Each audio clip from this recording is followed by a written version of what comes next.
I'm very stupid. I just realized that I was muted the whole time. My apologies. I didn't realize I muted myself. I was muted on OBS. Well, you guys can hear me now. Welcome to the thing. I'm stupid. We're back at it again with Hollow Knight. Streaming a bit late. Also, is it just completely white? I love it's just completely white here. Now it shouldn't be completely white. Yeah, I wanted to do this earlier, but some stuff came up. Even though I literally yesterday said that I'd just be able to fully stream tomorrow, but things happen.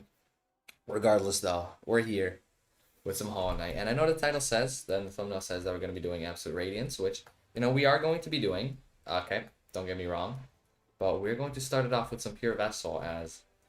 Okay, last stream we got very close to beating it. This is a bit of a poor start, but I just gotta get into it. I'm a little bit tired today. I'm not super into it, but I was thinking hopefully just grind in Pure Vessel a little bit. Aka Shma Hisha. That is a beautiful name. Welcome to the stream. I hope you're having a wonderful day. Let me lock into. Welcome. I literally just started, and we are just. Oh, again, I know the thumbnail says Abrad. Abrad is coming, but I just kind of want to see if I can beat PV first with the same restrictions. So yeah, the last stream again we got very close. I wasn't even really taking it that seriously. I only played a little bit off camera. How'd you get Zote? It's just a mod, and you can what's it called? With that mod you can get custom skins, and I got Zote because it's funny. Definitely doesn't like give you any buffs. No, it's just Zote's cool. Zote is the best character in the game. I also have the Pale King, but I just mainly do Zote. Because, I mean, Zote's the only one who's absolutely, glorious enough to achieve any of the feats that I'm doing. Okay, just they ignore him getting absolutely smacked there. But yeah. Okay, what a garbage attack. I hate that one. That is definitely the most annoying to dodge. Either way, we'll get into it a little bit. It's just like muscle memory doesn't work. You're playing very well? Oh, thank you. You say as I just get absolutely smacked. No, I gotta lock in. I just started. Again, usually my play peaks at like the hour mark. Because that's when I'm warmed up and I'm not fatigued. But like after 2-3 hours, at the 2-3 hour mark, I'll be like kind of fatigued from playing. But yeah, at the beginning I'm also, still warming up, getting back into the swing of things. But it would be cool to do it, relatively early so that I can then also have time for Absolute Radiance. Because last time, what happened is that I started with Abrad, and well, I had the issue of getting absolutely smacked around by Abrad. Couldn't get to the phase that I wanted to get, and so it took me 3 hours just to make a little bit of progress, and then only after that, well, 2.5, to my credit, and then only after that did I do Pure Vessel. Anyway, could you stagger, please? I'd appreciate it if you staggered. That would be nice. Oh, taking a while. I can't even beat Marmu. Oh my, don't even blame yourself. Marmu is such a garbage boss. Whoever designed Marmu should just be ashamed for coming up with such a horrible boss. I really dislike Marmu. When it comes to Dream Bosses, I know someone who gets a lot of hate is Elder Who. I mean, I don't really. I don't have that much hate for Elder Who. I mean, Rainbow Six Siege. Not the biggest fan of him. Not the biggest fan of the pancakes. Definitely a bit of a garbage boss. But like most Dream bosses are just absolute garbage to fight. Marmu included. It's just like blood pressure just spikes anytime I see Marmu on screen. But like Gore, Marmu, what's it called? Markov, Galeon. They're all pretty garbage to fight. As well as Zero. They're just all pretty just like boring. I don't want to say bad designed, but like I just don't like the bosses.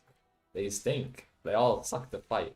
Like, okay, the designs are cool. The concepts are cool. Like in principle, they're actually pretty cool, and I like that it's like for everyone who did a Kickstarter type of thing. Like anyone who helped fund the Kickstarter got to like design one of the bosses. like one of the dream bosses. That's how they all got, you know, made. But come on, man. They just stink. I hate them. Alright. I mean, this is so far so good. I don't know how many times I've been hit. I think I got hit once or twice. Again, I just want to beat it without getting hit. I mean, like, it's fine if I get hit. You know, don't want to get hit an insane amount. But yeah, after that, I'll probably work on doing it hitless. Though that will be much tougher. You could be a good streamer one day. Thank you, you are very kind, sir. You are very kind. So hard to speak and fight at the same time. It's like you gotta dedicate most of your attention to the fight. But like I said, okay, that was just poor. It's so hard dodging that attack, even though I know I jumped into it. I have absolutely zero excuse. But it's just muscle memory, man. That attack is different each time. That's what I hate about it. There's no way to predict what it'll do. Ah, that was very close. Only if it does it twice in a row. It'll always be the same. Please let me heal. Thank you. Okay. I'm not one shot away from death anymore, which is always good. Right, second phase PV is... Okay, I guess I shouldn't have said anything. Second phase PV is nominally speaking... Okay. I still stink, but second phase PV is definitely a bit easier because you have more opportunities to heal. Regardless, though, I got a bit too aggressive. I think that's my issue. I play a little bit too aggressive. I'm not patient enough when you really have to be patient. It just takes a god-awful amount of time. Alright, let's be patient. Let's be patient. Let's not play it as aggressive. Schmack. And immediately parried me. First attack parry. How wonderful. Okay. It's the mix of playing it, you know, passive so that you don't get, you know, destroyed, but also kind of aggressive so that, you know, the fight doesn't take 5 billion hours.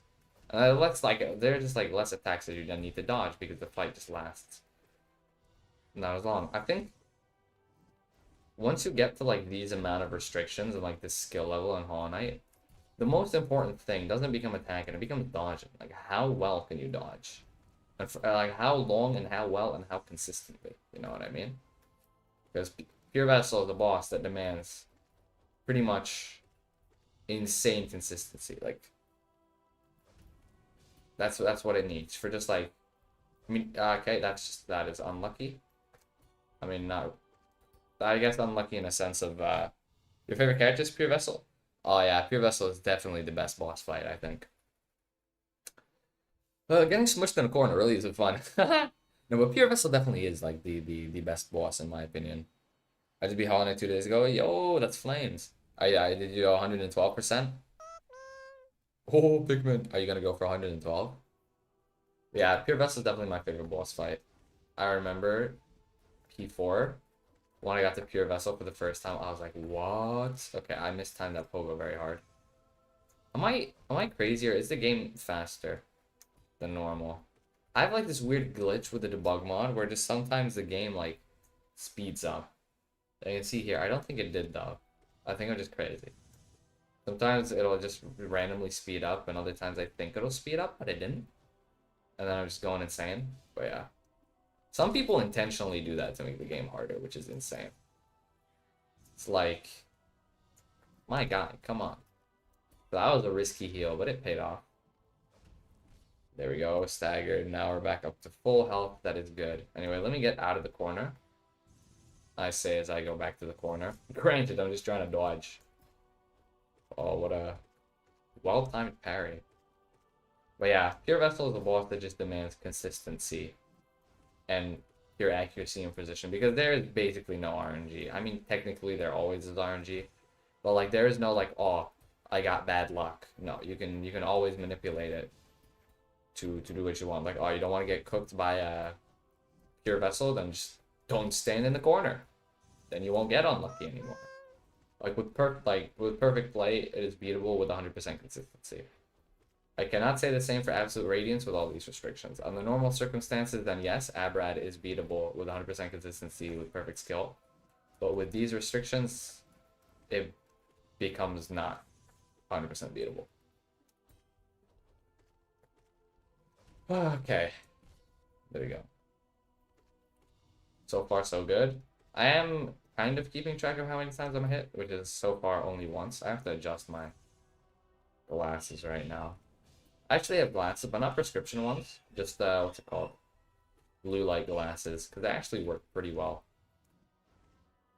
Because I stare at god damn it. Because I stare at a screen for like 20 hours a day. It's not true. I only stare at it for 19 hours. So, you know, it's not that bad. Could always be worse. God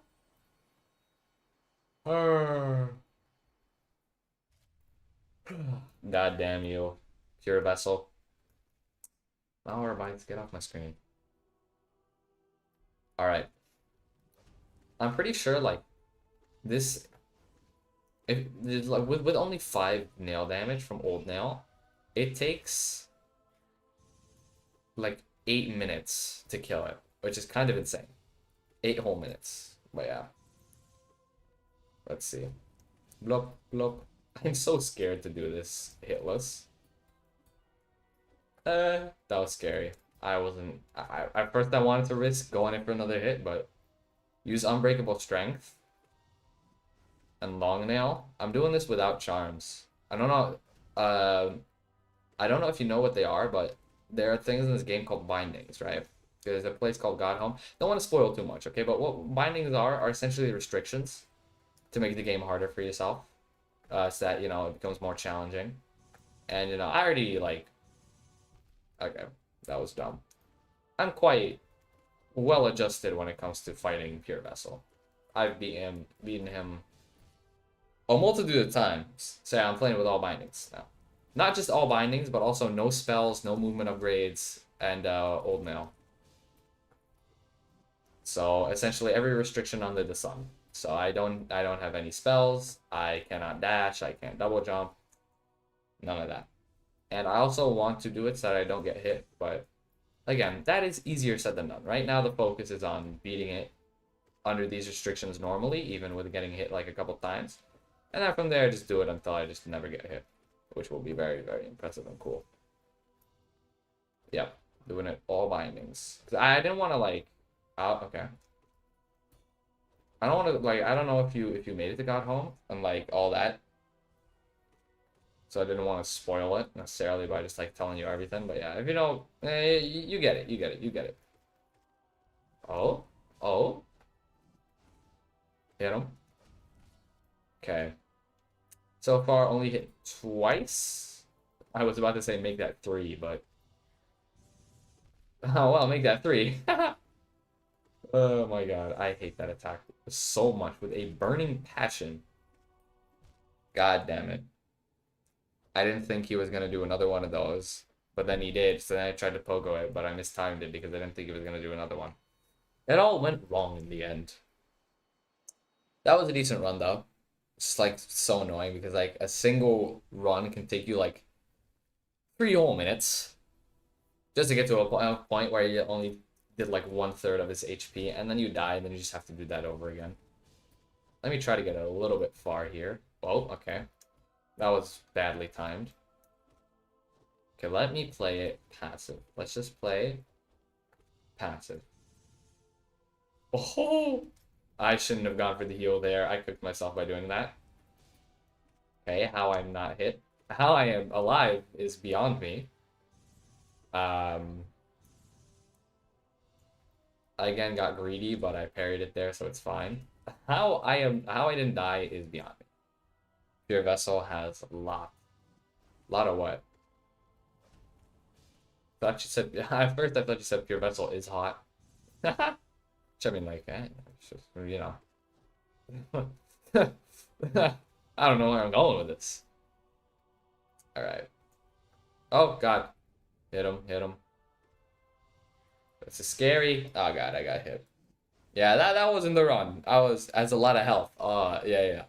He does 1600, so that means you have to hit him a good, I don't know, 320 times. Something like that, you know, nothing egregious or anything, just, you know, 320. You know, that's an amount that anyone can hit. All right, let me lock in. All right. Okay, no, this has to be faster. Yeah. All right. My game glitched there. Increased the speed, literally decreased it mid-fight. I mean, mid-fight, I just started, but I don't know. I don't know why the debug mod actually like keeps on doing that. It's very annoying. I shouldn't have looked at chat. Just go away, go away, go away. All right, we're back to middle. We're good. Oh my god, that was I'm playing it sloppy. My fingers are barely on the keys that they're supposed to be. I'm playing it very sloppy right now. Oh dear. I got aggressive with the heals, then he staggered right after, so I didn't have soul to heal. Jesus Christ. Could you stagger? Look at that. Rock my zombie. Rocco, big guy. My man. Home slice, red slice. Pal. No, I haven't beaten it. I have not beaten it yet. I didn't do, I only played like a little bit off stream after last stream. But, because I wanted to beat it on stream, you know? I wanted to make you proud and do it on stream. Fucking Zote skin still gets me. It just looks so hilarious anytime you parry. Like, it's like, I don't know why the model does that, but just Zote's head looks so weird. Anytime the fight starts when Pure Vessel screams, Zote just looks hilarious. Deal. Could have gone for a hit there, but I wanted to play it safe. Oh. Oh, god damn it. I choked a little bit. I moved like from side to side. What is increase of speed in the that's just what's it called? There's a mod that like a debug mod that allows you to like do a lot of things. And one of the things is increase and you clearly threw yeah, exactly. But no, one of the things it can do is change the speed of the game. And that's, you know, don't know why people would need that as a thing, but apparently it's part of the mod. And for some reason, mine accidentally does that the whole time for some reason. It's kind of annoying, but not that much I can do about it, except for probably like deleting and reinstalling the mod. I don't know. Point is, it's stupid and dumb, but it does that sometimes. It's not a Pure Vessel thing or a game thing. It's just a mod. But yeah, I threw just so that I can beat it on screen. Because when I did it off screen, I was like super close, just one hit away. I was like, nah, I won't do it. I won't do it. Just because I want to beat it on screen for the, you know, style points. Plus, so that I can get that sweet evidence. Especially beating it live also. Makes it pretty irrefutable. Oh! Hit him. Hit him. What a beautiful... Oh my god. I got way too greedy there. Got way too greedy with those hits. Can you stagger, please, so that I can read chat? I would very much so enjoy it. Thank you. Ah, absolutely nothing there. Except for Pikmin. I mean, not in chat, but you know. Anyway.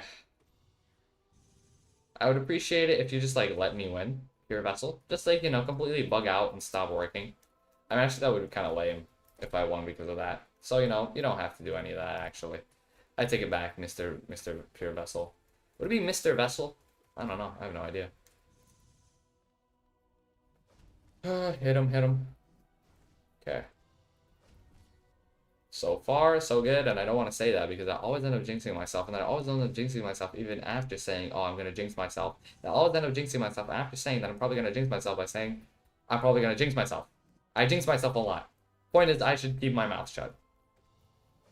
God damn it. That is unfortunate. He's not supposed to do that usually. It was hitless. Now it's not anymore. So he decided to just jump on me, but whatever. Blah. But usually he doesn't do that. He doesn't like go for that jump. So I don't think he's even supposed to. I don't like that's not. I don't know if that's programmed as an attack, or what. But a jump is not what he's supposed to do, and he never really does it. I cooked myself there. Jinx from Arcane, exactly. From Arcane, yeah. I haven't watched Arcane. Forgive me. Forgive me, I'm uncultured. I mean, I what's it called? Oh, what was that? It's like he jumped, but then stopped midair to do the attack. What the hell? That's not what you're supposed to do. Could you stagger? Thank you. He's such a nice guy.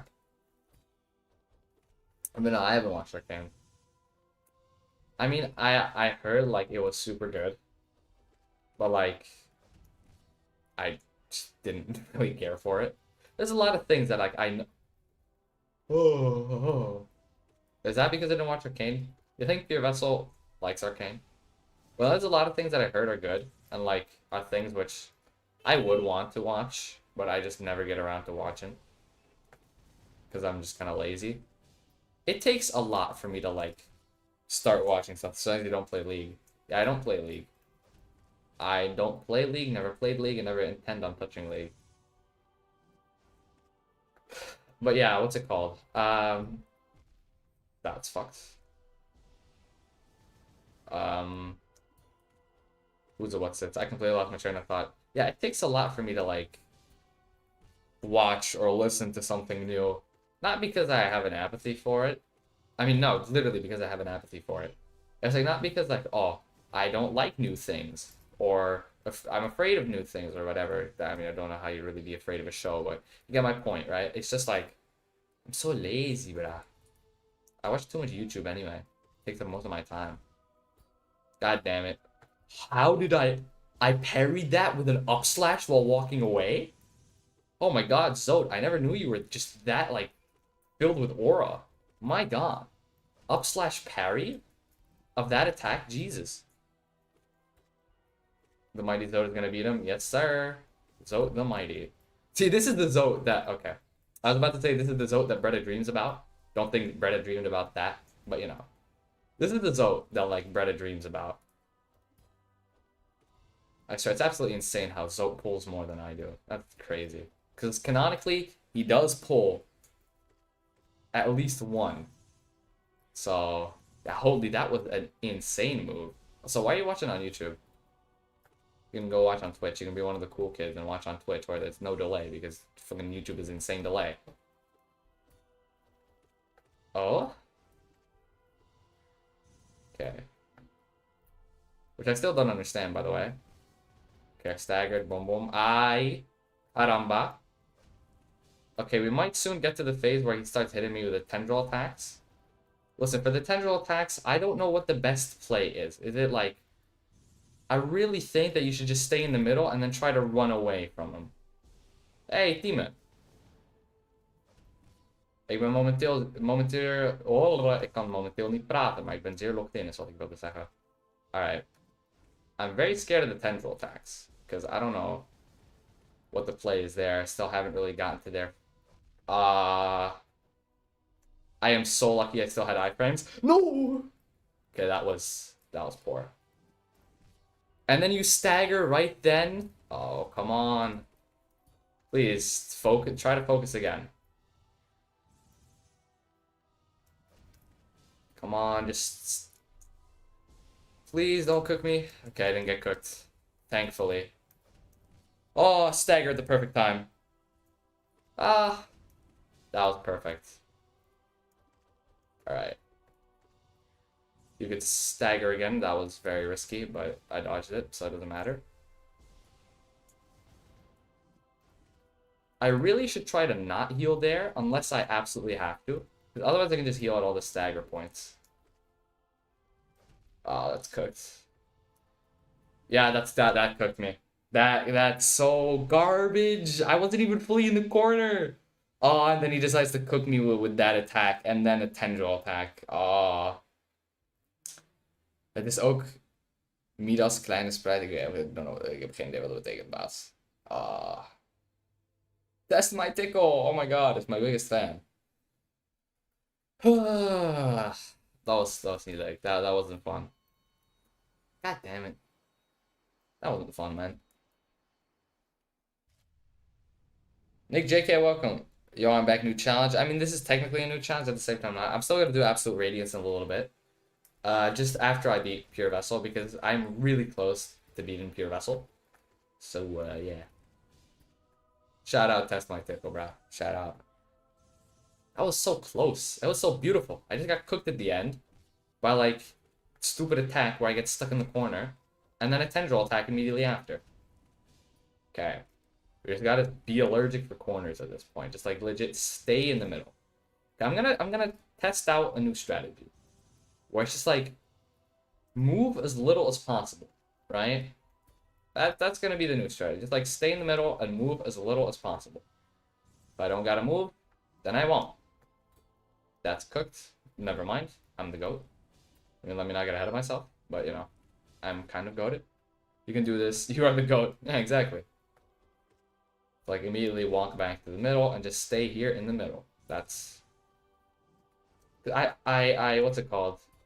I'm pretty sure when I stay in the middle, that anytime he does like that nail attack, like that one, it's always from like the corners. So then I do have like a pretty reasonable amount of time to first of all dodge, and second of all, then I can actually see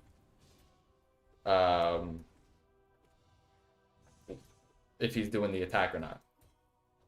Because he will either do one or teleport. I don't know if there's a way to tell which he'll do, but you know. I'm in the corner now. I don't like this. Get me out of here.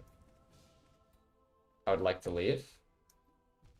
That's stupid. You can. He's such a large hitbox. I try to jump over him when I get hit. Oh, that's some dumb shit. I just didn't want to be in the corner. I can't really read chat right now because I am one hit away from death. So okay, there we go. So solo exactly. This isn't a normal Twitch account, but whatever. Why didn't you use a dash and double jump? Because I'm a masochist and I hate myself. No, I'm joking. I just want to make it harder because otherwise with dash it becomes way too easy. Double jump is like okay, but dash makes it way too easy. Like legit. With dash, it's not even a challenge anymore. I mean, Pure Vessel is already like a pretty easy boss, but yeah. Anyway, Rock My Zombie, do you go by other names? I don't know if he goes by other names. Maybe.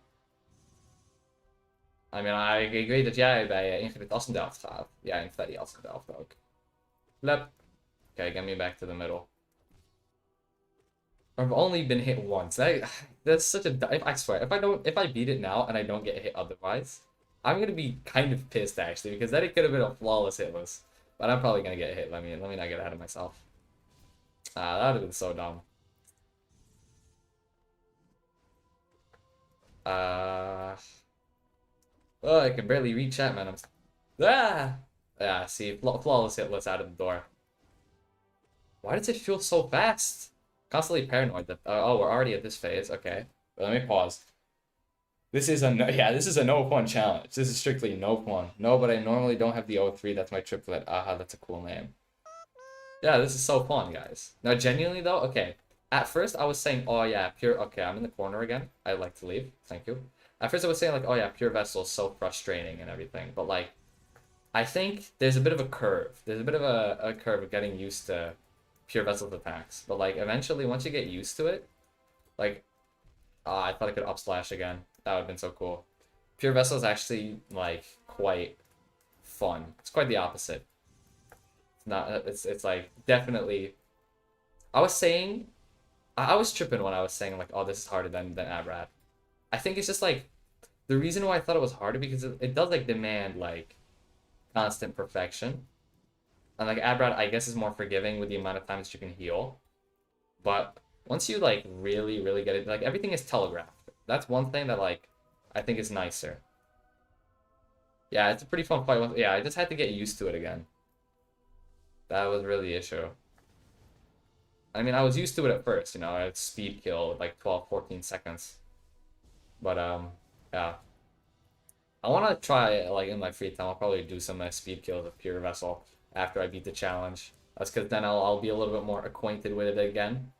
So could go for the world record. The world record right now is like 8.4 seconds killing the boss. I think it's possible with like a slightly different charm loadout to beat it faster. I don't know though. I'll have to see. That's just speculation on my part, though. It would be funny because Pure Vessel is definitely the boss that I just like that I do understand the most. Yeah, Abrad is bullshit. Exactly. Abrad is like S tier bullshit, right? That's what Abrad is. Actually have watched. Actually, have or haven't watched any of your normal vid? Which oh you haven't. I just watched the newest one. It's the best one. Yeah, no, Abrad has bullshit. I mean, it doesn't, but like, it basically does. It basically has bullshit, right? That was so dumb. He just like stood there, parried, put his sword down, and then got hit. No, I mean, and then got hit. This could be the best one, maybe.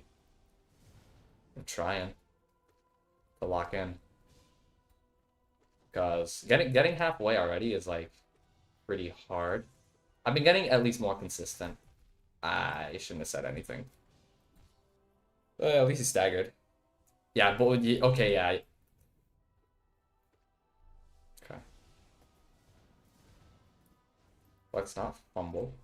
Yeah, orbs can be bullshit, 100%. Orbs are definitely can be some insane bullshit. Please stagger. Thank you. I hit him mid teleport. Also, I got so lucky there. I stood right outside the hitbox range for both of those. That was insane. Uh-oh. That's not good. I thought I successfully would have parried that. Again. Hit him right while he what's it called? Right while he teleported. Adam, if I go silent, my apologies, but like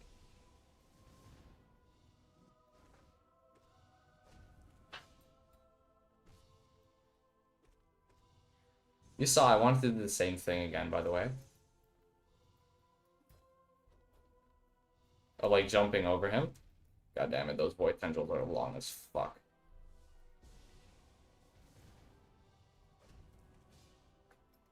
Okay, that was a miracle.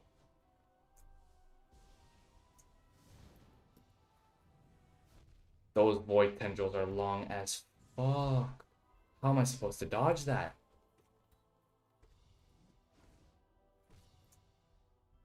How am I supposed to dodge that? What the? This isn't fair. Like I said, just have to stay close and just like pogo him. How else do you dodge that, man?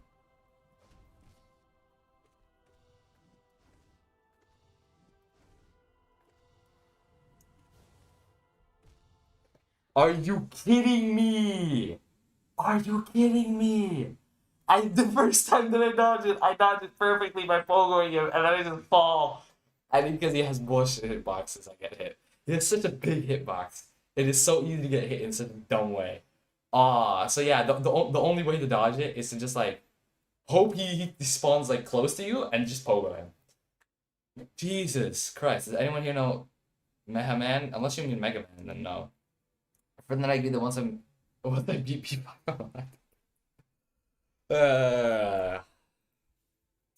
You're not. You have to be P5 hitless, only then. P5 hitless with all bindings. Then you're allowed to do it, Rocco.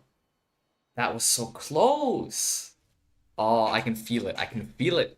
So yeah, I felt like, oh, you can dodge just by like staying in the middle and then just like moving away, but no, the attack has way too long of a range. Yeah, it's not like consistently feasible.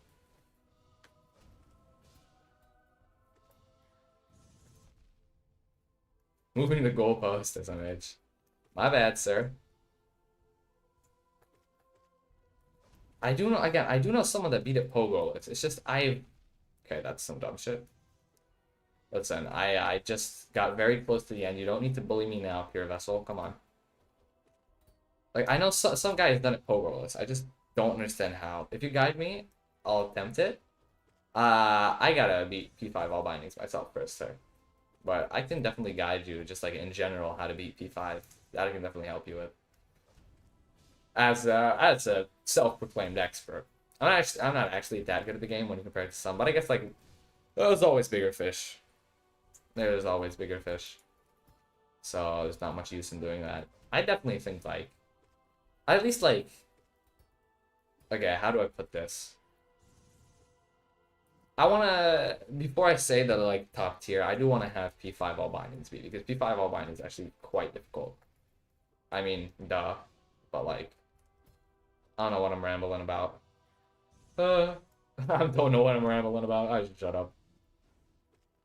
What I'm trying to say is that I do think I'm a very good player. You got to dip. All right, see you later. But not a top tier one yet until I at least do P5 with all the bindings.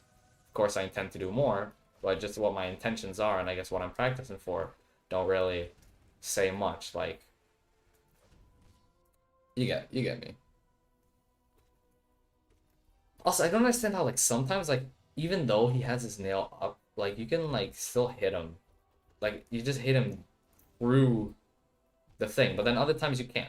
I don't fully understand how that works, but I guess it does somehow, some way, because it's pure vessel. So I don't think it's RNG. I just think it has to do with the timing of it.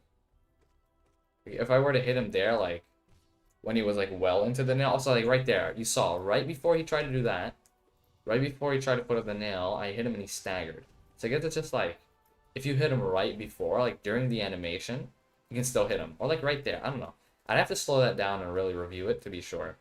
Like yeah, also there. I don't know. It's so weird. Like its parry attack is very weird.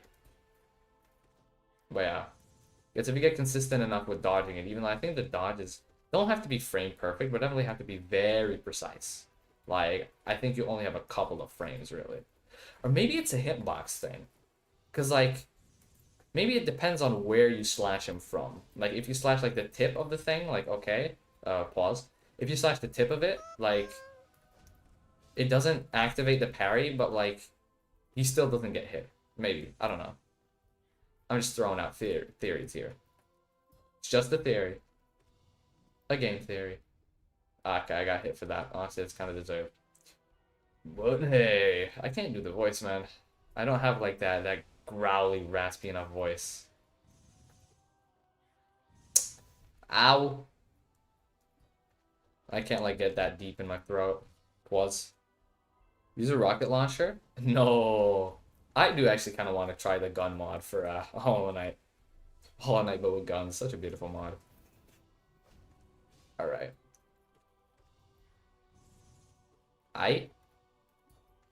Growly, raspy, MapHat's voice? No, not MapHat's voice normally, but like whenever he does but it's just a theory, game theory, like, you notice like that's a specific voice he's got for that. Like that is not his normal voice. Also, I think you can get 3 hits in during this. No, you can only get 2. You can't get 3. You don't have enough time. Yeah, it's so sad that MapHat died. I feel like he's still here with us. Listen, I honestly have not been keeping up with the theory channels that much. Okay, look. Film theory, I think, is the one that's gone the worst down the drain. No hate to Lee or anything, but like, bro, film theory was gas. I was definitely like a pretty big film theory fan. I still remember the intro, like,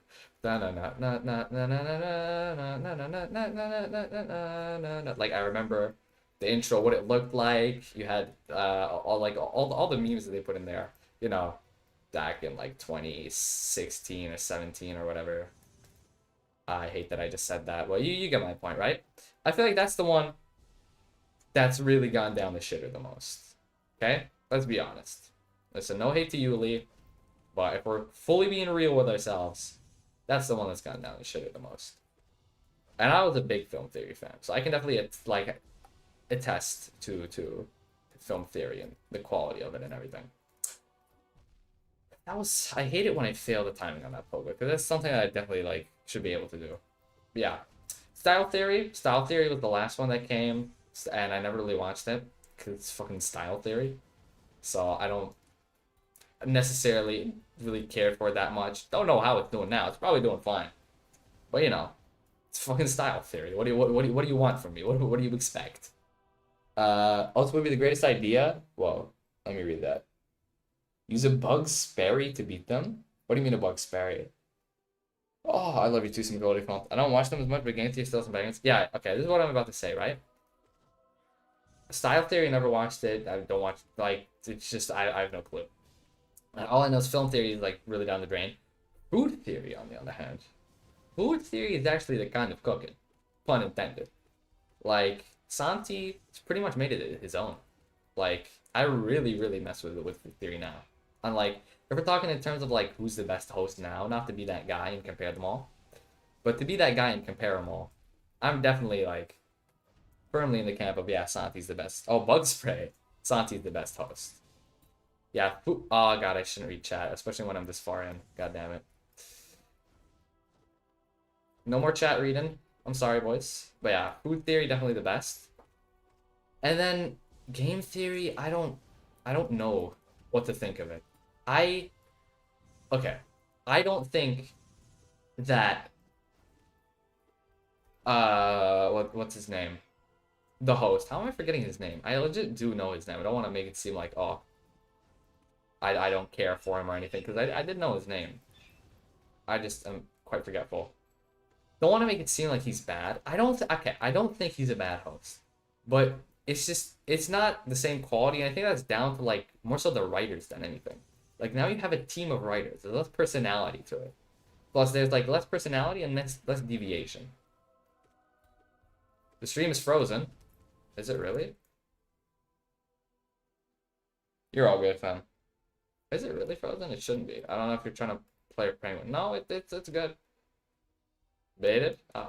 It's kind of a very annoying bait considering I'm in the middle of this fight. But whatever. Yeah, Tom, that's his name. Here, let me lock in. Let me shut the fuck up. Actually, I feel like I might better when I speak. I don't know. But yeah, Tom's his name. I thought that was the tendril attack. Nope, that's the tendril attack right there. It's not. It's freezing.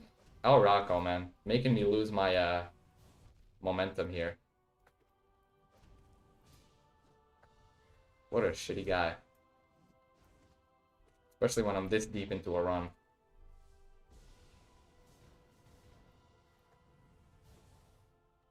Okay, just about. God damn it. That tendril attack, man, it's gonna be hard to dodge without that. With the dash, it's like it's easy as hell, and you have an entire quarter of his HP to get through. Okay, I think now that I'm looking back at it, you're right. You're all good, man. All good. I think the strategy is to not stand near the corner, not stand near the middle, but like between the two. Because if you stand in the corner and then he starts to attack, there is just no space for you anymore.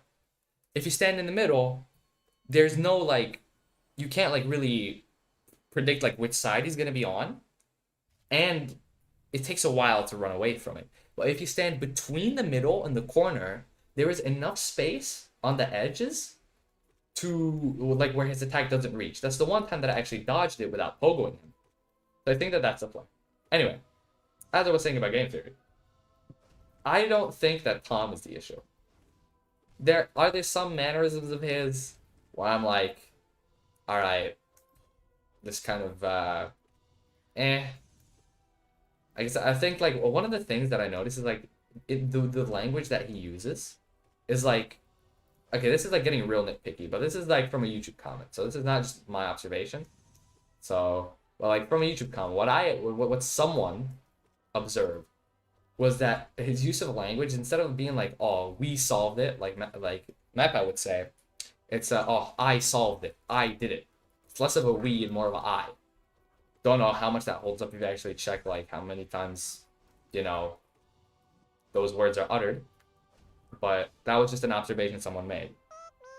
Pikmin, oh my god. I feel like this is okay, this is not the run.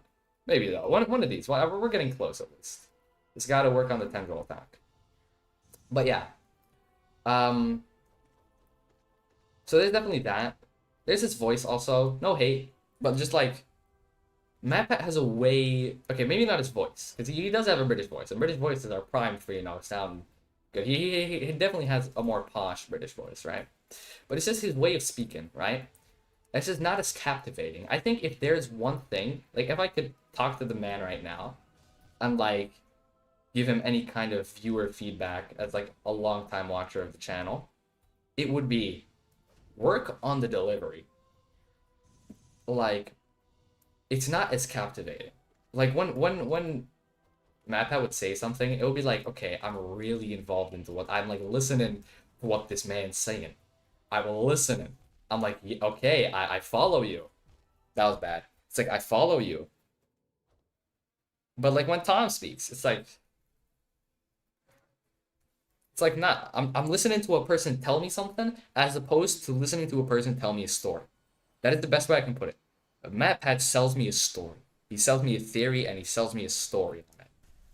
Even in the more sciencey episodes, he sells me a story. With Tom, it's like it's just a guy telling me things. It isn't there's like it's just not as captivating. So I think that's definitely like my biggest issue. I expect that was not a copy paste of MatPat, but it's yeah, I don't get the people who say like, oh yeah, he's a copy paste of MatPat, blah blah blah. That's just down to the fact that the writing team hasn't changed. Like the writing team hasn't changed anything. That's the biggest crux of it. First of all, the kind of content that they do, I don't care for the 5 billionth indie horror game mascot horror that has, you know, cool characters that are meant for children, but oh my god, they're possessed by dead kids and oh, evil company. Ooh, I don't care. I don't care. I don't care for the lore recaps either. Like even when like they're doing lore videos, I don't care for like all they basically do is recap the lore. This is film theory's biggest crux, right? It's just like recap what happens instead of actually coming up with new theories and ideas. So that's why I personally think that they should really shift back. They've done a cool changes with the compilations. Wait, I cannot fully read what you said, Rocco. Give me a moment, because I know you're also a pretty big theory guy. I mean, being the balloons lore guy, but also just like with the channels themselves. But I'm gonna continue my thought here. Is like, yeah, they flopped those. I watched like one of them, pretty garbage, like film theory, like really not cooking here. But yeah, I don't care for the 5 billionth indie mascot horror. I don't care for the 5 billionth just like story summary. If I wanted to get a summary, I'd Google one. But no. So come up with original theories, or B, make science videos. Bring Austin back. What they unlisted all of his videos. They unlisted all of Austin's videos. Bring him back. He was the best part of the channel. Oh my god, AI viewers? Oh my god, no way. No way. Bring Austin back. They've actually done some cool changes to the compilation. Like, really? I mean, GT Live isn't pulling in the same amount, but I mess with Amy. Or not Amy. Shit, what's her name? Now I sound like an idiot. MatPat really was a character, and yeah, exactly. Exactly. But yeah, bring Austin back. He was the best part of the channel. I love it. Like, if I'm being fully serious, I'm not just saying this because like, oh yeah, I like the you know, let's play the more niche guy. Oh, look at me. I'm so cool and special. But genuinely, Austin's videos were the funniest ones. Dear Game Freak, Oh no. Da-da. I just don't remember the fucking same song you used to use. Austin was so funny, and like the science of that like series. Oh my god, man. I have nothing about him, but Mira az autórik allemaal. Ja, misschien Libanon niet, ik ga even wel eerlijk zijn, maar Marokko, België, Marokko pakt het makkelijk die win. Makkelijk. No, but like the science videos on those channels were the best. Definitely the science videos. Like, I don't really like when they did lore ones, it was always like new ideas. Like, okay, let's be real. Back when it came out in 2018, the Sans' Nest video probably wasn't necessary or liked, but I would very much so enjoy a Sans' Nest style video, just exploring a fucking wacky theory. Is it true? No. Did MatPat know it wasn't true? Obviously. He's not stupid. But it was unique, it was a fun idea, it was original. For all the hate that it got, I think Sans' Nest, that video aged well. I think it aged well. And do something like that. I think that's what Tom needs. He needs his Sans' Nest video. That's what he needs. The night is Asgore. Fucking hell. It's like some dumb but just like more of those like actually interesting ideas that like make me like want to actually watch. Like I don't care for the 5 billionth indie mascot horror, no matter how good it actually is, and most of them aren't. But yeah, either bring back science videos. Yeah, they haven't done that. Yeah, exactly. They don't do that anymore because that doesn't get views. But that is the entire reason that I was like a super curious and passionate kid when it came to science. What's your age? I am almost 16. But what's it called? The reason why I was so like as a kid so passionate about science was because of those videos. Was because of those like okay, did I fully understand all the formulas and everything? No. No, I didn't. But did I know like a good couple of them? I definitely did. Like especially the like what's it called? Velocity is mass times acceleration. Whatever the hell that formula was, I knew that. I knew that shit very well because the amount of times that they used it. My point is, right?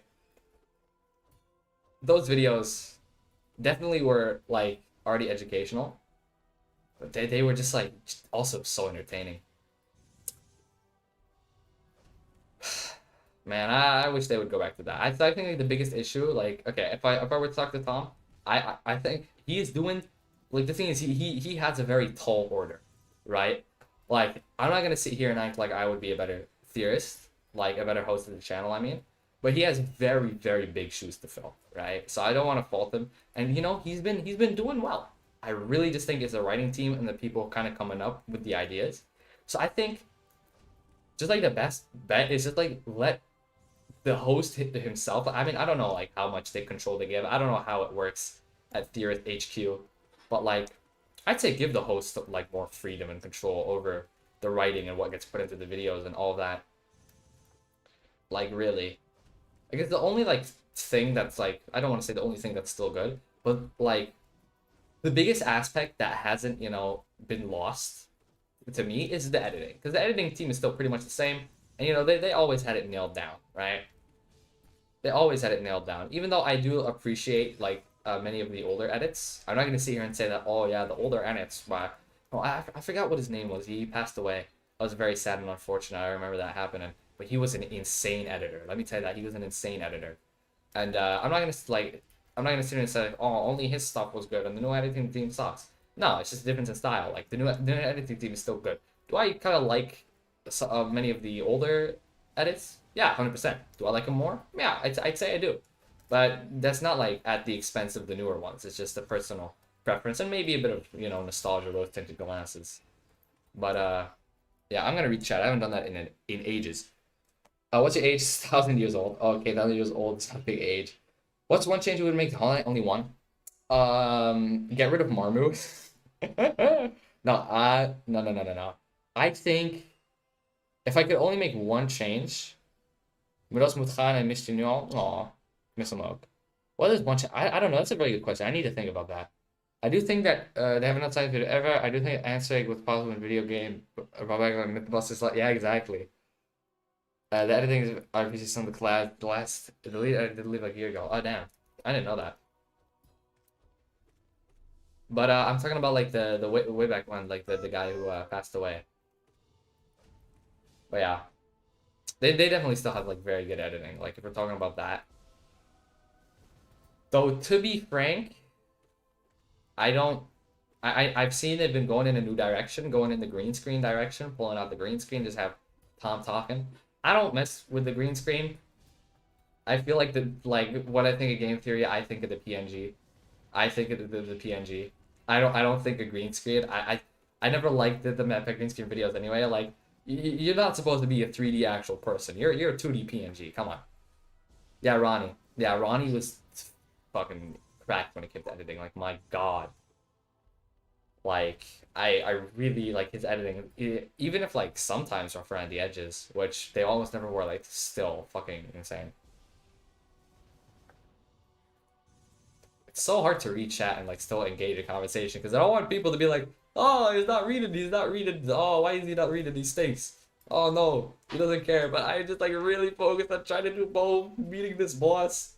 Has this been I don't even know if this has been hitless. I think I don't even know. My brain is on autopilot. Trying to talk, trying to fight. I don't even know what's happening anymore, man. Okay, here I can pause. Jesus Christ. Hello, how are you? I'm fine. Thank you. You're welcome. Oh, the other day I saw someone fighting Absolute Radiance plus two Markov. That's fucking insane. Not green screen. Yeah, exactly. Couch is fire. I actually do want to feel bad folks are winning. Nah, Rocco, it's okay. It's okay. I would have trolled me too. I would have trolled me too. I mean, the thing is, like, what makes streaming fun is talking to. I don't want to be the cliche of like, oh, what makes streaming so fun and fulfilling is just talking to the viewers and being able to make at least one person happy. If it's just one viewer watching, if they're happy, then I'm fulfilled. I'm not gonna, do the cliche of that. But like, definitely the most fun part is having a bunch of people and like us, especially like when like people like talk and chat and not just like by like to me, but like to each other. That's I think the most fun. Because then it's like, and then it feels like there's a bit of a community. Because that's something that definitely gets lost. Like the bigger you get, eventually, like you just read the chat. It's just too fast to have any of that. So I think like at this size, like when that happens, that's like the stuff that I like most, right? Like that's the thing that fulfills me the most. Like when you have like a good like two or three people just like actively chatting and just like four, like the one block. So that one block stream with like Cherry. I don't know what happened to him or to them. A Cherry and Night Watcher and Game and Mouse like that. That's like the pinnacle of like what I want almost every stream to be. Like in a sense of like enjoyment. Also, Tendril attack should start soon. In sense of enjoyment, I prefer that over like having 1,000 people watching and chat going at a super fast rate. Because then it gets still engaged. There's like enough people to where it feels like, shit. To where it feels like still kind of human. You know what I mean? Anyway. It's god damn it. God damn it. It's so difficult. I definitely shouldn't try to I should just try to run away. That was hit. I'm pretty sure that was actually hitless, by the way. That was the most insane that I was playing, but it's just so hard. Okay, I think. Wait. I'm gonna do some. Wait, I'm gonna do some counting. Oh, you fucking tentacles. One, two. It's always at the two. Wait. Let me do some counting. I want to count this. This might be one, two. Yeah, it's always one, two. That's how it attacks. So I should count one, and then when I see two, I should jump. So I should just immediately walk away, and then one, two. At two, I jump. That's how I should do this. You prolong my time in bed by another 30 to 40 minutes. Yeah. It's okay, bro. Keep playing. No, you guys are so nice. I love watching you stream because you always do them. No, I love you guys. Oh, you're so beautiful. You make me cry. You make me cry. You make me cry. That was hitless though. Wow. I'm getting really good at this. I love you too, team.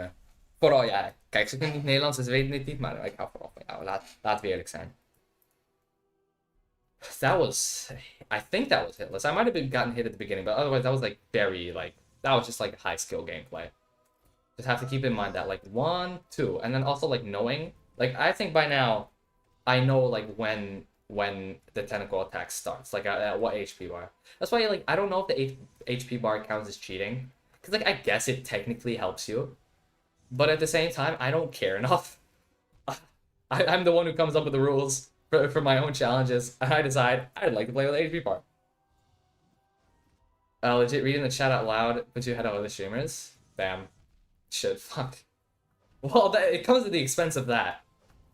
Let me at least heal, okay? Listen, I'll read chat more like when I'm at full HP and actually like, not at risk of death, or when it staggers. I always have fun when I have no idea what you're responding to. Fuck. I gotta really get good at just looking away for 1 second and then being able to just like predict like what the rest of the message is. I always have fun when I have no idea what you're responding to. Ah, my God. I feel like I don't know. Streaming is so fun though. I'm gonna be real. I almost didn't start the stream because I was like so tired before this and like just like very out of the mood. I thought like, oh, this probably isn't gonna be a very good stream, especially if there aren't that many people and everything, blah blah blah. But like, I think what I've noticed is like streams definitely like, especially Hollow Knight streams. I'm gonna be honest, Minecraft streams when I do them, it's like I kind of feel like I have to do them because I need it for a video, obviously. But like when it comes to like these streams of like games that I just like to play, so like Balloon City 6, but especially Hollow Knight, it's just fun, man, and it brings up my spirits. Like if I'm having a bad day, I think like this is like the thing that like brings up my spirits and like you know, gets me back in the mood, you know, gets to give me like some energy. Oh, so I definitely think like it's a good thing. Hell yeah, exactly. I do think like I do have like the expectation of like when I stream like I try to talk as much as possible. And I okay, oh listen, I already have a bit of a motor mouth in real life, especially when I'm like talking to someone who like I'm good friends with and oh for fuck's sakes. Like I do have a bit of a motor mouth. It's like I try to like never ever have a second of silence in the streams. That's why I kind of talk a bit fast. Like sometimes when I notice there's like more people watching, I speed up the amount of like the pace at which I talk because I want to keep it engaging. Like right now you can see like this is a faster pace than I talk. Normally I don't talk at this pace, and this is like a bit of an example. Like normally I'll talk at this pace, but like I'll speed up the pace when I see like if there's a bunch of people watching because I don't want there to be like any kind of downtime in it. Because like I know when I watch streams, I usually find it boring because like there'll be like so much downtime between like when the streamers talk and just like I mean maybe it's just because I've gotten used to like watching videos at basically 2x speed. Also, I'm gonna talk normally now. I was just insane dodge. Maybe because I've gotten used to like watching videos at a much higher speed. Anytime that I watch a stream, it feels so slow. And then when I watch my own streams, it feels so slow. So I'm like, oh crap, do I talk too slow? Is it not engaging enough? I think that's just a me thing. I legit think it's just like me who's like that. Like that I think it's like streams are oftentimes too slow. But so then I still like get in my head about it. Ooh, get in my head about it a little bit. I just like start talking fast at points. But I don't know, man.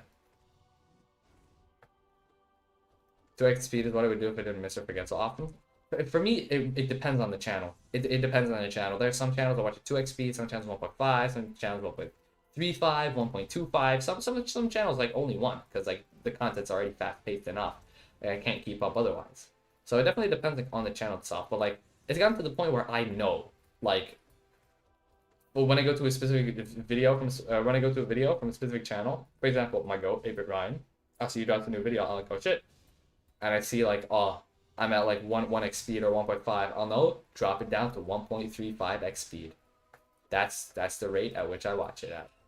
So like I'll have memorized for channels just like which rate I watch things at. Do you know King Von? Gotta drop on a flex and oh, different Tennessee, I set him up. Yeah, King Von, he's like, oh, he's such a kind soul, really the kindest rapper. Oh my god, he did nothing wrong. He did nothing wrong. No, I genuinely though. Yes, I do know King Von. Why? I am quite well acquainted with rap and hip hop. You know, but no, I do know King Von. Me and King Von both come from O Block, for real. No, I'm not from O Block. Nor am I from America to begin with. I don't know. America's such a weird place, man. I feel like okay, Americans have this like idea of like what Europe is like, but I feel like Europeans have this like more twisted idea of what America twisted in the sense of like an incorrect idea. I feel like Americans see Europe in either two ways, either like backwards and dangerous and just like horrible, or in a way of like, you know, oh my god, it's so much better there. Oh my god, oh Europe is so great, and like they'll glaze Europe, right? Oh god, that was cooked. What are we like to you? Okay. Uh, a lot. Okay, maybe this is. I'm speaking for Dutch people right now. The way I've seen like Dutch people talk about America. King Von is the best rapper. He is a good rapper. I'll give him that. Um, but like to at least Dutch people, the America is like just the most extreme wild place. You know. Oh, I don't not to use example of school shootings here, but like oh everyone's got guns and everyone is like super extreme. No, they don't care. But at the same time, it's like parts of them seem like also like super liberal and like super like oh like snowflake. It's like they see it as like the extremes, right? Like extreme conservative and extreme liberal. That's what they see like America as and like a split 50-50 of that, right? So like it's super big and super extreme and like oh they're all crazy over there. Oh they're all crazy. That's kind of sounds about right. That's kind of what Europeans, at least Dutch people, that was a shit game. I used their politics. Yeah, the way that I view America is like I view it as a place that is so big I don't think you guys realize how gigantically huge America is. Like, okay, I'll see a person from like a city that has like 300,000 people be like, oh yeah, I come from a small town. And I look at them and I'm like, what do you mean you come from a small town? 300,000 people is not a small town. That is like, that would be the ninth largest city in the Netherlands. What do you mean a small town? Like, the largest city in the Netherlands, Amsterdam, doesn't even have 1 million people. It's like 900,000. We think of Europe as all of Europe? Yeah, Europe is so split though. It's a weird place, man. Ow. Also, I feel like Europeans view Americans as like super racist. But then also, again, small rural city. Rural. I hate that fucking word. Rural. But yeah, the fact that like 300K people, even though I know it's like a very like, it's much bigger, but like still, so much more spread out. Urban sprawl. Regardless. But yeah, I feel like Yanni. What are you talking about? Like, what would think of Yanni? I feel like a lot of Europeans view America as like a pretty racist place. Laurel? What are you guys saying? Like either like a super racist place or like a place where everyone is snowflakes. You know what I mean? That's kind of how they view America. Ow. Sometimes. I mean, the thing is like racism within Dutch culture is like, okay, it is 100% there, right? Let's not kid ourselves. It is fully there. I know. But like it's like very obscured because like no hate to white people. No hate to white people.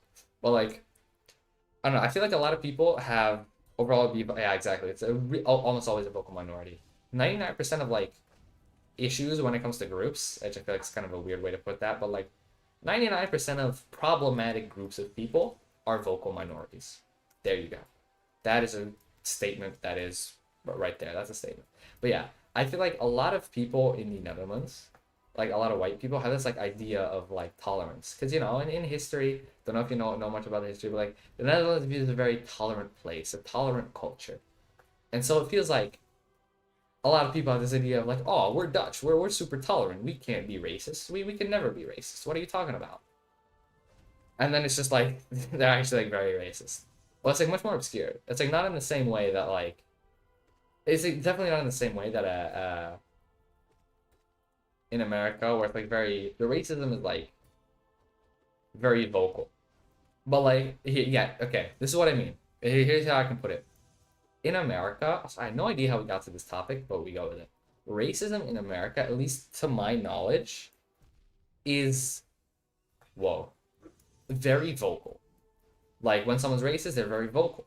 But the backlash against it, there is a lot of backlash. There's a very large group of people that will be very vocal against them as well. Bro, I gotta go now. Keep playing. God bless you, man. See you, man. Well, I feel like that's cooked because I paused to read the chat. No, I feel like in America, that's just unlucky, bro. Yeah, America's so emotional.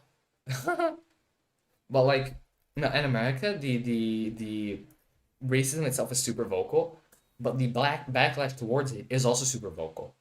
So someone says something racist, immediately it reminds me of that clip of like, oh, then why did you stay in Mexico? And it's like that, oh, you can't say that. Like, I don't know, I don't know exactly what that like meme was, but it's like, if you know what I'm talking about, you know what I'm talking about, right? Yeah, actually, yeah, tweets exactly, especially Twitter. It's a weird culture in that sense. But yeah, the backlash is very vocal. In Europe, especially the Netherlands, I think the Netherlands is the biggest offender because of that, you know, tolerant culture and everything. It's like you can say something that's so extremely racist, but it's very backhanded racist. Like it's not like, oh, I hate you, fucking, and then you say the N word, right? Like not in that sense of blatantly obvious racist, but it's like a very like more subtle, but still extremely racist, but more subtle. And then the backlash towards it is also more subtle. Like there isn't that much like, you can't say that. That isn't there. Elon's also an interesting character. Definitely, bro. So I feel like because of that subtlety also, and combined with that like tolerant culture, a lot of people have this idea of like, oh, there is no racism in the Netherlands. Just look at what it's like in America, because Americans so much more vocal and emotional about it. Because also it's like such not a bigger problem, but it's had. I mean, I think actually it might be reasonable to say it is a bigger problem, but like it's had much more of an effect on American culture and America as a society and America. Ja, we hebben ook wel Big Geert. We hebben ook wel grote Geert. If there's anyone that's the most American about how the racism goes, it would be Geert Wilders. Okay, the best way like I could summarize it, like Rocco, imagine like, yeah, you guys have a very big history of slavery. Not that the Netherlands doesn't also have it, but like, it's just racism. I feel like in America was much more of a vocal point in the history and in the society, as opposed to like here in the Netherlands. But that's why I feel like it's obscure, very much like, first of all, oh, we're so tolerant, and then the way they go about it is very subtle. It's like, oh, look at what America's like. We're not like them. We're not racist. So it kind of creates this idea. But then you have people like Geert Wilders who are like, okay, imagine a politician in America was on a talk show and said, "Do we want more or less black people? Less!" And just an entire room chanting, "Less, less, less." That's the best way I could. That's like literally what he said. But replace black people with Moroccans. That is quite. You could. It's crazy. It is crazy. Yeah. So, you know, and then imagine that politician gets the most votes in the country. Imagine that as well. And that's kind of the situation. And then people will say, oh, yeah, there's no racism in the Netherlands. And it's like, ah. I think the thing is, if that culture didn't exist, and if, like, yeah, just like if that culture didn't exist, I feel like people would be more openly racist. And the thing is, I feel like that culture is not that culture is dying, but that idea of tolerance is like slowly not going away, but we're just becoming more polarized, right? Even in like here in the we're becoming like much more polar. We are becoming more like America. To put it that way, we are becoming more like the U.S., where the backlash is also becoming more vocal, and the things themselves are also becoming more vocal. So we are becoming like America in that sense. I feel like this is a very transitional period, because you know, the internet, not just the internet, but just like globalism and everything, definitely led to that. Not gonna comment on if that's a good thing or bad thing. I have no idea. I'm just making my observation based on, you know, just my own experiences and everything that I myself know. But the racism's got much more vocal. But also got a huge loss. Yeah, he did get a huge lawsuit. And he's definitely a spite about it more than being racist. I don't know. I think here's definitely like, it's also, I mean, it always comes out of it. But maybe not spite, but just fear, right? It's fear. It's fear. You know what's actually funny? Well, it's not really funny. Wow, this definitely very relevant to the conversation. While I was biking home today, this gebeurde letterlijk naast school, right? While I was biking home, I passed this white guy, and he was screaming at this Asian chick. Don't know what happened. I don't know that they bumped into each other. I have no clue. Maybe she smacked him across the face. Doubt it. But like this Asian chick, and he's like, "Well, are you fucking blind? Or you fucking terrorist?" And I'm like, "Pardon?" Because like, okay, that's blatantly racism right there. But at the same time, it's like, she's Asian. Like, that's not. You got the wrong group. Oh, that escalated. Okay, Rocco, say you understand what I mean. Like, Tima, ja, jij begrijpt het wel wanneer je dit zegt, omdat het best vreemd is. But like, Rocco, of course, there's a stereotype of like, oh, all Muslims are racist, right? But especially here in the Netherlands, since like one of the biggest like minority groups, like Arabs and everything, they get called like, you know, terrorists a lot. And so that's like the most common, like, not slur, but well, you can say insult against them. So I was so confused because just like, but she's Asian though. I double checked. I was like, was she wearing a hijab? Was she actually Turkish or something? Is there something I'm missing? Did she look Muslim in any way? But no. Nope. She's just an Asian chick. I think he got his racism mixed up. Let me tell you that. That man is a little bit lost in the sauce. He got his racism mixed up. Bro doesn't know what Arabs look like. Exactly. But yeah. Don't know how we got to this topic, but I definitely think it's a topic worth discussing, right? Like, it is definitely a big thing. I personally haven't had to deal with a bunch of like, okay, I've definitely had to deal with a good deal of it, right? Thankfully, though, not that much. Like, not to an insane degree of like, oh, you get beat up for not being white, right? Because that does happen. That genuinely does happen. Like, you'll hear stories of like, oh, this Iranian guy got beat up just because he was Iranian. Thankfully, it hasn't happened to me. Granted, I don't live in a place that's very, racist, but America's funny God-fearing. I can't reach it, but I want to. That's the thing. I can't blame you guys. I just suck. America's funny God-fearing, football-loving, gun-shooting, land with freedom. What's your opinion as it says? Okay. This is a very tough question. Okay, Rocco. By the way, as it say is acronym for Asylsucherzentrum, which means it's like This isn't normal. This isn't how the game's normally supposed to go. What happened? Okay, let me fix that. There you go. That sometimes happens, but it's an acronym for asylum seeking center. So someone who's everyone's got the zoomies. Someone who's seeking asylum goes to that flag is put there.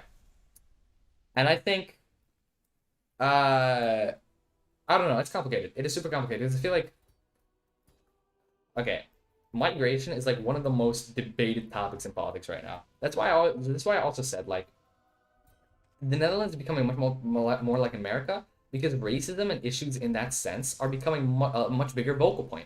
Just like how for many decades, civil rights movement and like the oppression of black people, that was a super big vocal point in American society.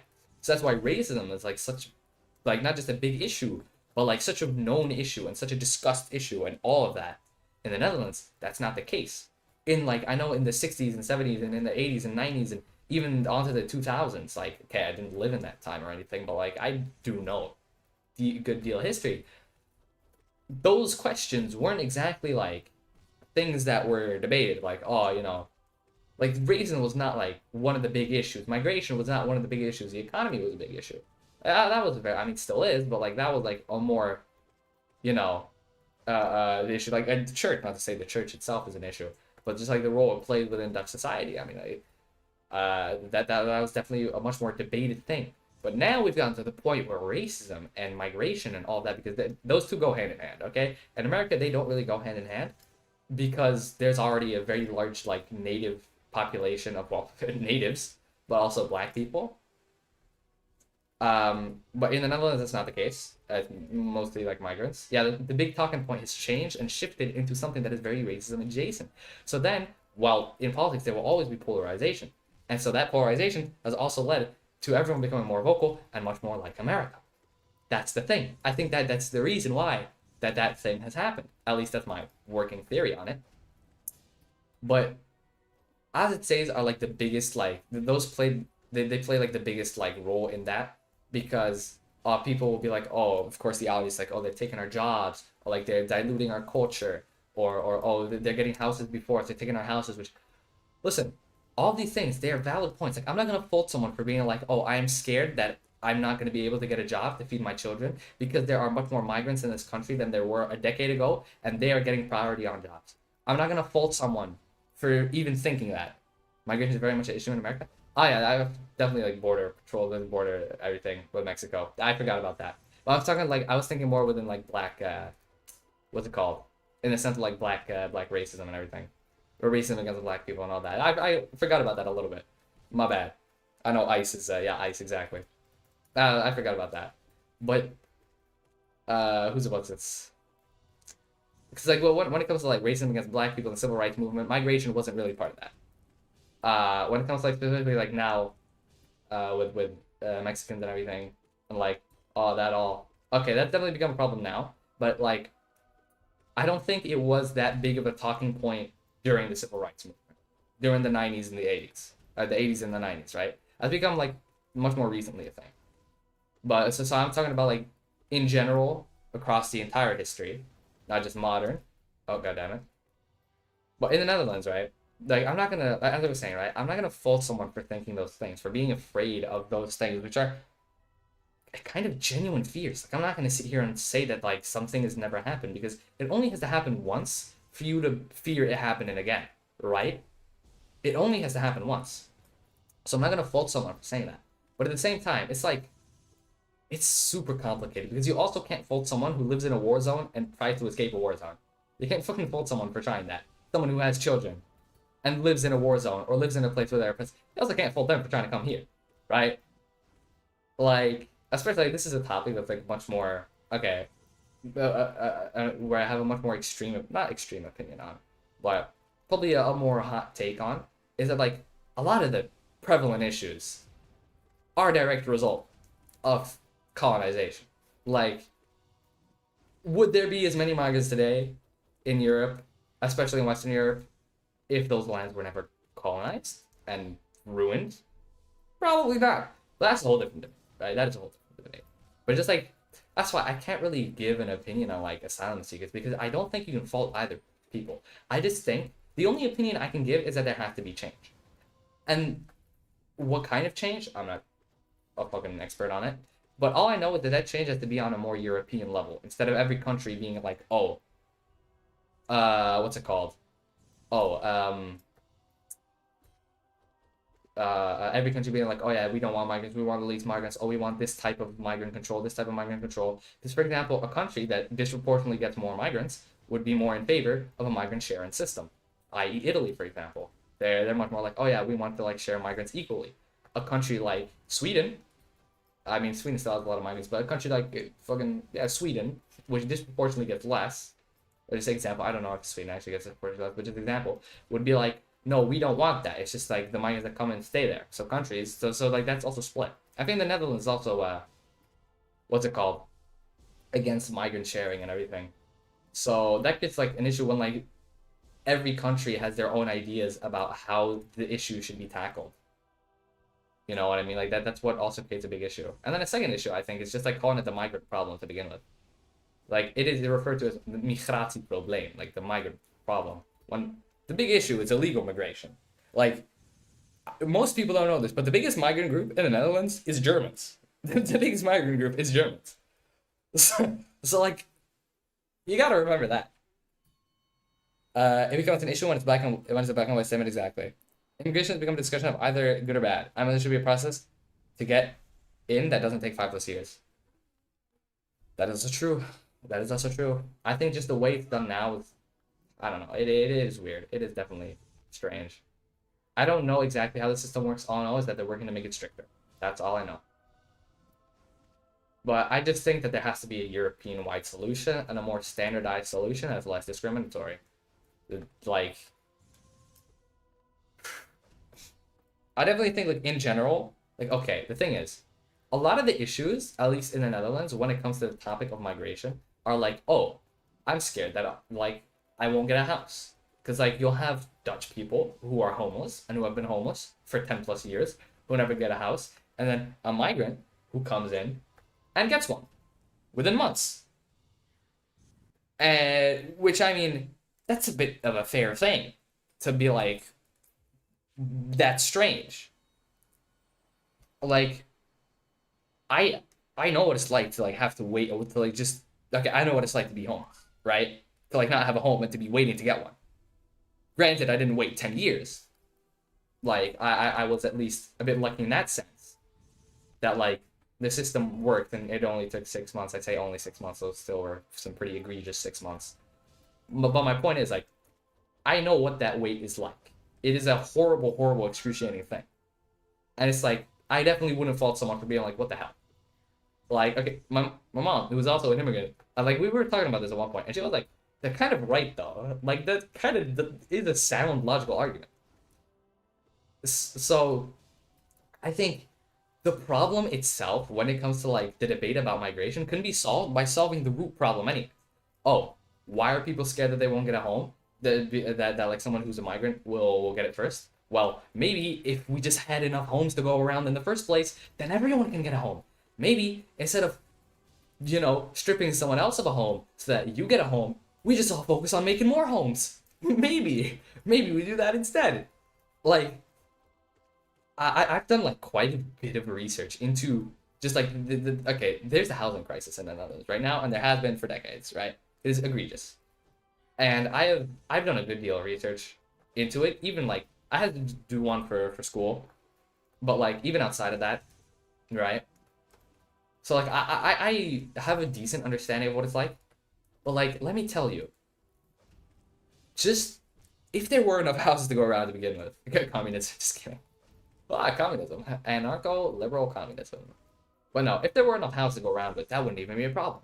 If there were enough jobs to go around with, if there were like more ways to combat unemployment, which I mean, the unemployment net is already pretty good, but like if they weren't like actively stripping it away, by the way, like that's something the new government is doing, which I think is like definitely like a bit weird. Is like it's making it harder for people to get those benefits that like the Netherlands is so well known for, and like the socially like the group of socialist countries like Denmark, Sweden, Norway, Finland, Netherlands, all like are super well known for.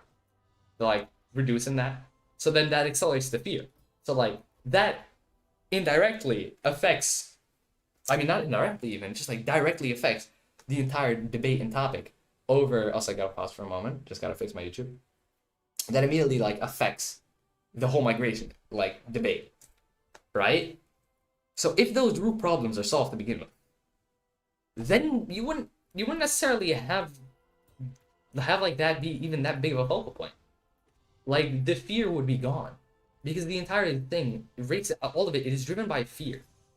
It is driven by fear. That is it. That plain and simple.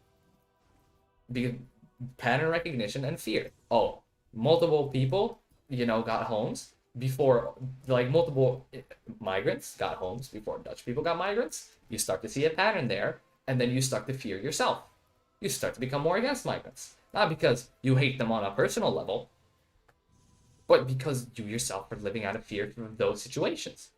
Fix those situations, then the fear mostly goes away. Of course, you have like the people who just like plain just like hate other cultures and everything, yada yada yada. You also of course have those, but like it'll at least do pretty good, because then you can definitely separate the people who are just scared, who I definitely don't fault, from the people who are genuinely just like racist, just like out of a hate for other cultures, which definitely do exist.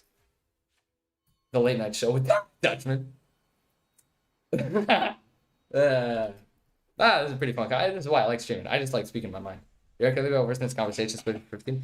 Thank you, kind sir Rocco. Thank you, kind sir. Thank you, kind sir. I just like, okay. The reason why is just because like I do a lot of thinking about it. I really am. I'm both a fart smeller and a smart fella, but I spend most of my time both in this think tank at the same time. But I've done like quite a lot of thinking about it. Just being not a migrant, like because I am born in the Netherlands, but like I'm like born as in like a few months after my parents got here, at least my mom, right?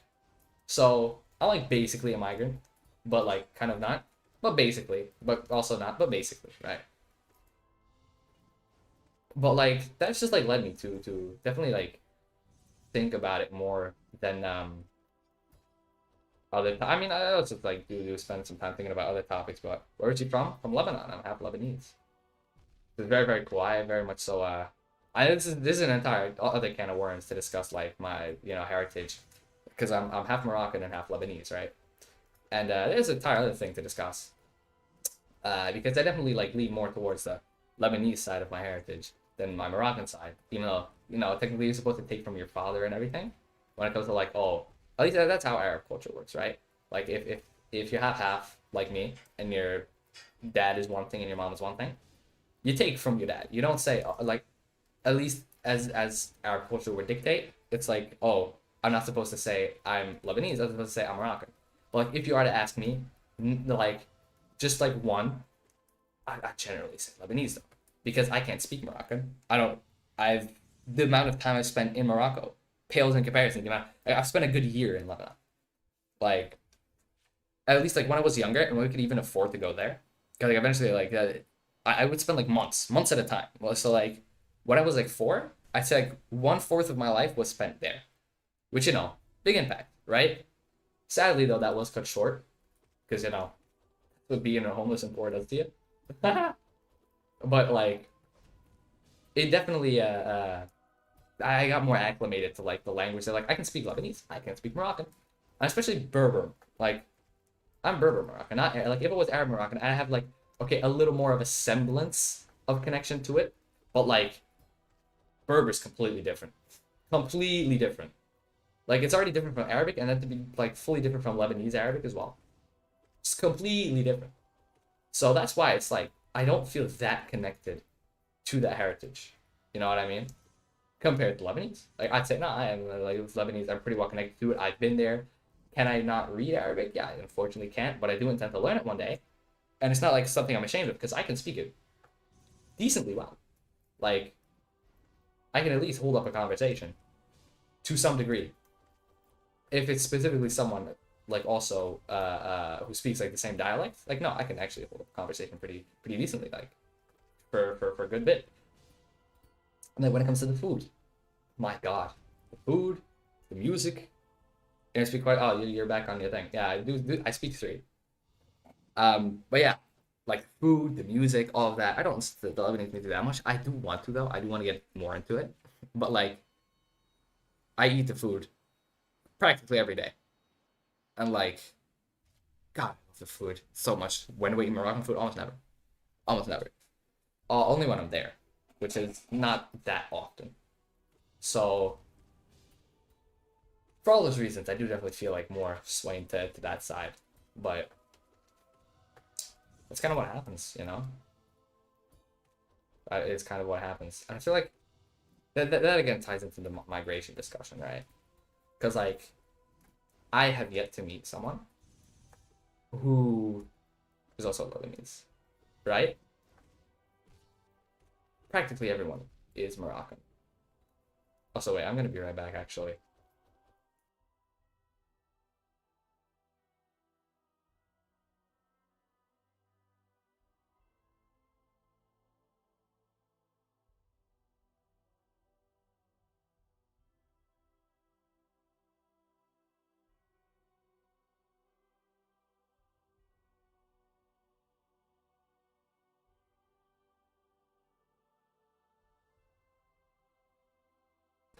All right, I'm back.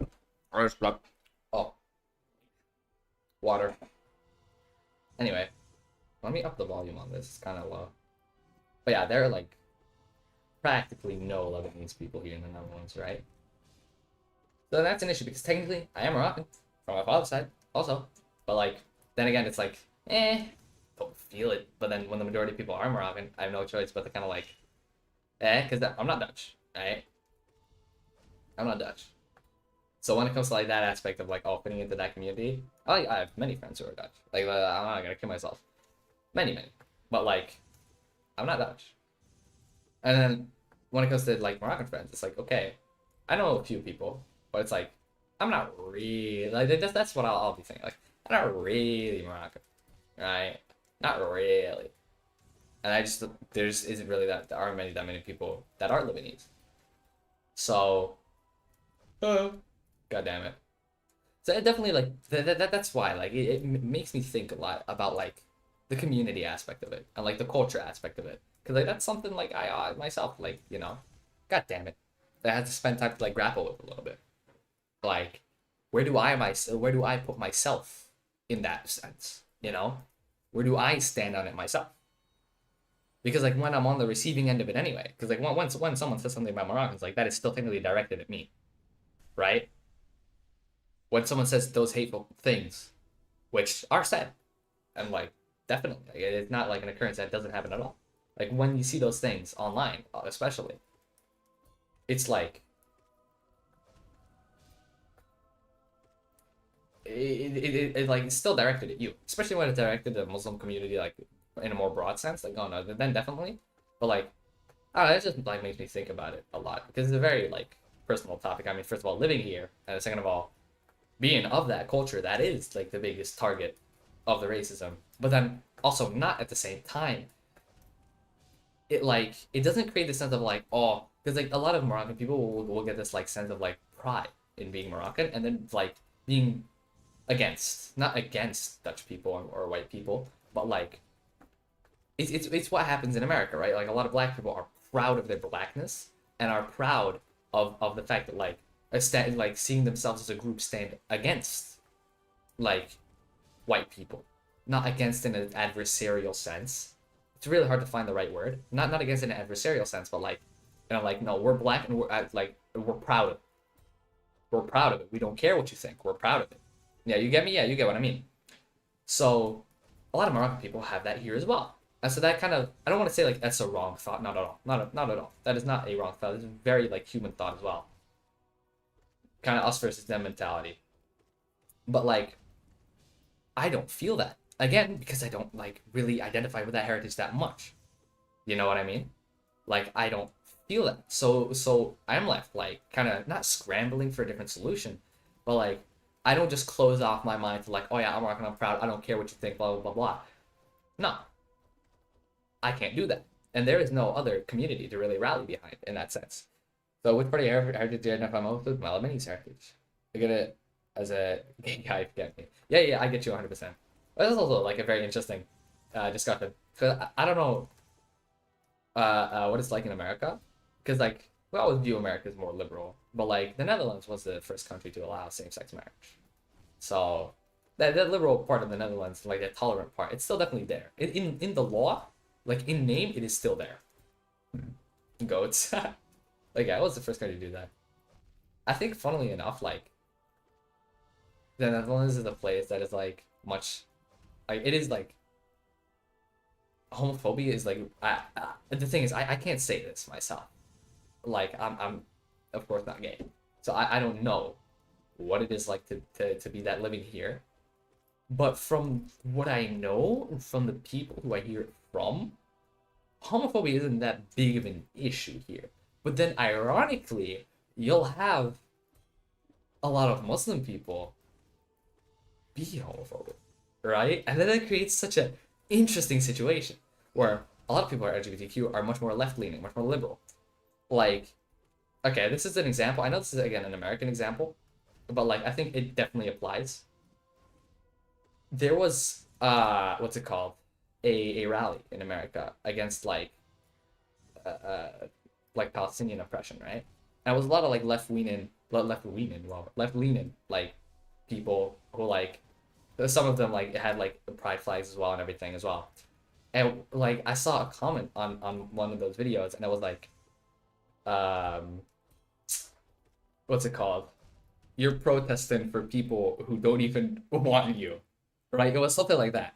I was like, they were kind of laughing at the irony of it, of like, oh, you're protesting for like people who, like, a majority of them don't want you, because that is a very big issue, right? Like homophobia in the Muslim community, that is a very big issue. Yeah, exactly.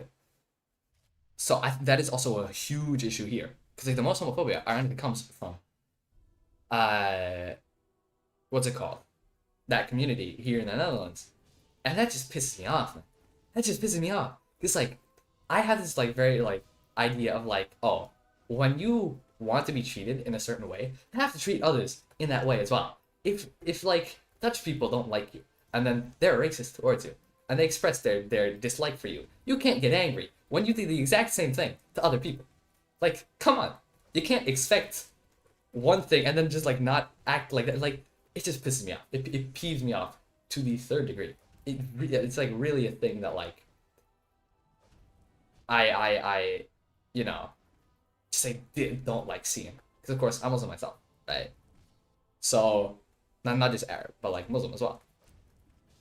I really just like if you're asking like on a personal sense, I don't really care for what other people think, you know? Not what other people think, sorry, but like what they do. Like, and not in a sense of like, oh, I tolerate you. It's like, ugh, I think you're disgusting, but you know, I can live with you. No, it's not in that sense either. I have quite a few friends that are, you know, swing that way, so to speak. But I don't care. If that makes you happy, then amen, go for it, you know? Like, go for it. 100%. Like, I just think this is like, okay, hot take right here. But discrimination is kind of bad. Oh, what a hot take. What a hot take. It's just kind of bad. Doesn't really matter from where it's coming, from who it's coming, but it's just kind of bad. You know what I mean? Like, also, I'm on the throne right now. I know, like an hour and 40 minutes in. I don't care. I'm just mostly talking. Hey, why did Grandeur crash during the Republican National Convention? What? Uh, you know, I'm on that app a little bit too much, fam. Just probably cut down on my screen time. Ugh. But I mean, how else are you gonna make connection? Our combos are trying to go. No, no, no, no, no, no. The thing is, this is what I like. I don't care if I beat it or not. Like, I gotta say that that's like one of the other reasons. That's why I have to say 15. I mean, hey, listen, it's better than Amino. My God.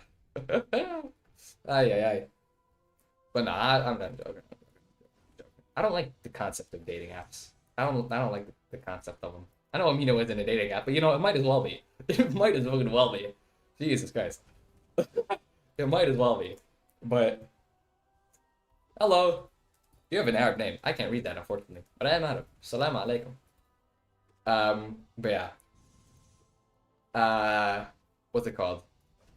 Amino might as well be. But nah. I don't like dating apps in general. I don't like the idea of them. I mean, I get it. You know, you want to match with someone, but like it just like it just turns dating and love like into like something that almost seems like not meaningless, but just like transactional. Like there is something intrinsic about like when it comes to love, like about like human touch and everything and like all that. Like there's some like intrinsically like you can't have love without that, you know? That's the same with like online dating. Okay, I get the people who do like long distance relationships, and like I know it works out for some people, but like it didn't work out for my parents. But you know, works out for some people, right? But I don't know. I just feel like you lose such a core aspect of what love and dating is. Yeah, Discord is the bigger dating app. I was about to say all the social. Yeah, exactly. They're all trash. I feel like it turns it into a culture where like, okay, dating was already kind of seen as like a market kind of thing. Like, oh, you're a commodity and everything, blah blah blah. I'm like, oh, I mean that's how we're like how we are socially, you know. At least a few decades ago, not even a few decades ago, but like a few decades ago actually, like, you know, men got to compete for women, and like, even now it's kind of like that idea is coming back, but like that like makes, I don't know, it's just so dumb. It's just dumb. But Discord is the biggest dating app at this point. I just don't like it. I mean, it works for some people. I mean, yeah, I just don't like the or Roblox exactly. Roblox is the new Amino, bro. Change my mind. Change my mind. Oh, Amino is such a weird place. I'm glad I never downloaded Amino. I'm gonna be real. Roblox and Discord are both such predatory places. Like, this is a wild statement to me, but just the amount of predators that I encountered when I was a child on Discord is insanity. It is insane. It was at least 5, if I remember correctly. Like, at least 5.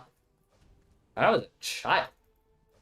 Of course, I thankfully, like, you know, had at least a little bit of a developed prefrontal cortex to know, like, yeah, this isn't right.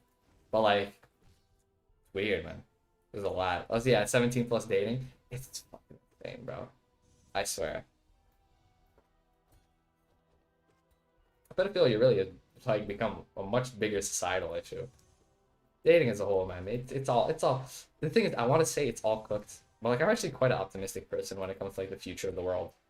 You know, I feel like there's a statement that's like super true, and that we're in the middle of right now. It's like, well, what's it? Okay, wait. Let me up the volume because it's actually real quiet for me. It's like, what's it called? Good times, bad times create strong men create good times create weak men, and then weak men create bad times, and then bad times create strong men. Of course, it's a little bit, you know, archaic in the idea of like, oh, you know, strong man, weak man, blah, blah, blah. But like the general gist of the idea is true, right? It's just complacency. And I think we're kind of in a period of complacency. Like, it's a bit of an archaic idea in the sense of like, oh, strong man, weak man, oh. But it's like the idea of complacency and how we're in that cycle, right? And I just think we're in the part of the cycle where we've become a little bit complacent. Like, at the end of like World War II, that was the bad time. After that, it's basically only been up for the West, at least. It's basically only been up. And now we're in the time where it swings from up, like where it swings from good to bad, right? So I think like that's just the biggest issue. I'm Arabic, so I can say, ما مش مشكلة يا حبيبي. أنا عرب ما بيأثر. احضر إذا بدك، إذا ما بدك تحضر ما بيأثر. أنا بحب كلكم ما شاء الله. But no, like, I definitely think we're in that time where it's just in a transitional phase of like, okay, the times might get a little bit worse. I think like I don't want to put like a date on it, but like let's be real, the death of Harambe is when it all started. No, I'm joking. um, but like I don't know like when it really happened. Maybe it was after 9/11, maybe stock market crash. I know 2008 market crash really cooked me, but like my point is like we're just in one of those times, and we'll get out of it. It just might be a little bit more extreme right now, but I'm just optimistic about it. And like there's also like an aspect of it is like I don't really care enough to worry. That might sound a little bit like maybe even wrong in a sense, like I don't care about the state of the world or people hurting or like all these horrible things going on right now. Like no, definitely. Like if I could like if there was a way to change those things, it's like no, I just try to change those. But like when something is basically out of your hands, it's just like what can I do, man? Like, and what can I do? That's kind of the state that I'm in. It's like there's a lot of things that are out of my hands, and like it'll probably just like wrap around to like being good again. It's just like one of those phases that humanity goes through. So like, it's no real point for me to worry. Like, there's no like worrying will gain me nothing. So I'm just chilling playing Hollow Knight, fam. I'm just chilling playing Hollow Knight. But yeah. Yeah. What literally, what is this late night show? What the hell? Oh my god. I definitely think this has been a very interesting discussion. But yeah, state of the world is definitely interesting, now to say the least. I think like, the most prevalent issue is definitely like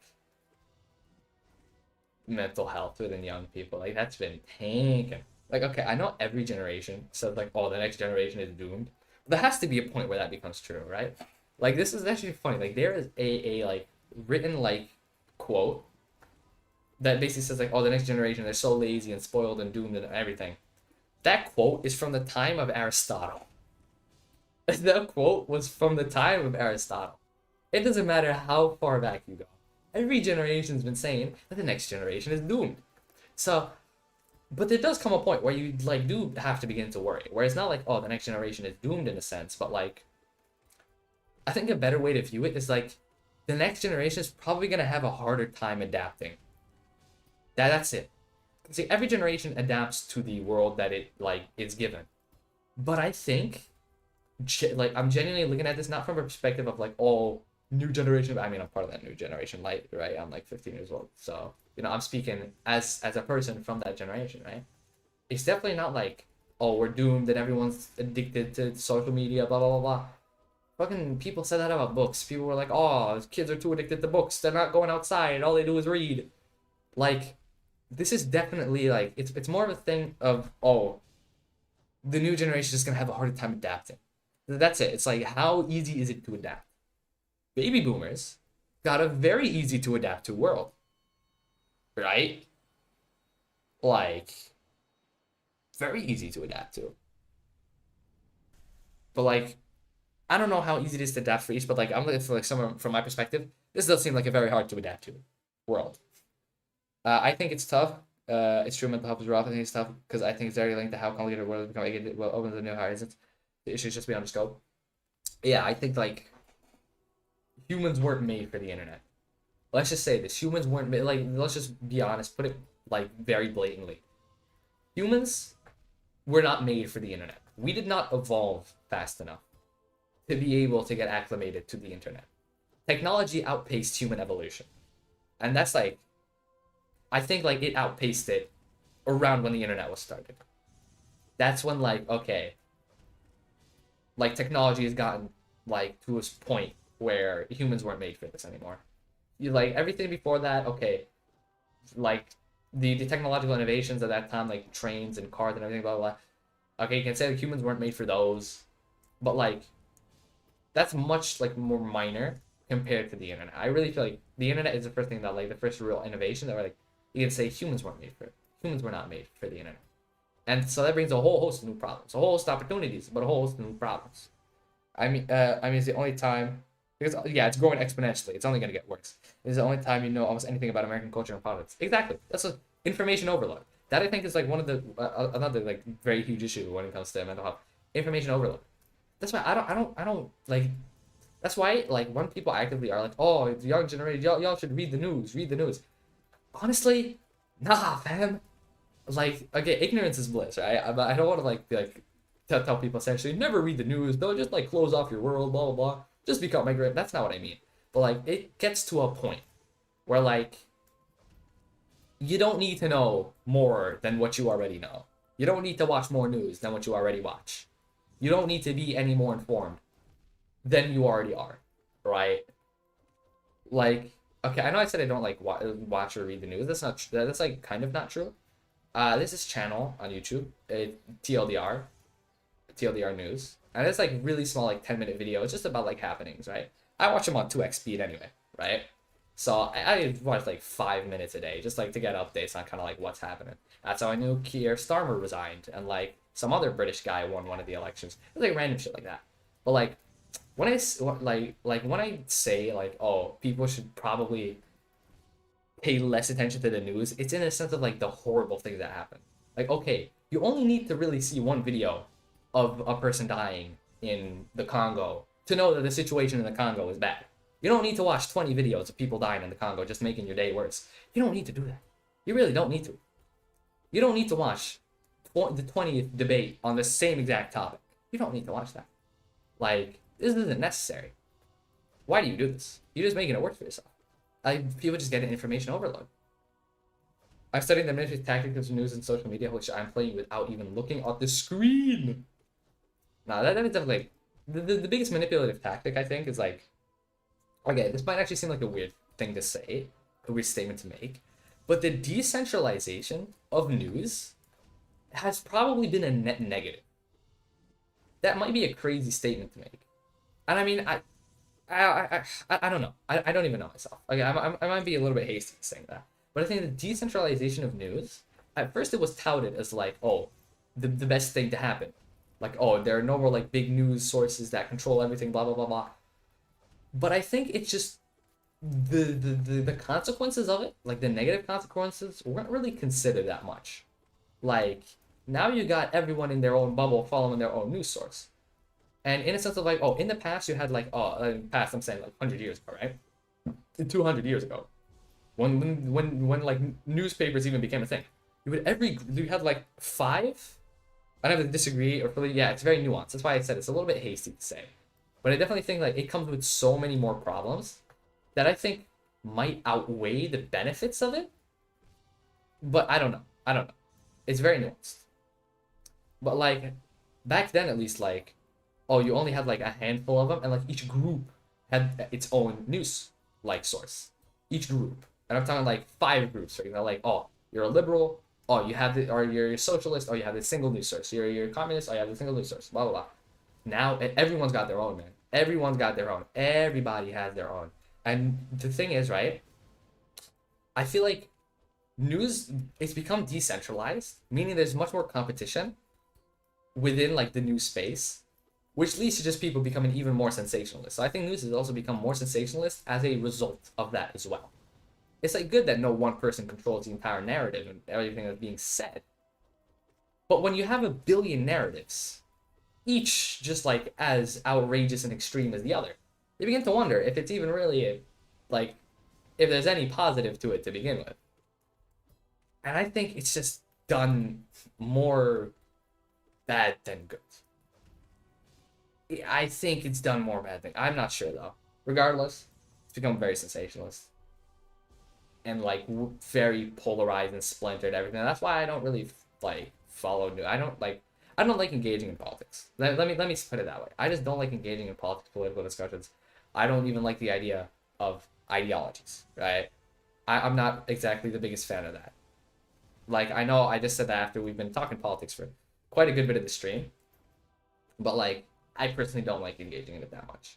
I don't like someone asking me like, oh, are you a socialist or are you this or that? I just am just like what I am. I don't have, like, I have a couple strong opinions, but not any strong enough opinions or any like, you know, what's it called? A group of opinions to even form any kind of ideology out of that. And I think my biggest issue is like when you even have an ideology and you're like, oh, I am XYZ, you immediately get like judged on that. Like, you could have an idea that is like very good and like maybe not fully part of your ideology, but just because you say, oh yeah, I am XYZ, the person you're talking to is immediately like, oh yeah, let me discount just exactly everything that comes out of your mouth. So I think like the idea of ideologies, yeah, are you a name of big social centralization? Exactly. Let me actually read it. Well, the expectation to stay informed is a way for news outlets to keep you engaged. Exactly. Like, they peddle this idea of like, oh, you have to stay informed, have to stay informed, have to stay informed. That's why I feel like old people who are like, oh, you young ones got to read the news more. Don't understand that like, first of all, news isn't read anymore. News isn't read. Let's be real. No one reads the news. You get a video. You get someone reading it for you. You get that. And like, sometimes can barely even be called news. Anyway, because most of it is super biased. Actually, you have to read headlines. No, because most people consume it like news via videos.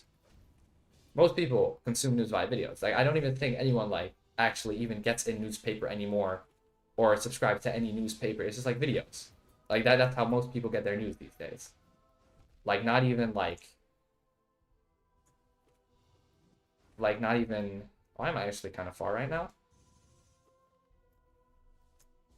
Like people don't read their news; they watch it.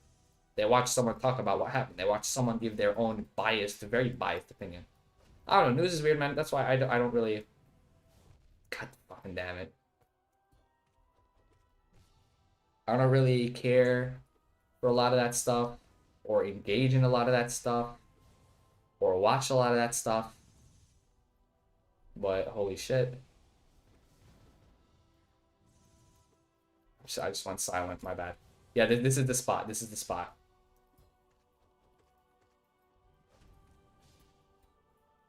Please stagger. Isn't the youth in so? Yeah, yeah, yeah. Youth in many countries. I think I'm too. Yeah, okay, that's too close.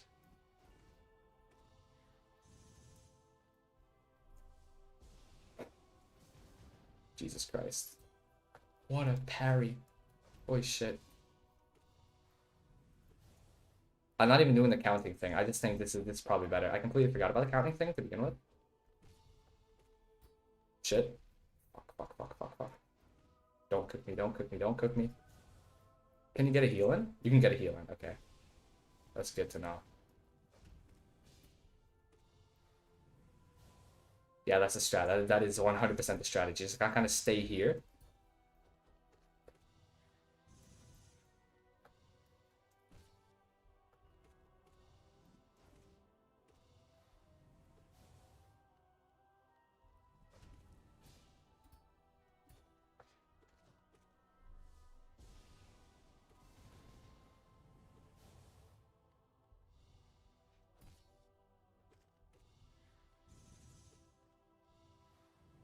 Why are you spamming this, bro? Just let up.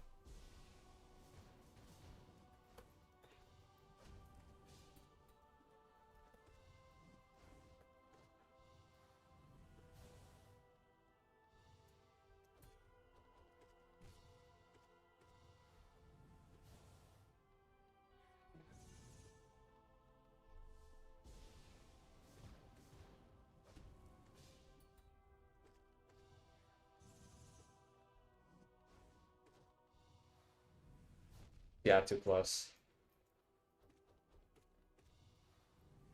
I can heal, I can heal. Bit of an unfortunate stagger timing with an unfortunate attack. Why did I try to heal? Why did I try to heal? I shouldn't have tried to heal. I just thought I'd have enough time. Ah, that was such an unfortunate stagger timing because he staggered right when I didn't have enough soul, and then he immediately hit me with that attack. Those tentacles are brutal, but I think I've got it down now. I think I got it down. Jesus Christ, my God. Oh no, I'm getting close. I'm understanding it now. I was just like I got nervous and I got too aggressive with the heals. That's my biggest issue. That is playing. What I've realized that is my biggest issue. I've gotten way too like I get way too aggressive with the heals when I get nervous because I really don't want to be one hit. God damn it. That was a good run though. Let me read what was said. The youth in some countries more on the adults. Yeah. Bias is actually sometimes a bad word to use. News isn't necessary, but targeted to a specific audience. Well, yeah.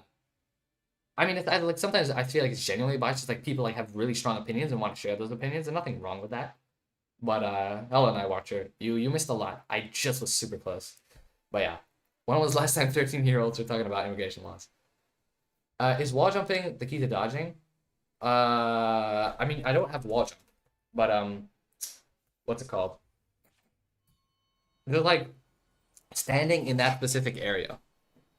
Either way, it's like 7:30, and like I have like fucking another hour and a half. Like I don't have anything tomorrow, so my bad being asked for machines. It's okay, now watch. I still love you. Anyway, where were we? I kind of completely lost the train of thought. Like when I saw I was actually getting close and doing well, I was like, wait a minute, wait a minute. I actually have to play now. I can't speak.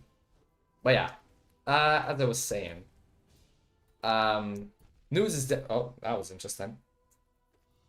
It's like definitely, I think the news has become decentralized and like young people are oftentimes way more informed than adults. But I don't. It's a subject that I don't really even engage in too much. Politics as a whole, don't engage in it. It's actually funny because is it here? All this is a little story time. Story time with Doggo. This is a thing we do during streams. I haven't done one since the start. I used to do a bit of story time, but this is a little story time with Doggo. All right.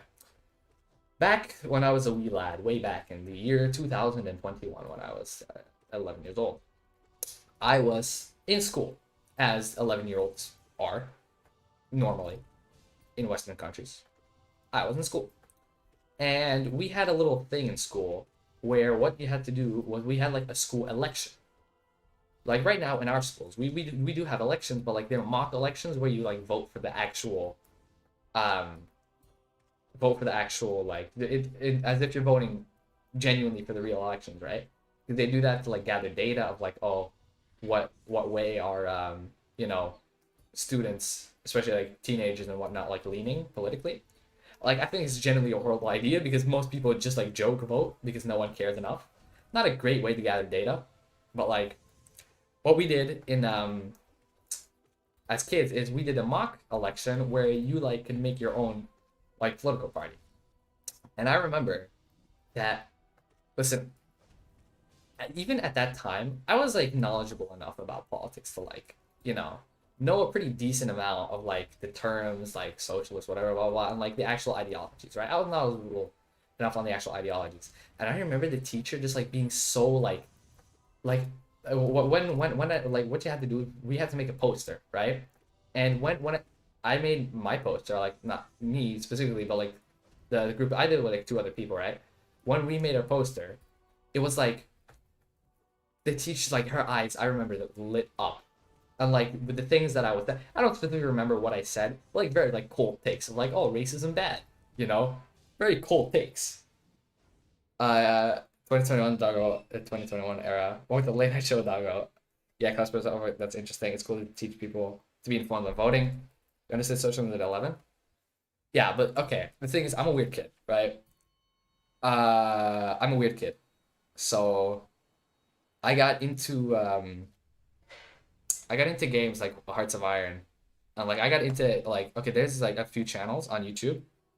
The ins and outs of socialism right now. Socialism is okay. Most people would say it's the lighter form of communism, but that's not really true. Socialism is just like the what it mainly believes in is that the state plays a stronger role in the helping of the people, in contrast to liberalism, where people socialism is a stepping stone of communism. I feel like I don't know. That's like political theory that I'm not too well versed on.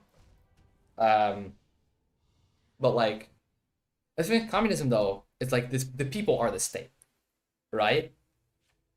The people are the state. That's what communism is. I don't know if socialism exactly is like the stepping stone to communism. DNT, welcome. Where's Radiance?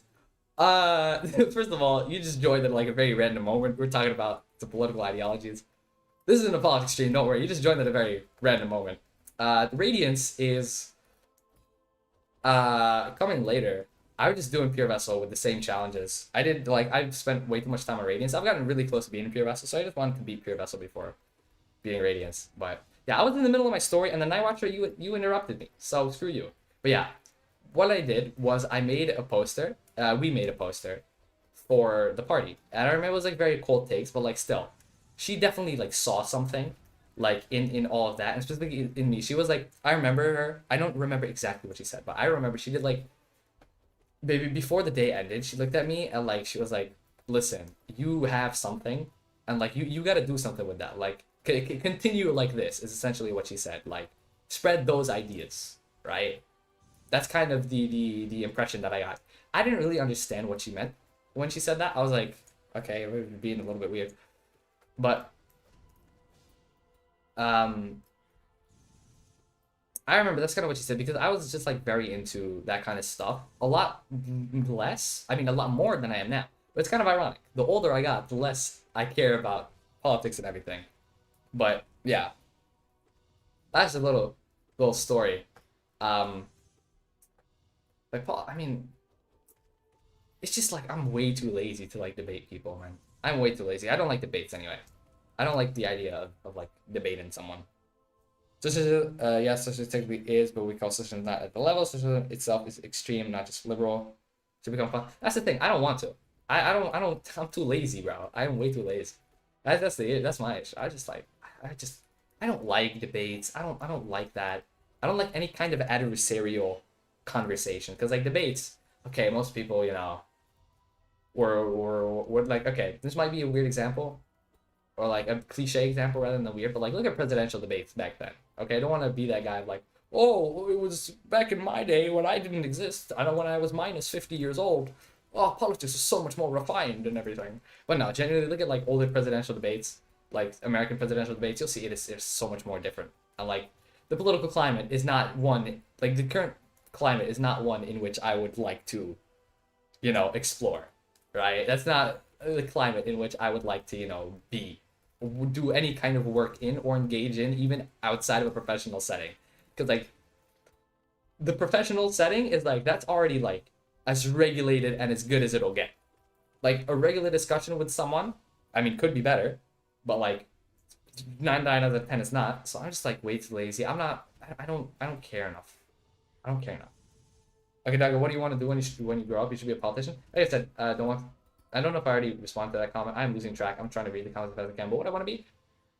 I mean, I'm studying economics. I say studying. I'm just taking it in high school right now. But like, I do plan to study economics. And like, I've always wanted to do that, right? Like since even that age, like age 11, I was like dead set. Like, yeah, I want to study economics. Like, I'm not like I don't mean to say this is like flex in any sense.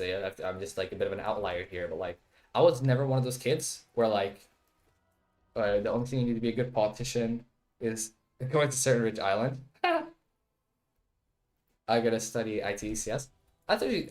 Oh, that's Night Watcher. Oh, I thought Rocket. The thing is, you guys have the same color for your name, so I keep getting you mixed. I was about to say, don't you study film? But no, I was studying. I was never one of those like. I mean, I am not one of those people that's like, oh, I have no idea what I'm gonna do.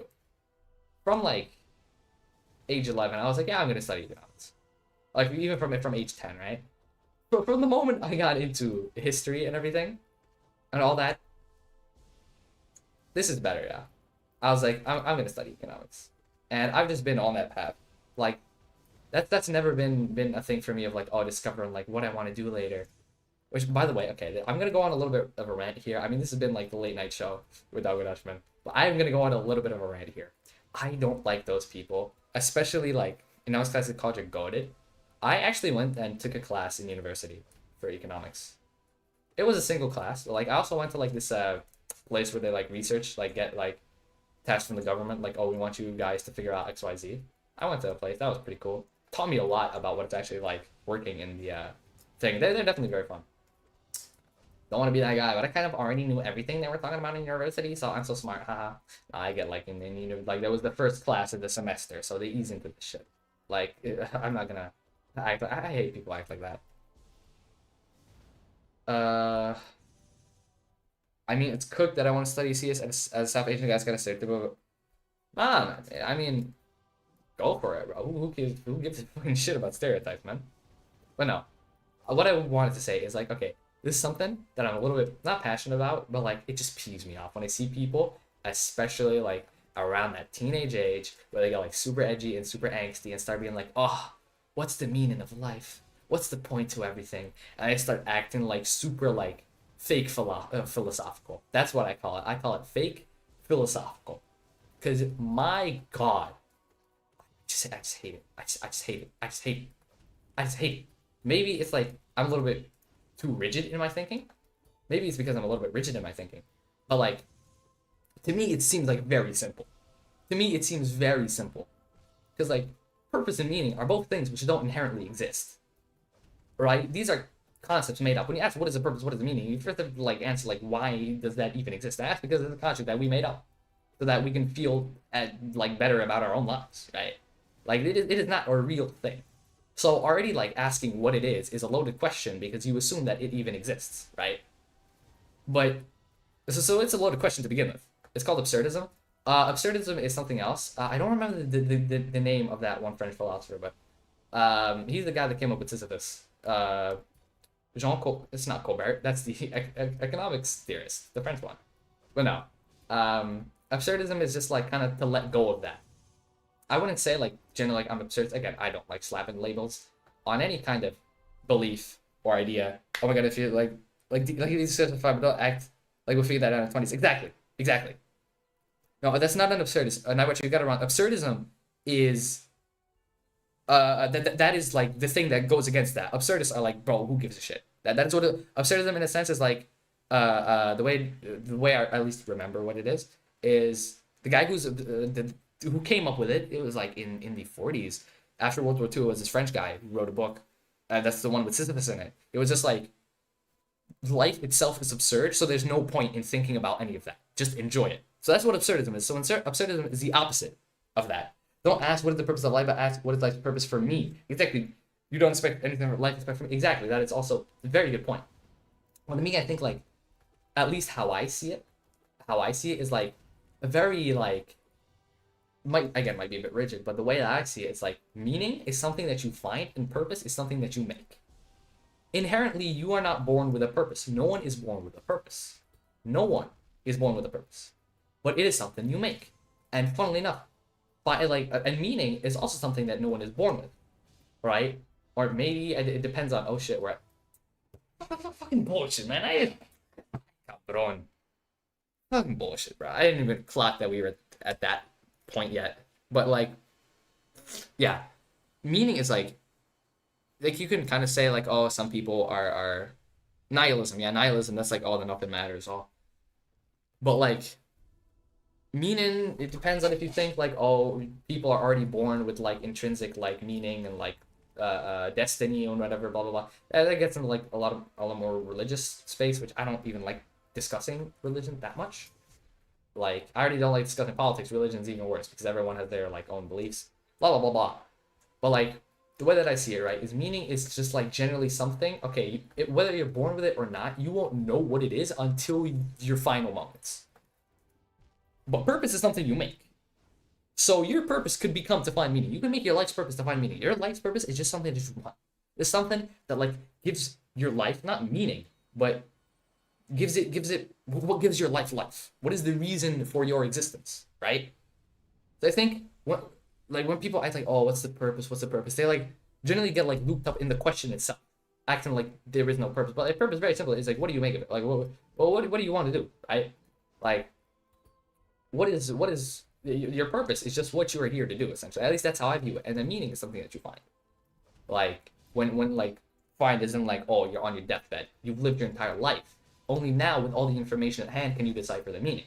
How are you supposed to find something out when you barely have 1/5 of the information on that required to figure out that thing? You can't. It is impossible. Like, first of all, it's a loaded question to even like think of it if it exists. But like, it's impossible to really even say, right? So that's why for me, like, purpose is not what you make, and the meaning is what you find, like, at the end of your life. So then I think a much more like genuine question is like, instead of saying what's the purpose of life, because like, there is no inherent one. You just have to make it. So like, what do I want to do with my life? That is a much better rephrasing of that question. Like, what do I want to do? Also, I should probably read the comments. Don't ask. Viktor Frankl, recommend everyone read his book. It's short. I'm illiterate. I don't read. I'm not actually illiterate. I just don't really like reading. But you're right. I know too many people just trying to figure out such a puzzle question. Okay, let's just admit it. The question, what is the meaning, is such a dumb question. Exactly. It is such a dumb question. Like that. It's a loaded question that assumes there is meaning. And it is a pointless question because you'll never be able to figure out the meaning. Like at this point in your life, and even if you know the meaning, kind of defeats the purpose of living in the first place. Okay, search it up. The edgy teen album is just a misunderstood version of absurdism. Yeah, but like absurdism for what it actually is, it's not that. Yeah, the fuck is the meaning anyway? The meaning is just like, I don't know, man. I don't even know. Like the way that I classify it, the thing is, I can't even tell you what meaning is, what purpose is. I mean, I just said, oh, purpose is what you make, but like, it's like actually like what I personally think is like, I don't know. What I personally think is that I don't know. Do we actually have any kind of real meaning other than the one that we come up with? Do we have any kind of purpose other than the one that we set for ourselves? If you're asking that question, then I have to have absolutely zero answer. And the thing is, I don't even care for an answer to begin with. That's my point. Like I'm too lazy to really care about if there even is an answer to that question because it doesn't change the fundamentals of like life. Like okay, I'm alive, I'm here. That's it.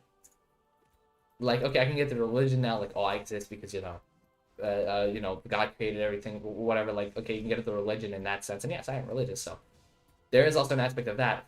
Like, but that's just not where my mind and thought goes to. Like when it comes to questions, I like. I don't know. But point is, I hate people who are fake philosophical and act edgy and everything because they think it's cool. I'm 14 and this is deep. Okay, I'm 14 and this is deep. That's like one skit that's fucking hilarious. It's like, bro, you gotta realize with your realize. Oh, such a funny fucking skit. I don't remember who made that skit, but people like if you've seen this skit, you'll know what I mean. But yeah, I just needed to rant about that for a second. I mean, this is my stream. I decide what we talk about here. I'm not in danger, Skylar. I am the danger. I decide what the fuck we talk about. The burden of privilege, the burden of choice makes it much harder. Most people in history were handed their purpose of birth. Facts. I like being given the choice though. But yes, it is a burden. Why are we lucky? Yeah, exactly. Why are we lucky enough to ask why and not how? That is flames. That is a very good way to put it. That's why I don't even like it is a burden, so I don't even really engage it that much. Another example of a dumb word is success. Yeah, that is true. I do care about political philosophy. You can't say that word. Come on, Night Watcher. Come on. This is a family-friendly Christian channel. No. What was I gonna say? Oh yeah, success. Okay, for me, listen. I am a person who okay. I do want to be rich. Like if I could pick right now, if someone asked me, would you want to be rich and have a lot of money? I'm not gonna sit here and lie and be like, oh, money doesn't buy you happiness. Money, it's not all that in life, you know, that's not what it's about. Of course, like there are a lot of things which I wouldn't sacrifice for it. If I start asking like, oh, would you sacrifice XYZ for money? Most of the things I'd say no. But like, if you're talking about just like generally, would you like to have a lot of money? The answer is yes. Let me not kid myself here. Like, let me not kid myself here. Like, yes, I would very much so like having a lot of money. But that isn't necessarily for the reasons of like the ones that people usually associate. Of like, oh, I'd like all the cars and the watches and the nice clothes. Like, no, I've grown up relatively poor, right? Like, okay, poor by Dutch standards at least, right? Even then, like, I feel just like way too guilty if I even wear anything expensive. Okay, I have one jacket that is kind of on the expensive side, and I never wear that thing. I never wear that thing because I just feel way too guilty. So I'm not like, I would feel way too guilty if I bought a car or a watch or anything crazy like that. 100% not. But then why do I still want all that money? Because I just want to, this is the laziest like thing one can say, but like my ultimate goal, like if you're asking me like, okay, why am I, because like, okay, there are other things that I'm doing outside of YouTube to like make money. Won't exactly say what, nothing illegal, don't worry guys, but like I have some secret projects that I'm working on, let me put it that way. And like a lot of the reason that I do that is because like my real dream, like if you ask me right now, is to just be able to retire early and to just not have to worry about things. I want to just like minimize the amount of responsibilities which I have and things which I have to worry about. That is my ultimate life goal. At least not my ultimate life goal, sorry, but my goal like right now. Like the perfect life that I envision isn't one in a fucking mansion. It isn't one in with all the cars, blah blah blah, bunch of women. I don't care, right? But it is one where I can wake up and do whatever I want, where I have freedom. Because let me tell you, like I already said, like okay, growing up like relatively poor, it definitely like leaves an effect in that sense of like, well, okay, there are other things, right? There like things that I don't exactly want to get into, like the very personal details about my life and growing up and everything. But just like the gist of it, what I'm trying to say is that it's led me to just like be a person who's just like quite tired. I'm tired a lot of times because like I just and because of that, like that's the feeling that I want to avoid, right? I just want to minimize the amount of responsibilities that they even are, because I had to deal with quite a bit of it already, like here. But I'm struggling to word this because it's like a thing, like I'm trying to tiptoe around it while fighting this boss as well. But I haven't read the comments in a while, I'm sorry. But okay, let me think about how I formulate this, right? Throughout the course of my life so far, I have dealt with an indiscriminate amount, not indiscriminate, sorry, but also not unfair, but like a disproportionate, there you go, a disproportionate amount of responsibilities, and have dealt with a disproportionate amount of hardship, more than like an average like kid should, right? Especially here in the Netherlands. Oh shit, especially like here, right? And that has just led me to be a person who just wants to eliminate as many of those responsibilities because I hate the feeling. I hate the feeling of having to do XYZ. I hate the feeling of like having to wake up and do anything. Like that's why I say like I know a lot of okay. Well, I'm kind of far, but like I just want to eliminate as much as possible from the list of things that I need to do, right? Fuck. Okay, now I can actually focus on like wording it. Because I beat the boss. Let me read everything first.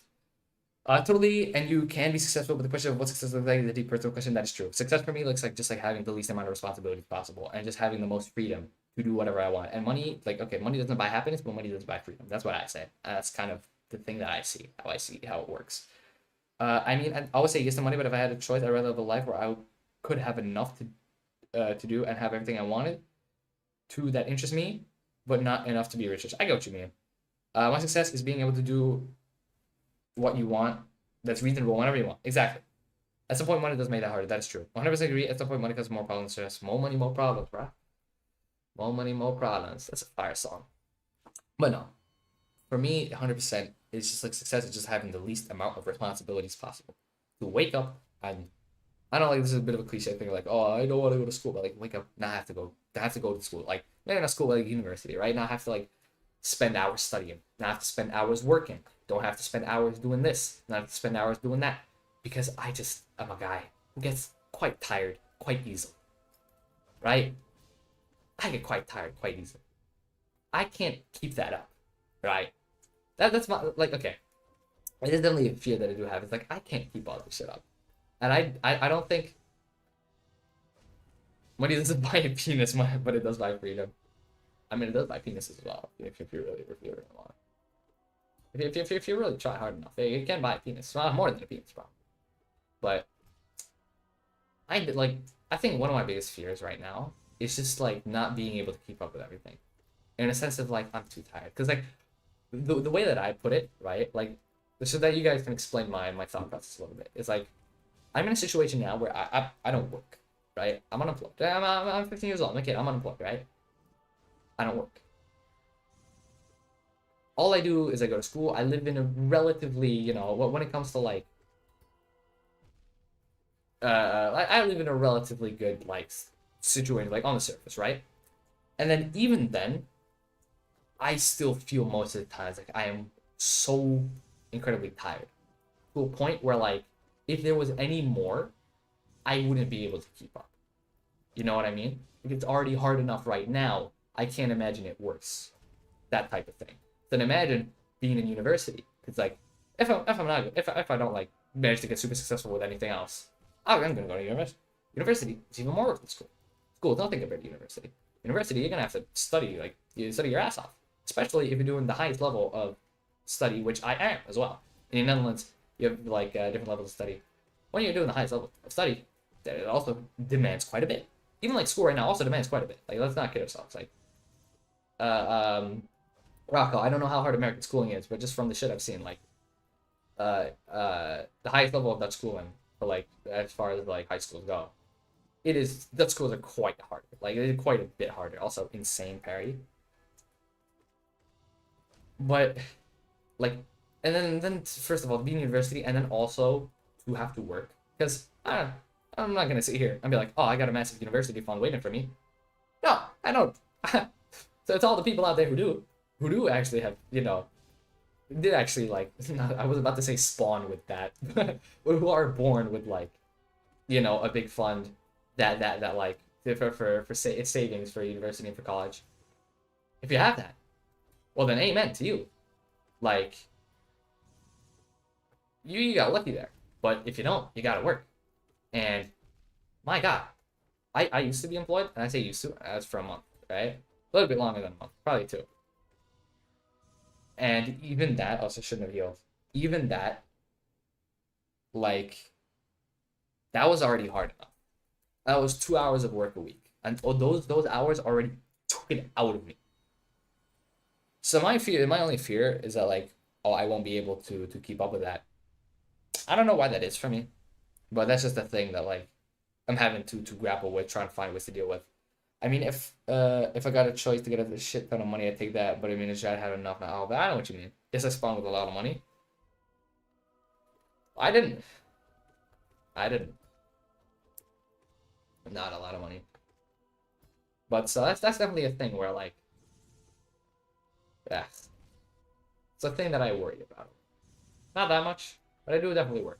I do have a delusion though of, like, oh yeah, I'll be successful. I don't need to worry about it. I made that illusion kind of like to protect myself in a way of, like, I'm not the kind of guy who's like, oh no, I'm gonna have to do all this and that and that. I'm like, nah, I'm gonna be successful anyway, so I don't really need to worry. I'm a little bit delusional, but it's part of what you need for success. You know what I mean? But yeah, that's definitely a thing that rocks my brain a little. Rocco's my brain. I'm not funny at all. I deserve to die right here for that. Oh, Pure Vessel, you can get a free hit on me for that one. Jesus Christ. Also, I should have healed. Just didn't realize. Playing it a little too aggressively. But yeah, why I'm that way? I don't know. Just is. Sometimes you just are the way that you are. And you gotta come to terms with such things. And sometimes life is the way it is, so life can be very unfair. Like, life can be quite unfair. But the thing, okay. Like, that's also another thing I think about. It's like, this is really turning into a late night show. It's like, I think about a lot of things which, like, occurred. Like, I care, of course, I don't want to, like, get super into specific details, because, I like my privacy, actually. But, like, there are things which occur, and things which aren't fair. But at the same time, like, those are things which make you who you are. Without those things, like, you wouldn't be the person that you become, right? Like, you do know my first name. I don't know how you know it, but you do know my first name. You're gonna get smoked for that, by the way. I not smoked murked. No one can know, actually. But no. When such things occur, it's like, I'm so sorry. It's like, those are the things that make you who you are. But then it's like, you also think, like, are those things, like those aren't fair at the same time. To put into perspective what I mean, right? Because, like, I always had a thought process of, like, oh, it made me who I am. Without those things, it's fine. So it's it all turned out. I mean, we don't want to say it all turned out okay in the end, but like, it's all fine, right? It was all worth it, to say the least. Because right now, I would say, like, I'm at a state where, like, okay, I definitely have, like, quite a good self-esteem, actually. One thing that I actually do have going for me there. But I was watching this video of, there's this streamer. I don't remember who it was. Don't remember who it was, but it was a streamer, and they were just, like, talking about, like, they were, like, in a discussion with someone else, and they were talking about, like, oh, I went through all these things, but now, you know, oh, I'm older, and now I do these things where I help people, right? I help people go through similar things, right? So it's started like this a mental health thing, right? For especially for young people who go through similar experiences and everything. And the kind of takeaway that they had was kind of the same, of like, oh, because I help people now, the things that happen to me are okay. You know what I mean? Like those things are like fine because they've led to good. But then it's like kind of having that realization of like that's not how that works. Like that doesn't make anything that happens okay. You know what I mean? But at the same time, that's also just the way it is. I'm getting cooked. So I'm rambling a little bit now because it's very hard to put into words what I mean. I definitely struggle with articulation at some points because there's a lot of like ideas and like points in my head that I do try to get across that is kind of hard to get across sometimes, right? But the point is like the things which occur make you who you are, but yet even any good that comes out of those things does not make the things which occurred okay, right? I think that's the thing which like I don't want to say like I grappled with it too much because I don't think it was like that big of a thing on my mind, but it definitely did like make me think about it, like when I heard it like being said that way, it definitely made me like kind of see it from a different perspective at least, like at least just like see it from a different perspective, right? But then you also kind of have to grapple with the fact that those things that happened kind of made you who you are now, and in a negative sense as well. Like it's not just in a positive sense, but in a negative sense too. So sometimes it's just the way it goes, and it can lead to also like negative consequences, I guess. Like not just good, but also bad. But you know, regardless, we live it up, we ball. I low-key don't really get self-esteem. I'm like, if I can do something good, I'm like, hell yeah, I'm good, I can do this. And if I'm bad, I'm gonna still kind of be positive, but I can understand when I can't do something. Like if people are always like, I I'll never be good at XYZ. I mean, I can accept I'm a failure at some things, but yeah, I'm never gonna be harsh on myself. It's just like, okay, the thing that goes on there is very simple. It is a very simple like idea. It's like when multiple times you are presented with a case where you fail at something, you will naturally be more inclined to believe that you will fail at the next thing. That easy. The brain, like, it's not going to expend resources on something which it thinks is a fail, right? Like, if you think that the thing you're doing is pointless because you're going to fail anyway, then you won't do it. Your brain doesn't want to do it because that's just a waste of resources, right? So when people are met with multiple failures, and not just failures, but like, okay, you can have like successes. Like failures much outweigh successes in the mind, right? And especially when you hear from others, they're like, oh, not just you are a failure, but what you do is a failure. Then you will naturally start to believe that more and more and more. Just having good self-esteem in that sense of believing like, oh, you can do XYZ, it's just a sense of believing that those failures don't define the future. That's what that is. That's like the curve that you have to get over. It's like that the failures which preceded you do not define the future you. That's the simplest way. Kind of, yeah, that's a quote. The failures which preceded you do not define the future you. That's a quote right there. Fucking clip that one. I need to say what I'm like harsh on myself. No, people who are harsh on themselves, like, and then okay, when people are harsh on themselves, that gets to a point of like comparison, right? Like, oh, if they can do it, why can't I? It's as simple as that. Like when you're so prone to failing, when you put into your mind that you fail, and the thing is, it's a trap because when you like believe that you will only fail, and then you stop doing things, which means you don't get even an opportunity to succeed, you will further believe that you are only a failure because you just have less successes, right? And so when you compare it to other people, especially people who are in the same situation, uh, then you're gonna be like, oh, why could they do it and why couldn't I? Your brain's gonna try to find a reason, right? That's like what brains do. Right? You're gonna try to find a reason. And one of the most obvious reasons was just like, oh, because I'm inherently wrong, or I'm inherently bad. Not just at a thing, but just like in general. And you get super like harsh on yourself with it. Like I'm just inherently like wrong, right? That's what happens when like people get too into that, like of like, oh, I'm a failure, I can do anything right, and like they see other people doing it right, then it's like, oh, well, what's the reason? And then they come to that conclusion. And again, in that sense, it's like it's another realization that you need to make. Not just that, like, oh, your past failures, the failures that precede you don't define the future you, but like everyone's different, man. Everyone has a strength. Everyone has their reasons for like why, and you don't even need a good reason. Like it's just like sometimes, what's it called? Okay, I'm wording this very poorly, but what I'm trying to say is like everyone goes at their own rate when it comes to stuff. You could be super good at one thing that they're just like absolutely garbage at, but because you're cherry picking and only looking at the things that they're good at and you're garbage at, you get to those conclusions. Everyone is good in their own thing and good at their own time. They could be absolutely great right now, but completely stall in their progress for the next 5 years, while you could be pretty bad now, but slowly and steadily get much better over the next 5 years and eventually outpace them. That's also like full possibility. So it's just like understanding, like everyone is different, goes at their own pace, and is good at their own thing. Like that's what that is. Comparison is the thief of the joy, you know. Like again, you can compare it to. You can also just like look at like, okay, this is technically isn't good advice. Like, sometimes people get too egoistic, but like when you look at like people who are kind of worse at the thing that you do.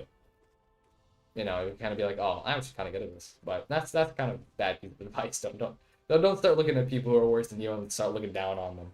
the ego farm. Don't do that. But yeah. Whoa. Same night I think it's whether or not at a young age you learn such told you're capable of anything, then we assume we can be good at anything even when we do suck. I ego farm daily. W Night Watcher. I ego farm by looking at people who die to easy bosses in Hollow Knight, and I'm like, oh my god, I'm so good. Well, they suck at these bosses, and I'm so good. Now, for me, I definitely, like, at one point had a horrible self-esteem. But I think I definitely grew into a thing of, like, it is much, much better now. I definitely grew into, being more forgiving and understanding of the self and myself in general compared to like, prior times. That was, like, it was a point where it really kind of was pretty bad. But, that's why right now I definitely have like, well, when I'm like trying to do something, I'll have the attitude of like, I'm just gonna fucking do it. I don't care. That's my thing. Like I get like, so when eventually like sometimes you get to a point and you realize there's like not caring, but in like a good way, is sometimes the best option. Like, oh, there's a 99% chance that I fail at this thing. I don't care. I'm gonna do it anyway. You know what I mean? That's kind of this place that I've gotten to. Like, if I want to do something, I'm gonna do it. And then if I'm bad at it, I don't really care if I'm bad at it, because that doesn't define, you know, who you actually are as a person. You're not defined by the things that like you are good or bad at. Like, that's to get like also a weird question of like, what do you even define by? That's also another a whole fucking can of worms that I don't really feel like opening right now. But yeah, I definitely have got this improved self-esteem. Fully by ego farming. I am defined by nothing. That's like I feel like some people go with those answers like I'm defined by everything that I am, or I'm defined by nothing. I like kind of cop out answer, but at the same time kind of true. I think it's a like when you rattle yourself with like such questions that like are practically unanswerable. They kind of come to those conclusions. It's very vague conclusions, which technically satisfy the idea of giving an answer, but at the same time don't give an answer, but like technically do. I don't know. I'm talking a lot. I realize that I'm talking a lot. Rocco, are you still here? I miss your beautiful, beautiful messages and your beautiful input. Oh, and you smell nice. Oh shit. Did I do it? Did I run out of things to talk about in a continuous stream? Oh my goodness, I can't believe it. Oh my god. I ran out of things to continually talk about. No way. Actually, it's more so because I'm kind of locked in with this boss. I'm actually trying right now. Shit, I shouldn't sound. I don't know. I'm not trying to sound emo, but like, oh, fuck's sakes. I say I'm trying. I read the comments once. Try to read what Nightwatcher said about him being a emo femboy. God damn it. Ah, fuck me, man.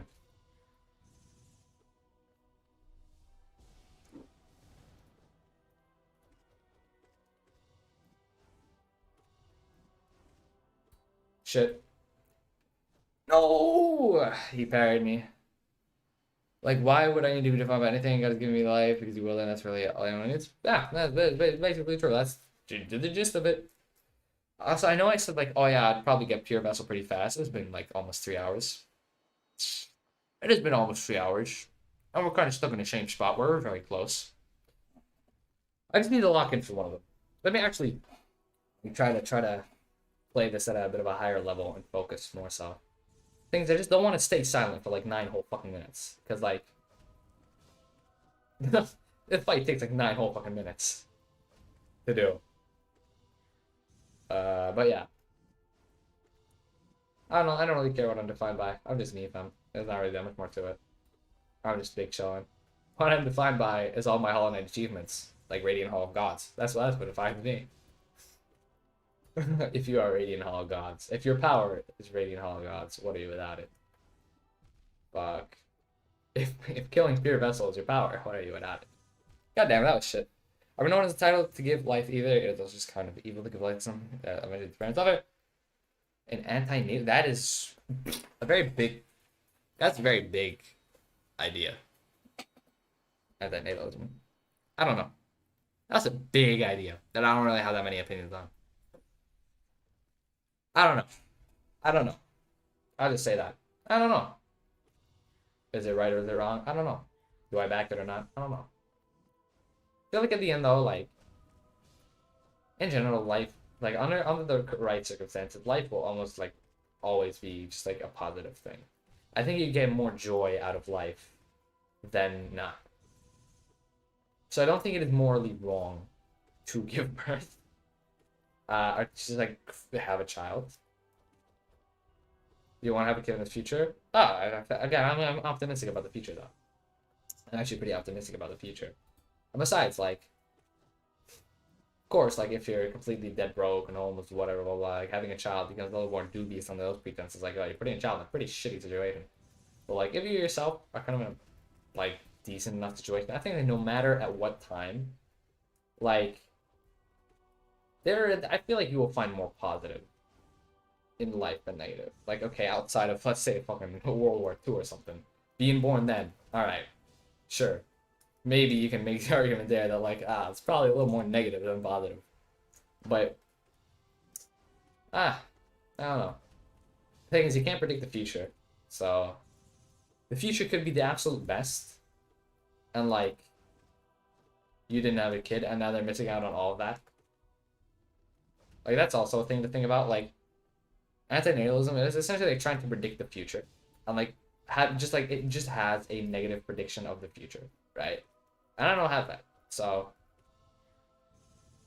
the member of the family is like really financially struggling, and yet they had a kid recently, and like, oh my god, are you people genuinely stupid? I mean, I was born pretty much right after we went into financial ruin, so yeah. But I think, like, again, like, okay, I'm in the exact same situation. Like, okay, I'm in the exact same situation as, maybe not the exact same, but I was pretty much in that same situation that kid was, that kid is in, right? That you're talking about. Yet, would I choose to not be born, despite all the shortcomings of life? No, definitely not. I'm glad. Despite being in that exact same situation, the exact situation you described, I definitely, like, wouldn't say that I don't want that. But I get, like, some people wouldn't. But then again, it's a gamble. You can't predict the future. You can't predict what kind of person that will be. You know what I mean? Like, it's such a hard thing to, like, say, because I don't think it's wrong in a sense. I think the idea itself is, like, pretty, like, sound. But it just falls into the trap of, like, kind of trying to predict the future and trying to just, like, you can't predict what a person is going to be. Like, maybe a person wouldn't mind being born. Like, maybe they wouldn't, like, regret it. I definitely, like, don't look back at, like, ugh, why was I born? Are you guys so stupid? Oh, it's such a horrible time. I wish we were never born, blah, blah, blah. I don't look back at it like that. Tight spot, and they had a kid, now they're still in a bad spot. Like, why I had a kid while being in a bad situation? So, I mean, like, okay, the question of, like, why I have a kid is, like, I don't know. Some people just like really want kids, and like they're a pretty beautiful thing to have kids. Some people just like really want it. There are many like reasons that I feel like you won't like be able to like. I'm not saying this to say, oh, you don't understand because you're dumb. I myself, I'm saying like we don't understand. Like I think like you can only really understand that once you get in the situation where you're having one. So I don't think it's even like our place to comment on it. You know what I mean? So I can say, but again, I don't think that's really something that like that's even our place to comment on because I have no clue what like the in and out reasons are. Yeah, in and out, but like what those reasons are. You know what I mean? Like I don't know. Fucking piece of shit. That was a little rude. I'm sorry, Pure Vessel. I didn't mean it. You're a nice guy. I'm sure the ladies will. I take it back. You fucking suck. You stink. Jesus Christ. I hope you rot in hell. Anything that doesn't work because you'll never find a person living in which they were born who is correct. Homeless abortion survivors to trafficking victims can be at others are grateful for life. And that's the thing though. That's like everyone who would say answer the question would know is like dead suicide. Like that's the thing though. I don't think I think that's a very like hasty statement to make because like anyone who would say no isn't there. You have like that's the fundamental issue with like phrasing it that way and like asking like oh just like generally like saying like oh yeah anyone you ask would say this and this.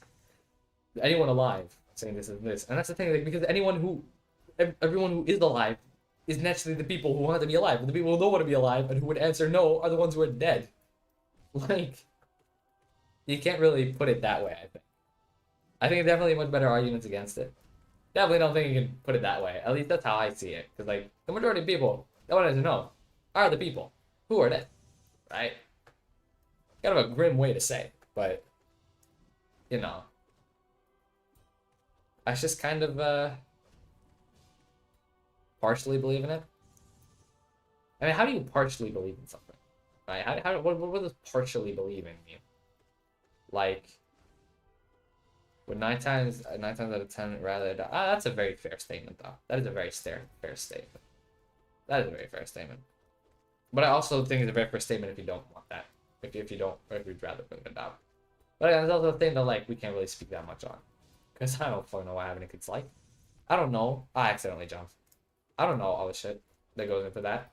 Shit, fuck. Oh, I'm so good. I'm so good at the game. Literally Fireborn. Literally Fireborn. Also, why is this stream devolved into like such discussions? Why are we talking about why are we talking about these things? Late night show ass, but you know. Pure vessel, pure vessel. I gotta beat you, man. I can't go to sleep today without having you done. I can't go to sleep today without having you done. Doesn't even have to be hitless, man. Just gotta beat you once with these rules. Is pure vessel capable of end break? To get back on track.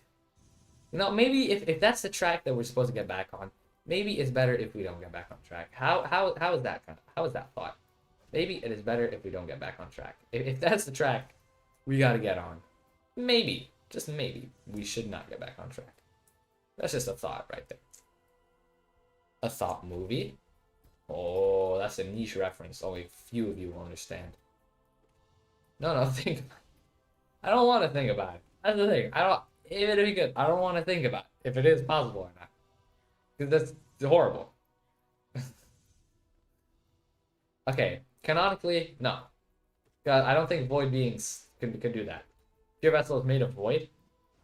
I don't think void has any reproductive organs. Ow. Like you could probably create another void creature out of pure vessel. But not in a sense of like, oh, that would be a child of the pure vessel. That would just be a creation using the void, which is already in pure vessel. Which I don't know if void could be regenerated in any sense. So I don't even know if that's possible. Well, I don't even know if that's possible. But yeah. That's yeah. That's yeah.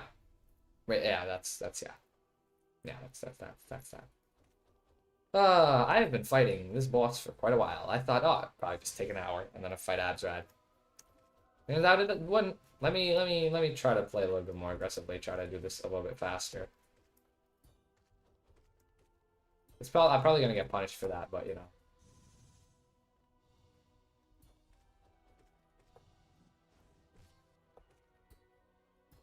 If I can just like get super consistent with like the parries, hitting the parry, then I think I can play like pretty aggressive, because then I don't even get punished. Like his main punishing mechanism could be used to like get a hit off on him, right?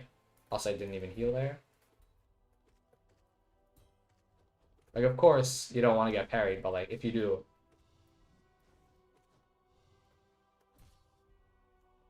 is Radiance mommy? No, that's Fluke mom. That is Fluke mom. I don't know what gender the Radiance is. We were discussing this earlier. One of the other streams, I think last one, or the one before that. Radiance is a female though? I don't know. I don't know if the Radiance is a female. Again, it's called a god, not a goddess. So, I don't know. Gender is a very weird thing in this game. Almost everything is ungendered. Hornet is literally called the gender child, specifically because she has a gender, which sets her apart from like every other main character. Except for Cornifer, we love Cornifer. Cornifer has a smoking hot wife though. That's the real mommy of this game. My god. Corny's wife. I don't know how we pulled that. My guy is punching like crazy. But hey, respect to Corny, man. Shit. I shouldn't have read chat there. Oh, I shouldn't have read chat. Nietzsche referred to it by her, and its French name is called God of the Light. Interesting. Wait, let me see. Let's do some field research here. No, it says Forgotten God of Light. Listen, I don't care about no French names. I don't care about no Frenchies. This is America, goddammit. This is America. Why should I care about no French guy? Screw it. This c'est oublier de la lumière. Oublier means God, I think. And oublier means light. My French is very good. Is this faster than normal? This has to be, right? Yeah, it is. There you go. I walked into it by accident. Oh, I love this man's hitboxes. This man's hitbox, I mean. It's real great.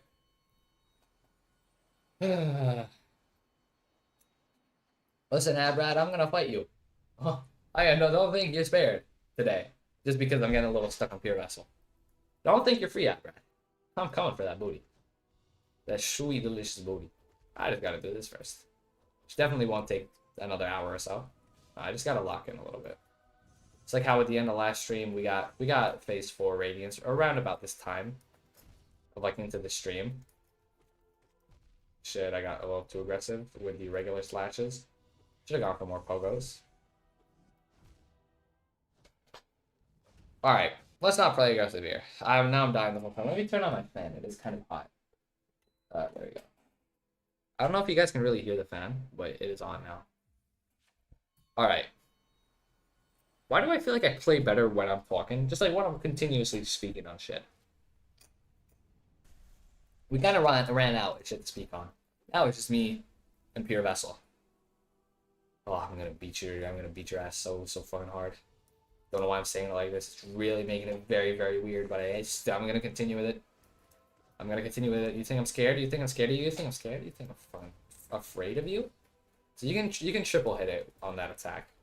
That's the only attack where you could really triple hit. That's bullshit. You shouldn't have hit me. That's some bullshit. That's some bullshit too. Jumping on me while I'm in a corner. That was some bullshit. That was some S tier bullshit. That was some bad RNG. Definitely bad RNG, not just like a skill issue. Don't even know. I'm looking back. Why did I jump there? What was the purpose of that? Okay.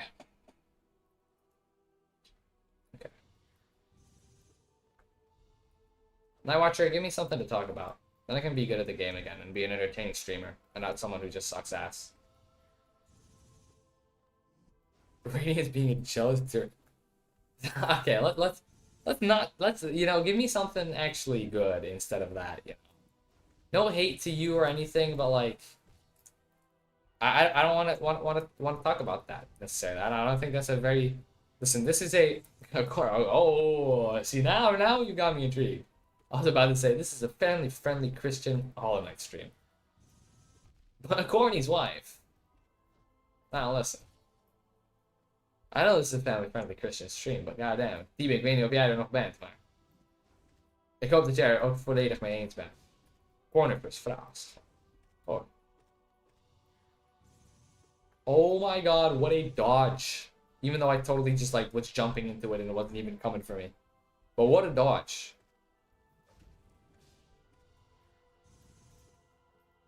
Jumped. Oh, I see you. Don't even think you can. Oh, okay. My finger wasn't even on the down button. Down, down, down, down. Oh, that was.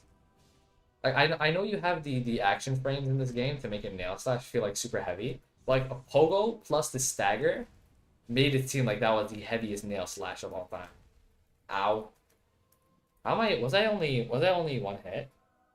Was it? I mean, was it only 3 HP? I didn't even clock that. How did that happen? Alright, listen, Mr. Vessel, could you, or not Mr. We just went over how there's none. Deadass found articles go to. Why doesn't Cornerford pay more to the knife? Does he not know he's a baddie? Is he homosexual?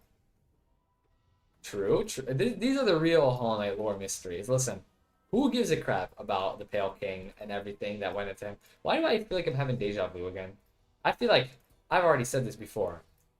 Something about not giving a crap about the Pale King and like really zooming in on Cornerford's wife here, but like no, why doesn't he pay more attention to his wife? That's a genuine question. Can you stagger? Thank you. There we go. Beautiful, beautiful, beautiful work. Jumped. Oh, baby, baby. You're not gonna fucking get me, bro. Okay. It's just corny. No, I have a feeling that I already made that joke. I have a feeling like I already made that joke. Like, oh, who gives a crap about the Pale King? I have a feeling I already made that joke. Must be a different timeline. Oh my god.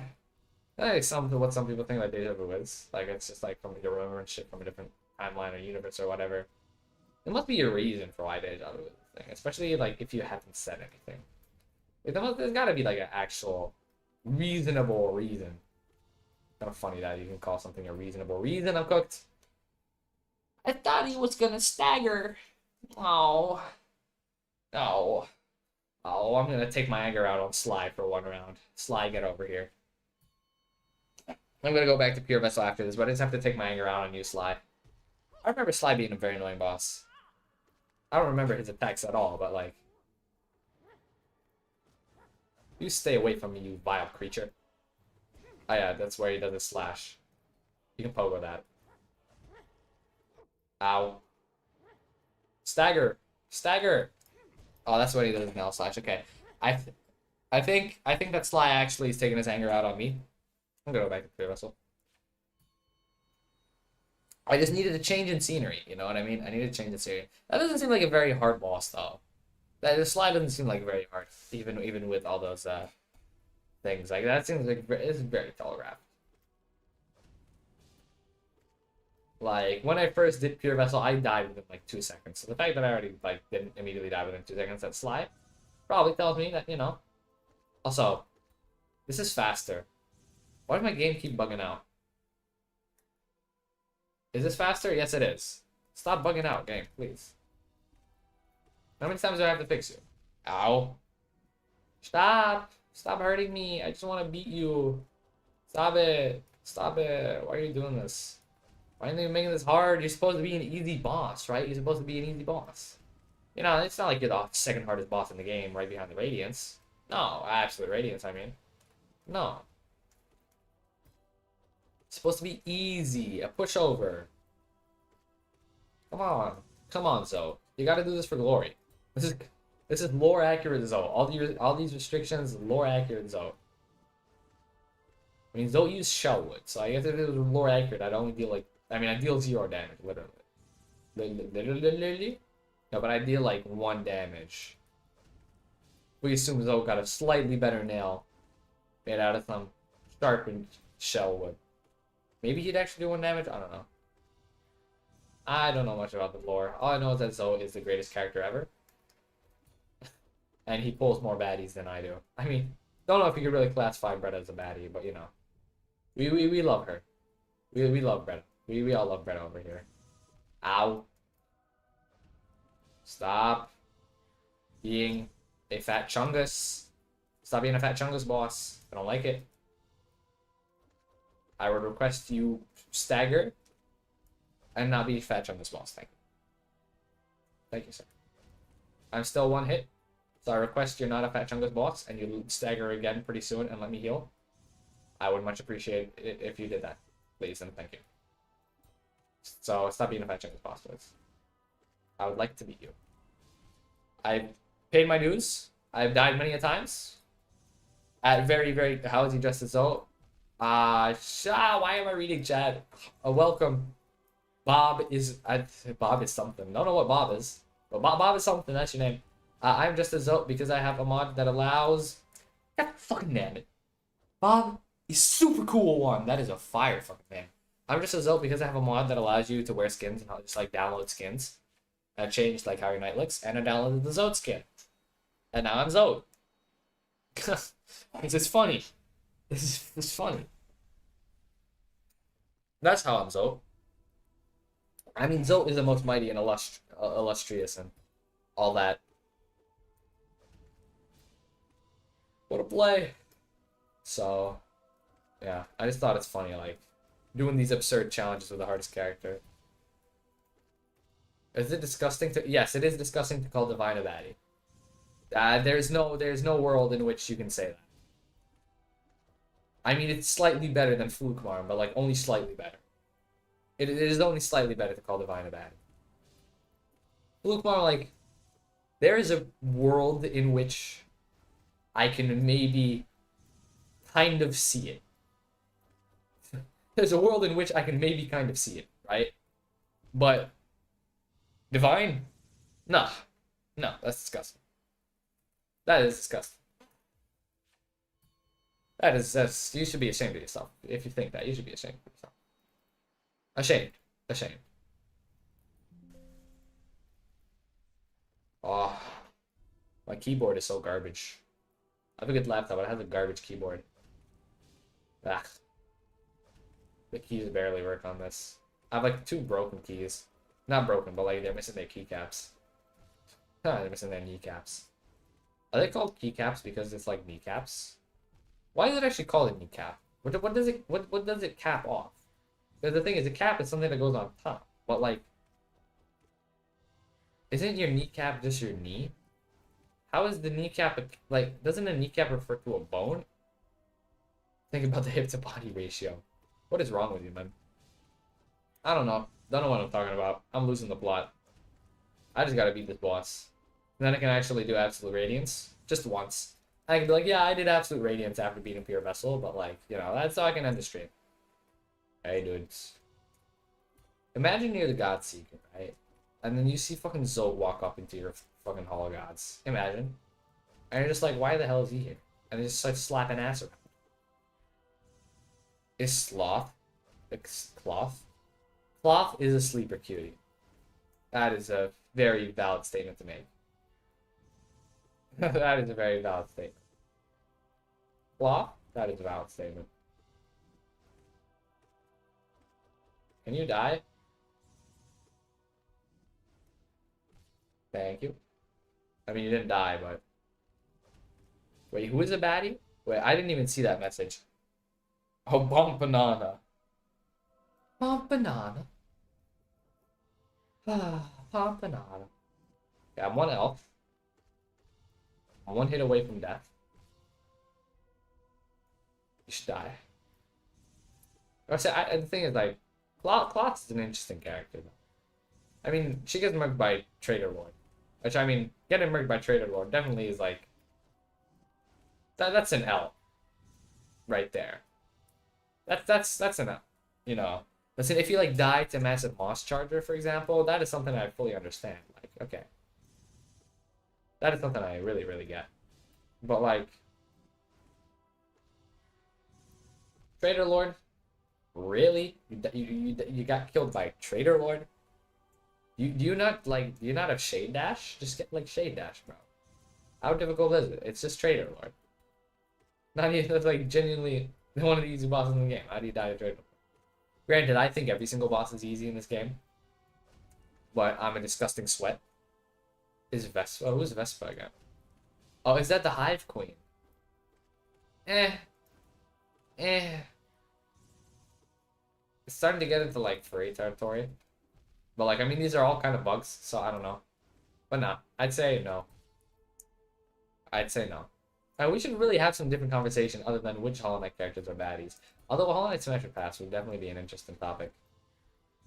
Fucking Smash and Sly, by the way. Sly is getting cracked. Oh, Jesus.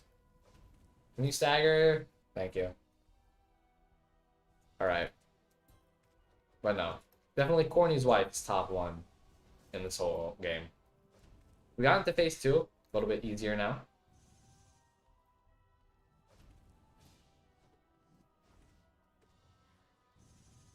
Ow. I remember when I get like shocked getting this far. Like, oh my god. I finally got this far. No way, guys. But like now it's like, it's par for the course. Just getting better and better at this game. Oh, I'm so good. Boop. Get smacked around, bro. Get smacked around. Okay. I almost got smacked around there. Also, I instinctively tried to like heal. Went for the heal. Ow. That's not nice. I don't like it when you do that and when you make me 1 HP. I don't like that. But I like it when you do that, because then I can heal. Being just like one hit stresses me out. Really, really, really much. Really, really much? Can I speak fucking English? This is America, goddamn. America. Oh no, my totally definitely second monitor and not just, you know, repurposed iPad. It's low battery. What am I gonna do now? I mean, I can't charge you right now. I'm mid-fight. Marissa? Who isn't that like the one like chick that like Dream Nail or whatever? Like one of them dream people. I'm pretty sure that's who Marissa is. I mean, it's a fucking yeah, the spirit, but it's a fucking butterfly, bro. Like what? Nah. I'd say like hard pass on that actually. Like definitely a hard pass. No hate, of course. Though I do kill Marissa in each one of my playthroughs. Have you seen her? Yeah, that's like it's a hard pass. Nah, fam. I'm not about all that. See, I want me a wife who can go Papanada. Papanada. Yeah, I want a wife who runs a shop, and anytime someone comes in, you just go Papanada. That's the kind of wife that I want. Not a wife that just stands there and then gets dream nailed and dies. Like, what the fuck you mean? You just got like, what the fuck you mean you're a dream to begin with? What do you mean? What are you talking about? That's some loser shit right there. Like, oh yeah, someone hits me with a nail and I die. What do you mean? What the hell? That's some loser behavior. I'm joking. I thought I could up slash. Now I'm 1 HP again. But I can heal. Huzzah. Can I get lucky with a stagger? I'm pretty sure it's like very close to staggering. Yep. Back up to full. Okay, we're getting close to the part where he starts going crazy with the tentacles. So we gotta start standing here. Yeah, I think like right now he's reached that part. Yeah, just continue doing that the whole time. Like, don't fucking go crazy with your tentacles, please. That was very close. You know what you know what I said? I said don't go crazy with your tentacles. Can you stagger now? Thank you. White Lady? White Lady is kind of a shout. That's a bit of a sleeper pick. I feel like White Lady's already been like she's already been cracked like so many times. It's like you're getting like I don't know. I say nah. Cracked a little too many times. What a weird conversation. That's a bit of a slag. I don't understand it though, but like me personally, I'd say no. You feel me? Okay, now I'm far enough away. I really gotta like stand like. Are you shitting me right now? What the shittings? It's not very. What of you? I can't. I'm not gonna read the comment. I'm not gonna read it right now. I'm not gonna read. I'm a little too fucking piece of shit. And you stagger right then? Would you not have picked any other moment to stagger? You really are just ruining my gameplay, aren't you? You really just ruined my gameplay with the stagger, didn't you? You really just ruined my gameplay. You just had to, didn't you? You had to just like jump me immediately while I was healing, and then ruin my gameplay with that garbage stagger. What about that, man? Come on. Horrible. Garbage. That's not very woke of you, I don't care. The slug who turns your freaking get it. Jesus Christ, man. What is this? What is this? Like what even rages like a twink? Blah blah blah. I'm a femboy and I don't like myself, so I say that other people are twinks. And my name is Nightwatcher. Blah blah blah blah blah blah blah blah blah blah. I just don't rage like crazy because I actually have control over my emotions.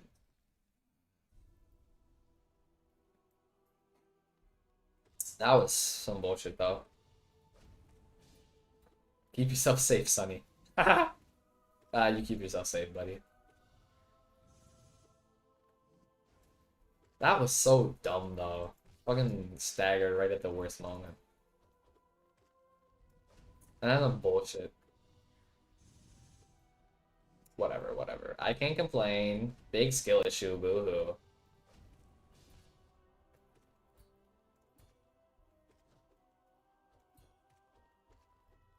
I would feel like even if it's staggered at a different time, it still would have been like 2 HP, so. Ugh. It's a very unfortunate course of events. It's like immediately him jumping on me. That's the annoying thing. Like, that was like. Would it have been any other attack? I think it would have been fine. Isn't the jump one like very annoying to deal with sometimes? It requires very fast reaction time. And I just like, when you're healing, kind of hard to do that. So would it have been any other attack? I think I would have been fine. Right now, I'm throwing though. Just fucking jumping into those things. Fucking jumping into them. My god. I'm a little bit tilted. I'm a little bit tilted. It's like I won't have time to do absolute Radiance because it's 3 hours we've just been going at it. But it's gonna happen before the end of the stream, let me tell you that much. It's gonna happen. I'm not stopping, even if we have 0 people watching. I'm not stopping. Until this gets done, goddammit. Make sure to like, subscribe, and follow, by the way. Alright, buddy. Pure Vessel, listen. Listen, yeah, you're kinda making a fool out of me here. Guys, can we agree Cornifer is the luckiest man on earth, bruh. Cornifer? And if there was one person I would want to be in Hollow Knight, it's Cornifer, goddammit. By the way, also, if we're like on the topic of like Hollow Knight Smasher Pass, I mean, Hornet is like, I'd say no, fam. I'd say no. I'd say no to practically everyone except for Cornifer's wife, bro. The luckiest guy on earth. My god, absolute baddie you got right there. Bagged and tagged, my guy, bro. My guy. Yeah, Hornet's too popular. Yeah, exactly.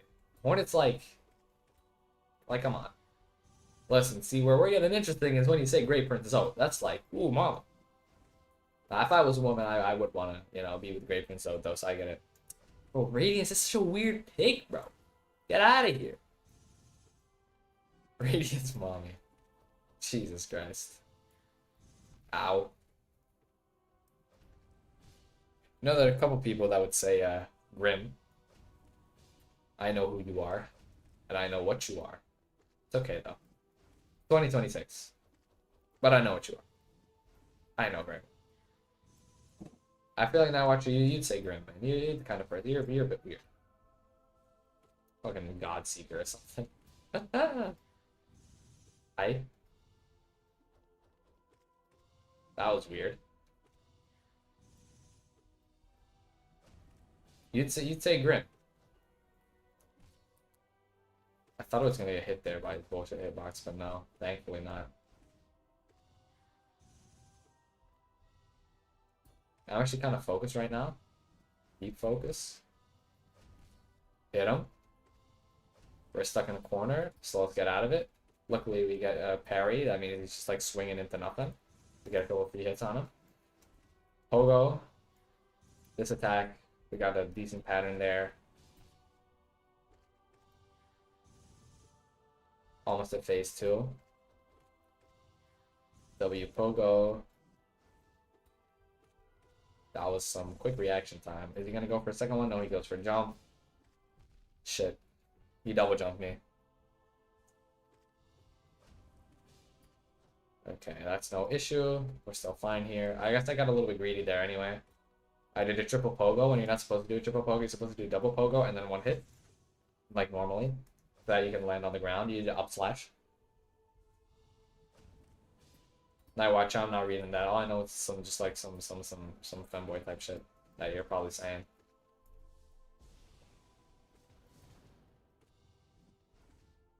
Okay.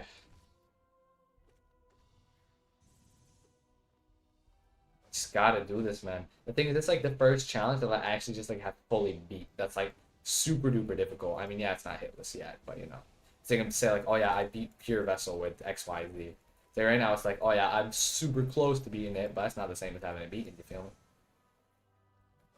So I can't guarantee your safety. Why would I have to fear a twink like you? Why would I have to fear a little Bangladeshi boy? A little Bangladeshi boy. No hate, of course, no hate.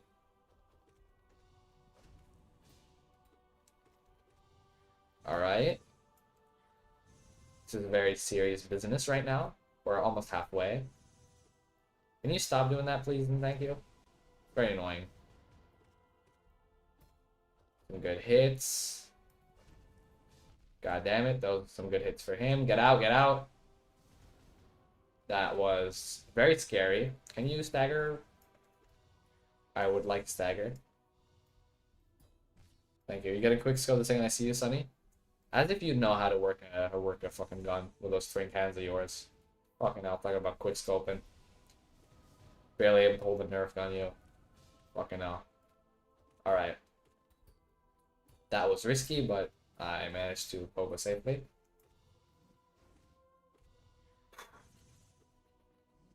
I really would like this to be it. Don't want to put pressure on myself, obviously, but you know. Okay, so you can triple hit there if you're just a little bit fast about it.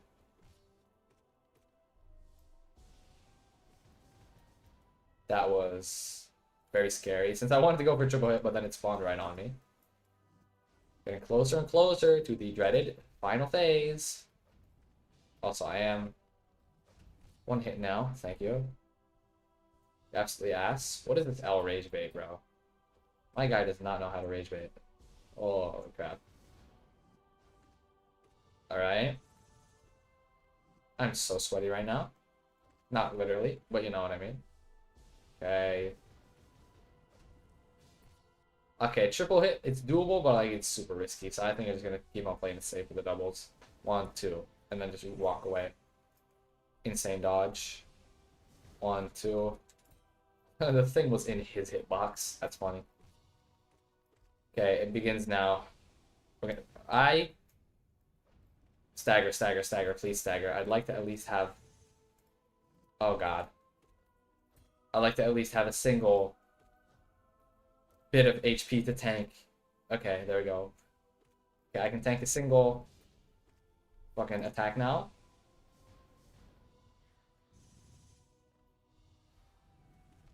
God damn it. Can you stagger, please?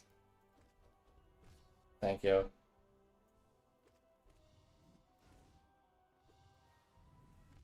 God damn it. I'm constantly trying to get close to like pogo him, but it's just like so hard. Yeah, I can carry that far enough. Heal, heal, heal, heal. Oh, I didn't get hit with no bullshit. Oh, okay, I didn't get hit with bullshit. I would like you to stagger. Thank you. Okay. I feel like if you stay closer to him, he won't hit you with the thing as often, but I have no idea. There we go. That's good. That's good. There we go. Like, if I'm close enough, it's actually kind of fine. Or far enough away. Shit. Shit. Fuck. No! No! No, no, no, no, no, no, no, no, no, no, no, no, no, no. God damn it. God damn it. That was so beautifully close as well. I just jumped into that and then I fucking met. I literally pogoed, but I felt like, oh, I'm already cooked. But I literally pogoed it. I just had to have a little bit more confidence in pogo again. Then I would have been able to get out of there. But I was like, oh, it's already cooked. So I kind of gave up halfway through that. But then I was like, oh shit, I actually pogoed. What the fuck? But I already gave up. That's sad. Subaru from. What is ReZero turned into, fam? I'm sorry, but what is ReZero turned into? Come on, bro. Let's be serious here. What the fuck is ReZero turned into? Alright, it's gonna be hitless. Just I should keep my filthy mouth shut. I think it might be easier if you don't let the. No way. You're right. Why didn't I think of that? Oh, you're a genius. If I just don't let the boss hit me, then I win. Oh, you're right. You're right. It's so obvious. My God, how am I so stupid? Just don't let the boss hit me. Generally, he beats a woman at one point. Jesus Christ, man. What the fuck is ReZero? I stopped after season 2, man. I stopped after season 2. Like, genuinely. Alright. Got you. Thanks for the tip, fam. Pro tips. Pro tips only. That was greedy, but it worked. In the beginning of the fight, I can be a little bit more greedy with my heals and everything.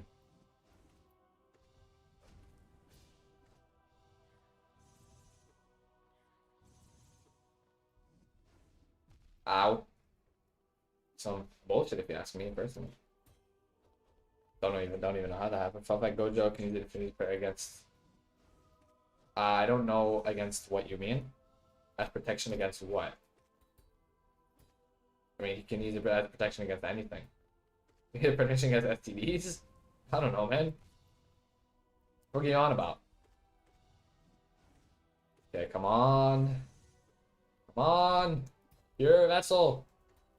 This pure skill from fucking pure Zote right now. I want to see more respect for Zote in this community. If this community fucking hates Zote, but Zote is what makes Hollow Knight Hollow Knight. If there is no Zote, there is no Hollow Knight. I really want there to be a Zote game. Like, official game from Team Cherry. Not just like a Zote boat, but I don't know what they can cook up, but like, a Zote game would be awesome.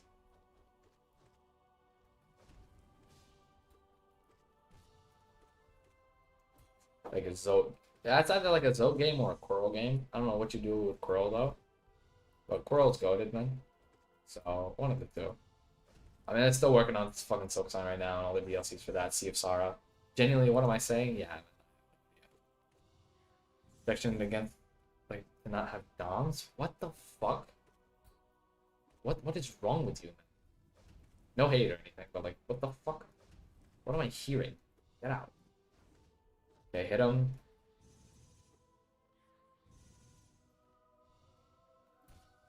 What a play. Things. I jump before he even does that attack, so I have no idea where they're going. I just instinctively jump, which is wrong. Anyway, we got to the easier phase.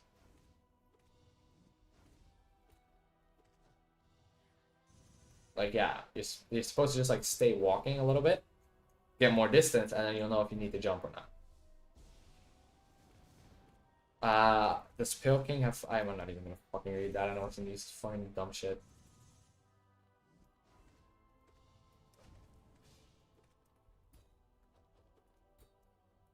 Shit. Hey, buddy. Oh, love tap, love tap. Love. Okay. What a parry right there. What a fucking parry. Okay, hit him. Jump. There we go. I am sweating so hard right now. Sweating. I say I'm sweating, then I get cooked like that.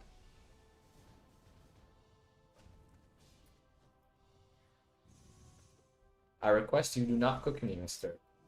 I'm constantly saying mister, but like, Don't cook me, fam. That simple. Don't cook me. Okay, there we go. Almost halfway again. At least I'm a little bit consistent with this fight. Like, I only get hit like a couple times here and there. At least in the first and second phase. It is definitely, don't get hit as much. That last phase, though, the fucking tentacles or the tendrils or whatever the hell you want to call it. The void shit, that's what I'm gonna call it. It's such a garbage attack that they made. I swear, I don't know why they came up with that. Like, didn't they know that, like, years down the line, I'd try to do a challenge, and, like, that would just make it extremely unnecessarily difficult? Did they not know that? Did Team Cherry not think of this way back when? How could Team Cherry not think of this? This is such a major oversight on their part. Also, I'm close to death. Let me please not die. Stagger. Stagger. Sir. Thank you. Even though I'm constantly saying sir, but you know. Oh, fuck me. I was standing right in there. That was lucky. I'm not even gonna. Actually, you know, pure skill. No, that was lucky as hell. Okay. Getting closer and closer to phase 3. I mean, obviously, but you know what I mean. Shit. I was trying to like move so I can actually see him, but then he hit me with that one.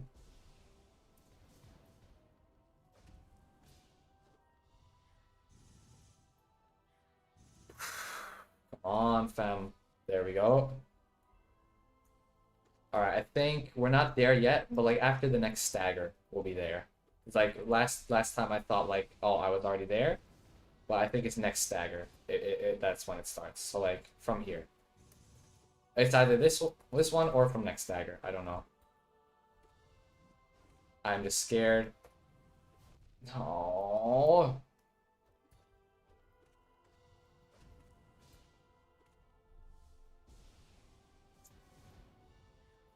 How I'm gonna do this hitless is fucking beyond me at this point.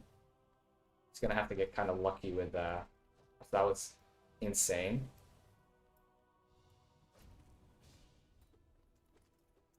Jesus Christ, I got way too aggressive.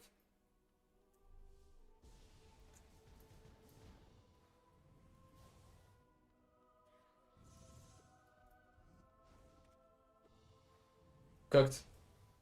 That's unlucky. I mean, I got way too aggressive, so otherwise I should have been able to tank one more. Oh, damn it. That was so close as well.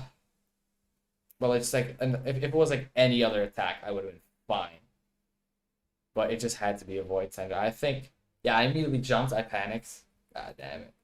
Does Pale King have more fork DNA than bug DNA inside? What do you mean? What? He's a worm, actually. Worms aren't bugs, so he has no bug DNA. I don't. Worms aren't bugs, right? Worms aren't classified as bugs. I'm pretty sure they aren't. 99% sure. Oh, it's a pure vessel. You've been bullying me this whole time. I've been getting very close to killing you. Yeah, you've been bullying me. I don't like it. Stop it. Have you considered not doing that? I mean, why I'm killing you, you don't gotta worry about that, fam. Just, like, accept it. You know what I mean? Don't try to fight it.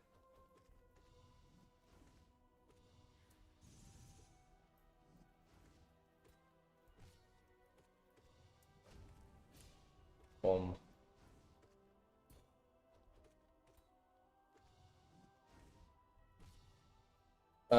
The creature is a mythical worm. Yeah, exactly. Do you agree Dutch is just younger German? It is not. It is not.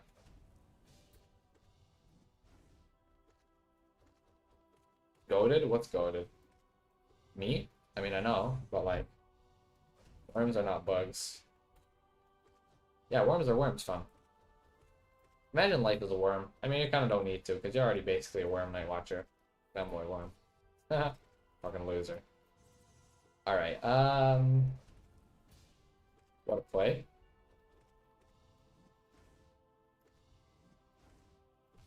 I am really more so locked in now because I genuinely, after I say I'm locked in, I get hit. After I get this, I am, quite frankly, going to stop. Because I'm hungry. I want to eat. Can you stagger? You should be like really close to a stagger. I think you'd rather be... Okay, I messed up by reading chat. You'd rather be a worm than a worm.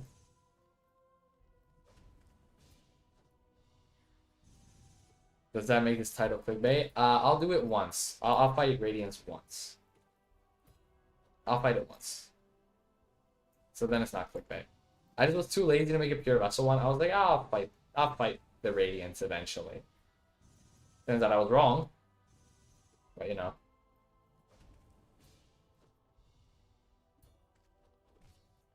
There we go.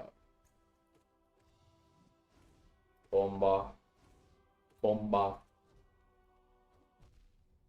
I wonder what other bosses are going to be hard with these challenges and these restrictions. Because there are like 6 in mind that I have. Right? I mean, I don't know if I already said this earlier on a different stream. But like, okay, there are like the 2 obvious ones. Okay, Pure Vessel and Abrad. But then also 2 other ones that I have, like, that I think are 4 other ones. Like Nightmare King Grim. Definitely going to be hard. Markov is going to be hard. Then... I don't know if it's super hard, but like from what I hear, the Collector, all bindings, is a nightmare and like one of the hardest bosses in the game. So I'm gonna make the assumption that like the Collector with even more restrictions is gonna be extremely hard. And then Grey Prince Zote, obviously, because Grey Prince Zote is a fucking nightmare. Grey Prince Zote, all bindings is already like again one of the hardest bosses. So I can't imagine. I mean, Grey Prince Zote already is quite a difficult boss. At least he was for me. So I can't imagine going through the nightmare that is GPZ.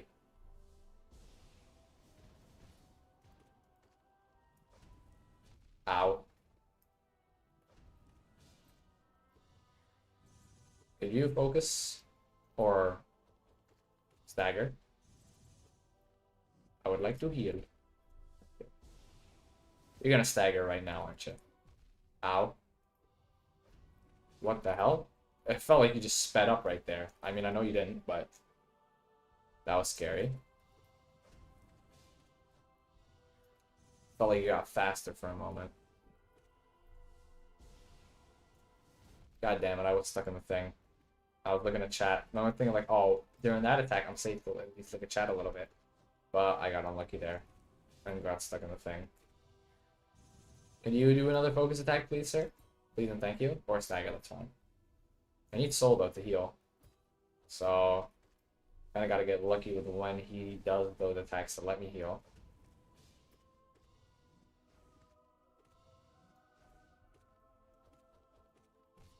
There we go. It doesn't even matter. Like, yeah, see, 1 hit away from having enough Soul to heal. One win, but, you know.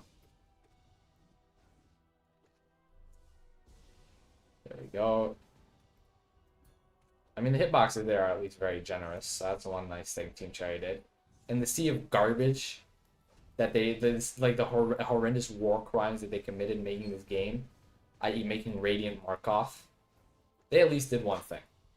One thing nice. I was making the hitboxes on those things not absolute garbage, which I appreciate. Shaw, Edina, it's good. That's how you know, though, like, my brain is fucking rotten right now. Just fighting Pure Vessel 3 hours, 3.5. Fucking screaming hornet shit.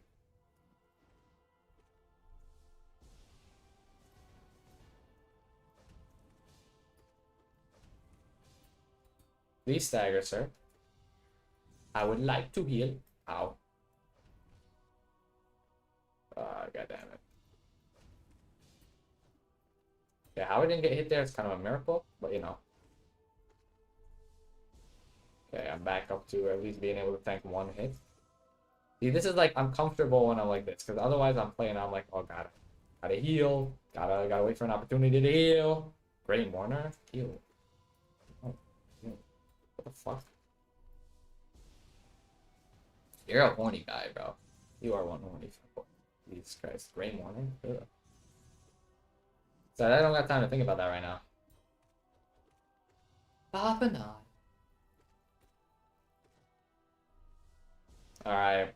We're close to the tendril phase, my favorite part of this entire fight. I just like could your AI just bug out and just like not use them? That would be nice. Should be right now. Yep. Fucking piece of shit. Garbage boss. Twice in a row. That wasn't in a row, but like in quick succession, I mean. At least it wasn't that bad.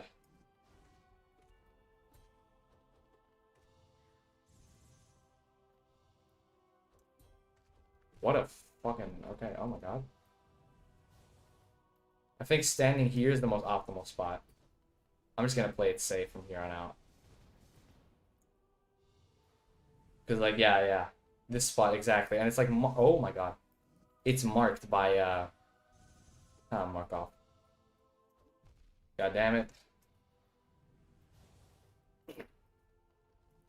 Please. Stagger, thank you. Okay, that's cooked. No chance there.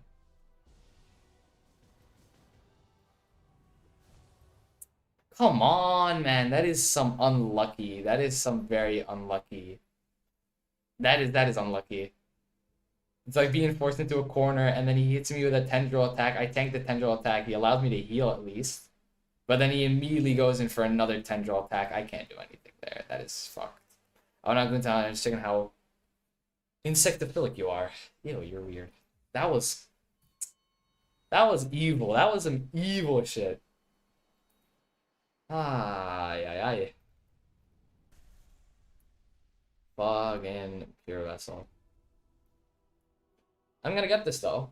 Like, I'm really close. I just need like a little bit better luck and just like a little bit better play on my part. But like, I can feel it. I'm close as shit. It's like the 4th time I've died there. Seems impossible. It is possible. It is possible. Oh, is there any way? Oh, no. Specifically in that situation, like, no. That was some that was the basically impossible pattern. Maybe I could have like run towards him and then jumped and then pogoed him. Maybe. But that was some dumb shit either way. Right? Like, that was a very unlucky pattern. You know what I mean? I just got shoved into a corner there, and that was dumb. But yeah, I just gotta get a little bit some nicer patterns at the end there. That would make this definitely a good deal easier, and it's like some slightly better play for me. But my play there was actually quite good. Like, I dodged a good couple of them, baited him into a corner, but that was just unlucky, man. Forced into a corner, could only tank one, tanked one of them. Tried to get he immediately with an attack that fully forced me like into the corner. Like, didn't even give me any room to work with. And then that was, yeah. Maybe play really... See, that's my thing. Like, maybe playing close means he'll do it less, but I don't know.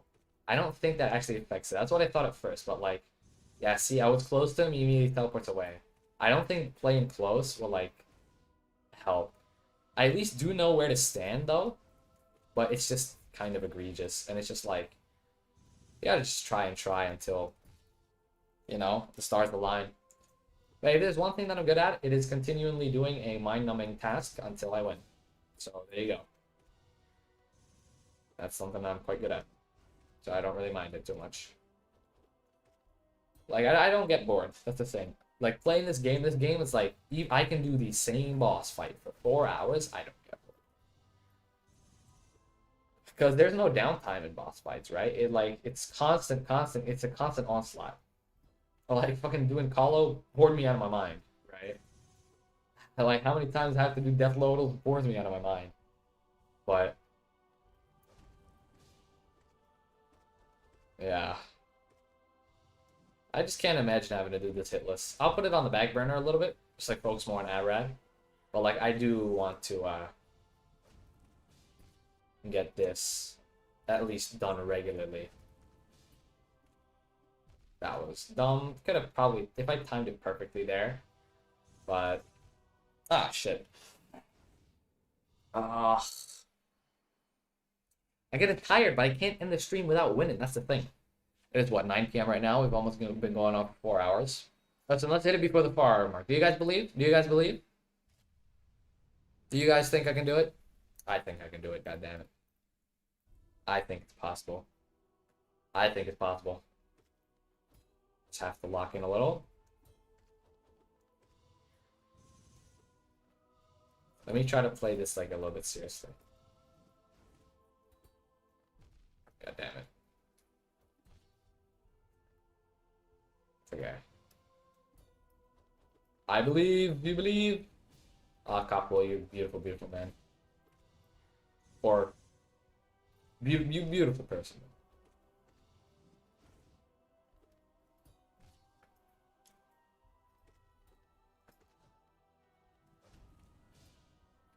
Oh, good, the nail there.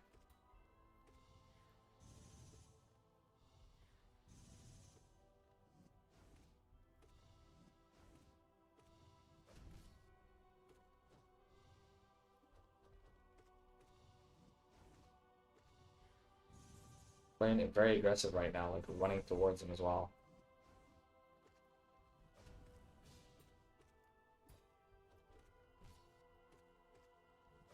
Because if you can get him in a corner, that's actually kind of good. Like, if he's in a corner, he'll start glitching out, kind of. Like, especially if you hit him up against the wall, you won't really know what to do.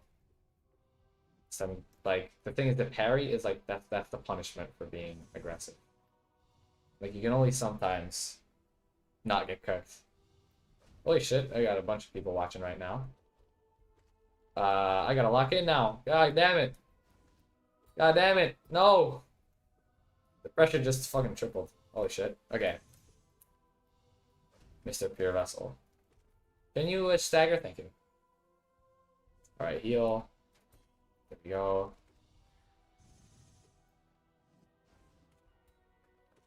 What a play. What a play. I know this isn't Abrad, but you know. I think if I can do this, then I can beat Abrad, right? Like, if I can do this, then I can beat practically every other boss in the game, right? That's why I really want to do it, because it's going to be a big boost in, like, confidence. Like, oh yeah, I did that. Like, I can say, like, oh, I beat Pure Vessel with this, and that. Yeah, I didn't do a Hitless yet, but that's just a, yeah, that's like a matter of time thing. With perfect play, take it closer around the boy. I mean, obviously, but you get my point. It's humanly possible, Hitless, like, definitely, and I'm, like, getting closer to that. It's just those tendrils, man. Those tendrils, man. The amount of just, like, shaking that just occurred, like, the parry, then another parry, parry, stagger, parry.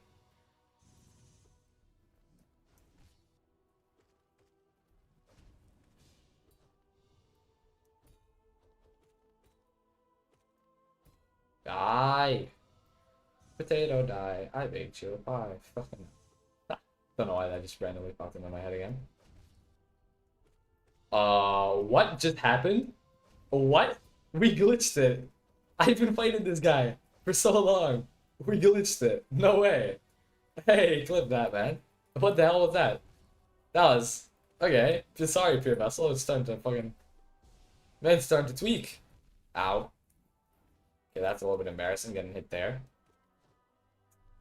Man, it's starting to tweak, though. Like, my guy. Relax yourself.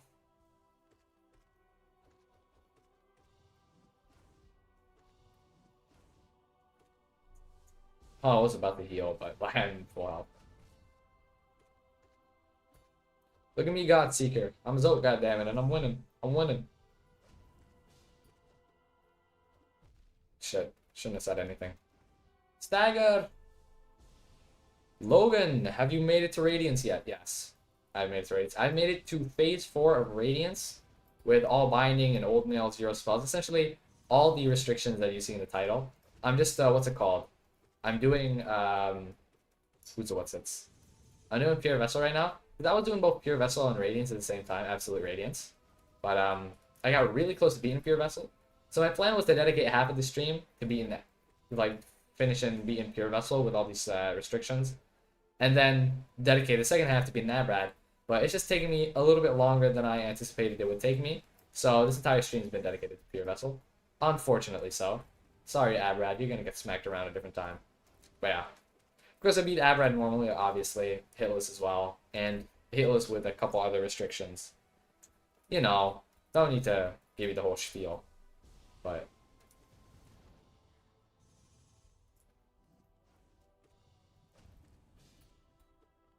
boom.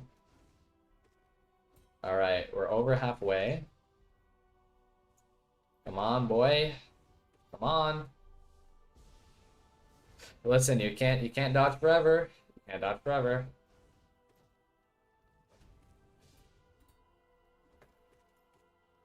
Yeah, eventually you're gonna have to die. I mean, you can't hit forever. You can't hit every attack forever. As disgusting as those tentacles are, you can't spam them all the time. You gotta play a little bit fair, fam. Gonna be real. Like a little bit more fair play in here. Also, I don't know why, but anytime like you're in a corner and then he does that and you're like right at the edge, he will like try to hit a parry. Quite often, actually. Anyway, it should be, yep, either now or next stagger. I think next stagger, because he usually immediately goes for a void tendril attack. Yeah, it's next stagger. Yeah, it's next one. Yeah, so right now, we gotta start worrying about it. Jesus Christ. No! Jeez, that's so unlucky stagger. No, are you kidding me right now? And it's gonna be... Oh, that is so unlucky. It literally spawned on top of me. First I take a hit to that, some bullshit, and then that spawns on top of me as well. Meaning oh, that is so dumb. I went to go in for the hit, and then it spawns right there. That is unfair. And then immediately avoid tendril. You really are messing with me here, aren't you? Really are messing with me. You really gotta mess with me here. Well, back to it. The stream isn't ending until you're beat. I will go all night. I have another 2 hours before I can't like speak anymore. Then I'm gonna have to, you know, quiet down. But I can still play. I can do the voiceless. I am going to beat you before I go to bed. I can go to bed at 3 a.m. I don't care. You will be beat. You will be beat, sir. In fact, I will demonstrate Hitless right now. I will play this Hitless. I feel like if I say it once, like it's gonna have to be willed into existence, right? If I say I'm gonna play Hitless right now, one day I'll have to actually play Hitless, right? I'll actually do it Hitless, right? Right? I'm not just crazy or anything, right? All right, heal. Hit your booty there. Boom. Piece of garbage. Pogo parry. That was sad. He just stood there and he took that. And then he fucking staggered. Ow. That was unfair. Totally not just a skill issue on my part. That was very unfair. You should reconsider. Mr. Pure Vessel. Why am I saying Mr.? You should reconsider your life choices, Pure Vessel. You're very, very mean and rude and a bad person. No will to think and no kindness to give. God damn it.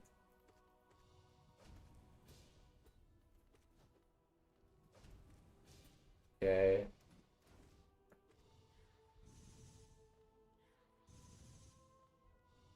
That was the first time I've seen him hit me with 2 different patterns. Like, usually it's the same, but that one was different. He's glitching out, bro.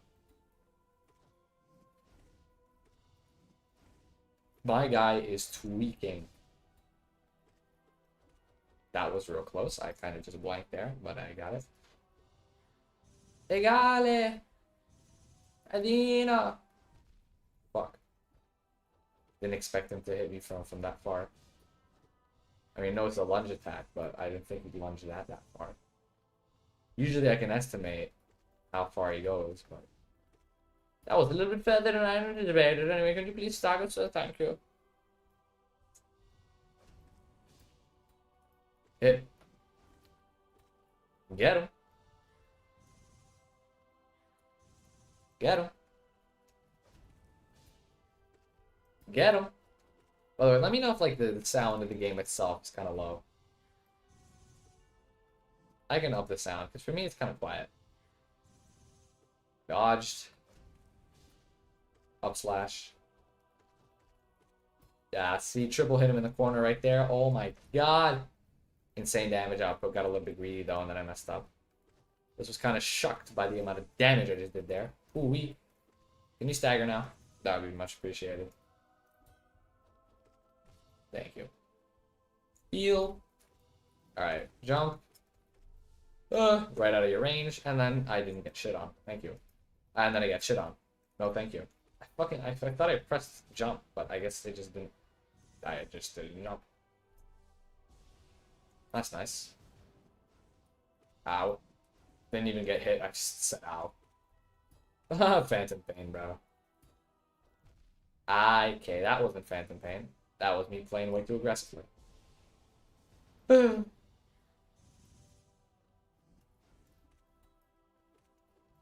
I would like you to stagger, sir. That's also good. You just appeared out of nowhere. I don't like that. I wonder what the lore implications are of just being able to teleport. Like, a lot of bots are able to just teleport. Ow. Completely jumped into that. That was kind of lucky. Okay, I'm not playing my A game right now.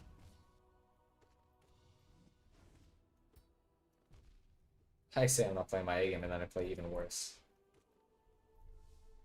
Getting spared by all these focus attacks he's doing.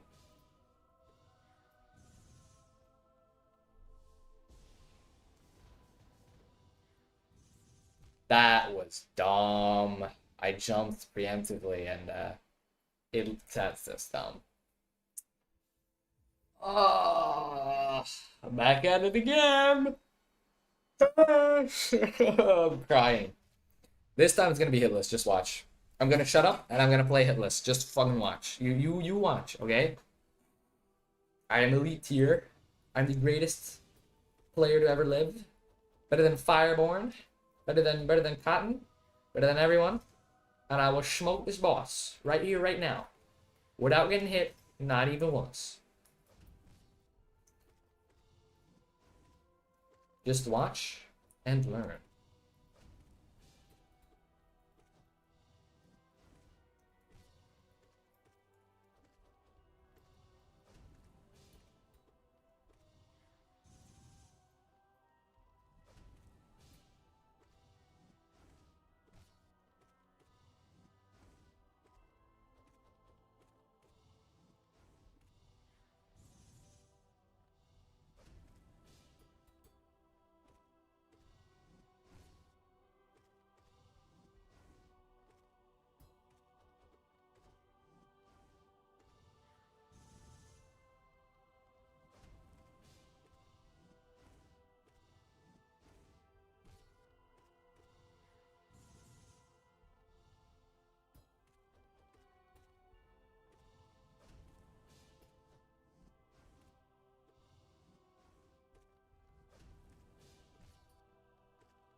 I'm silent right now.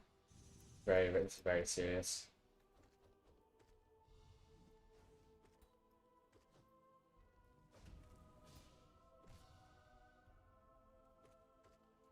Ah, that's unlucky. It ruined my hitless run right there. That's unlucky. Yeah, I should be ashamed of that. Well, still, we'll just go for the one-hit wonder. That was dumb, though. Right in the corner. I was just in my glasses, too, which is annoying. I just get shit on by Pure Vessel. It's okay, Pure Vessel. I still hate you. I mean, love you. It's fine, buddy. It's no biggie. Okay. So, well, one hit. I'll not like get hit by any like non bullshit related to that's like bro.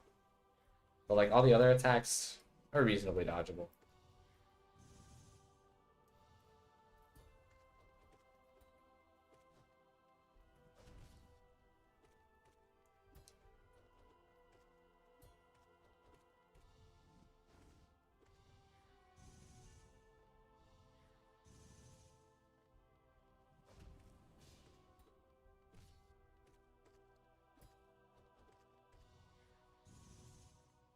That was insane.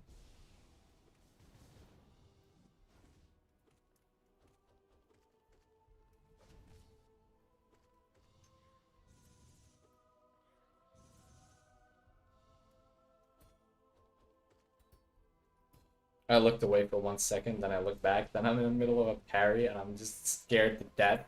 I'm like, no, no. But I hopefully managed to get out of that somehow.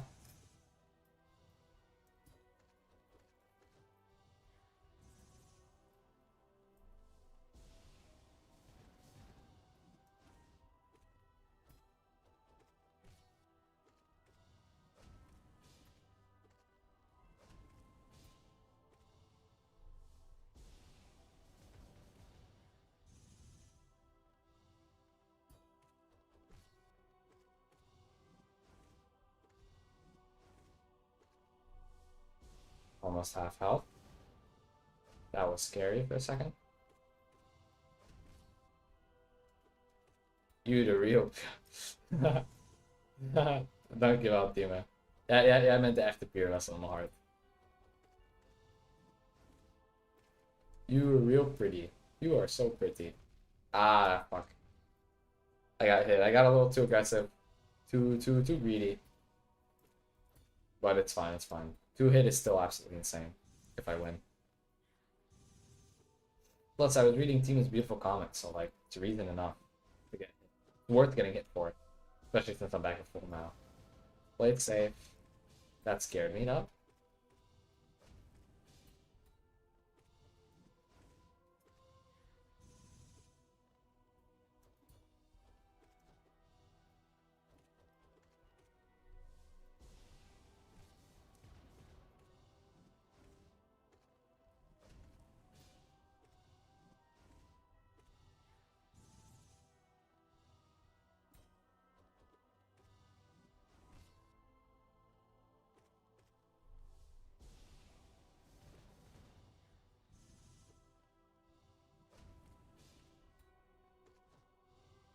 Okay, I think it's not the next stagger, but the one after that. So after, it might actually be this one. I don't think it is. Yeah, it's the one after this one.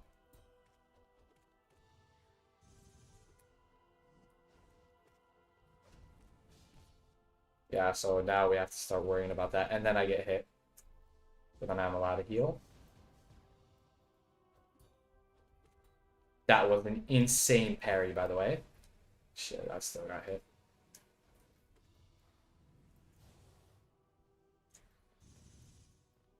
Please don't let me get ended by some bull. I got ended by some bull. No, to be fair, that was very much so my fault. Again, when I get low, I just get stressed, so I immediately I was like, oh, please stagger so that I can heal. So then I immediately went to him to attack him, but then he did the one attack that cooks me the most when I try to play aggressive and go for him. I was like, let me go for you, and like try to kill you. Instead of, or like try to get a stagger so that I can heal so I'm not one hit. I play way too aggressive. I play way too good when I'm one hit away. I cook myself by doing that. When I'm one hit away from death, I cook myself by doing that. I think like getting hit right before the fucking phase switch definitely like put me on edge. Like that definitely like sent me. That was beautiful though. Like the first part of that fight was pretty beautiful. I will have you done. I will beat you. No matter what it takes, man. No matter what it takes. I'm hungry though. I do want to kind of eat, but I will beat you. It will happen. So some fucking day. And that day is today actually. That is not just someday. It is today. I had to damage tank that first one. I just had no way of dodging that. And then that second one I could dodge, but then I was 2 HP, so I was like, oh, if he goes for another one that's undodgeable, I'm gonna be dead. So I have to attack him so that he staggers and they can get a heal off. And then that was my crux. And then he went in with the attack that 100% guarantees you get hit if you go for him. Which kind of, I mean, that was kind of unlucky, but at the same time, like, it was just kind of me playing bad there. Though granted, if I had dodged that and then he hit me with an undodgeable thing, like with an undodgeable void tendrils, then I mean, like, that's also good. But I like the best bet was to just dodge and then pray that he wouldn't hit me with that attack. But yeah, what can you do? I just sometimes get nervous and then just immediately try to go for an attack to a thing. That's why. Okay, this might sound counterintuitive, but doing this hitless will probably be easier in just the sense of I'll be less nervous. So no, okay, if I get hit once, I die. Doesn't really matter. But like that won't mean that I'm all gonna like play aggressive to go for souls that I can heal or to get staggers. No, I'll just purely focus on dodging and what's it called? And attacking. Like I eliminate a third area of concern. You know what I mean? So that's like one thing that like, oh, doing this hitless may help in is that I don't have to worry about, or no, I have to worry about that. Anyway, should be getting close to phase 2 at least, which is nice. I haven't gotten hit that much. 3 times. I'm counting.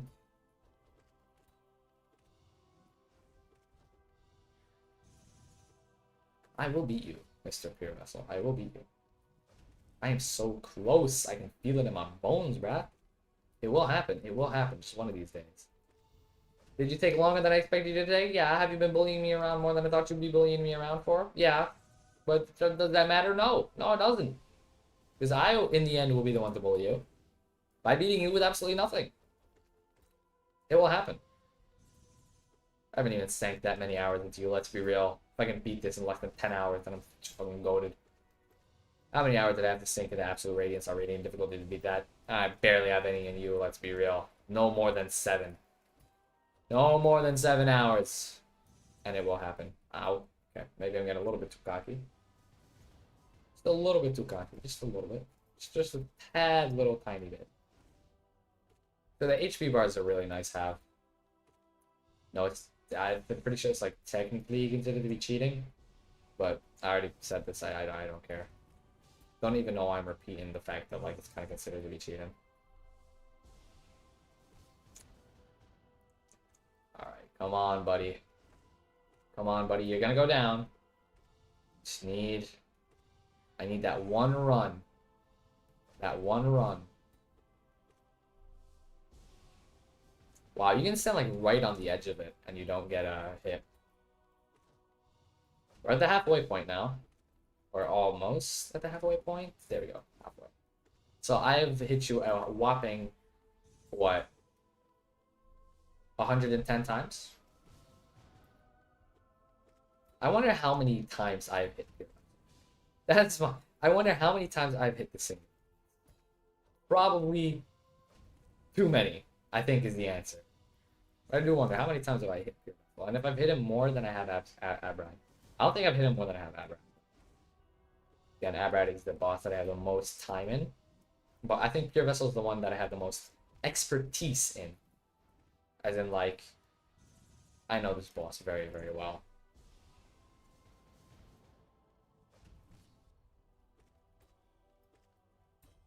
Like, you know, this is the boss that, like, I'm most comfortable doing. If it came down to a situation where, like, okay, my life depended on it, and I mean, I guess you can say, oh, why don't you just pick an easy boss? Like, if it came down to it, and my life depended on it, and I had to beat a boss, like, without getting hit, I don't think I'd go for Pure Vessel, but, like, if it was, like, one of the hard bosses, right? like Abrad, NKG, Pure Vessel, Zote. Like out of those bosses, I pick Pure Vessel. You know, no hitting. Like if my life depended on it, I pick Pure Vessel. Also, ow, that's the same mistake there. I just got a little too aggressive. And besides, next parry is Void Tendril, so this isn't gonna be full health for it unless I cook myself now. Yeah, there you go. We have entered the phase of the tendrils. So let's just stand right here. It's gonna hit you once. Shit.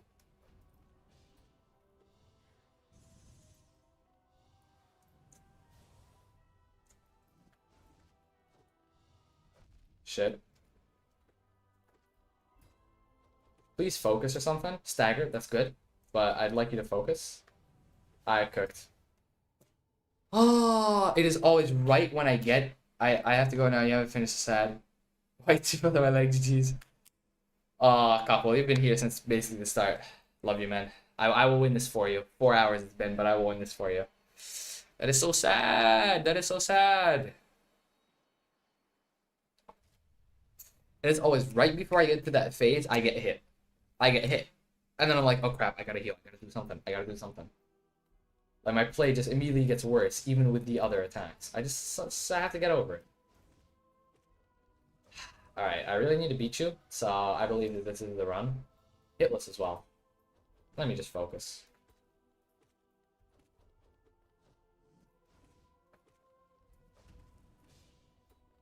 And I'm not gonna get hit by any random bullshit this time too. Let me make that clear, Mr. Pure Vessel. Or misses. We don't discriminate.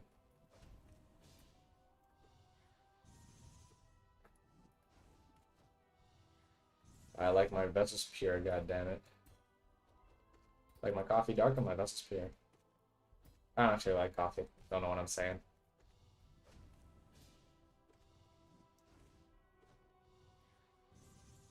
That was unnecessary, but cool. That was unnecessary and not cool, because I didn't parry. Okay, that's just unnecessary and not cool from you. Like, well, where's the fun in just hitting me with an undodgeable attack? Where's the fun in that? Why don't you hit me with something better?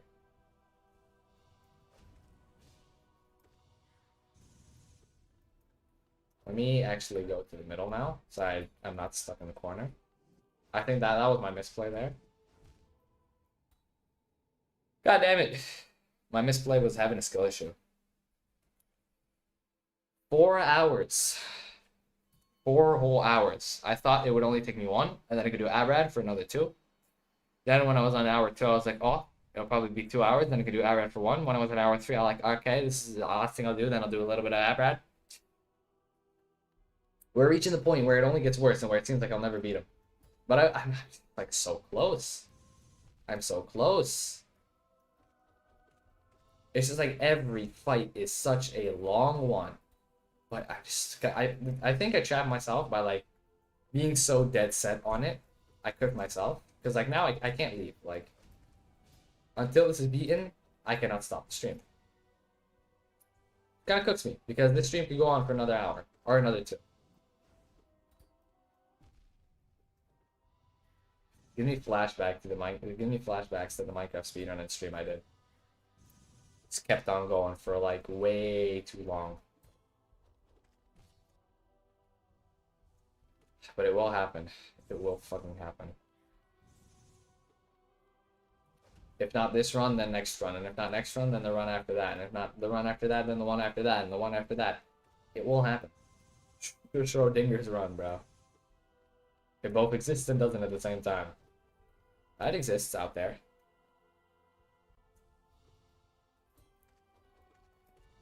I just need you to cooperate with me as well a little bit and not, you know, hit me with any dumb shit. I guess I need myself to not have a skill issue as well. Thing is, I'm getting hungry now. So, I'm a hungry knight. Oh, look at that. But I am getting hungry. Yeah, one could say that my stomach is a little bit hollow. A perfect vessel for nutrients, but very hollow. Wait an entire fortnight. That one was a bit loose. That one was a bit, you know, ow. What was that? You hit me, I hit you, you stagger, everything is garbage. My guy's swinging at the wall, fucking idiot. Actually, you're not an idiot. Please don't kill me. Ah. Ah. I shouldn't have called it an idiot, guys. I shouldn't have called him an idiot. Tsunamo, I didn't even see you. Tsunamo, I thought I saw a message, but I was just blind. Like, for some reason, like, you and then, like, the last two other people to also comment all have very, like, great profile pictures. So I just thought, like, oh, you know, I must be seeing shit. But no, it's you. Oh, Tsunamo, you beautiful, beautiful, beautiful, beautiful, beautiful man. I love you, man. Ah. See, now that I read that little bit of encouragement is all I needed. I was getting a little bit lost. I just needed a little bit of encouragement. I hope I didn't leave that comment lingering there for too long. I just didn't see it. That's all the encouragement that I needed. Wow. Also,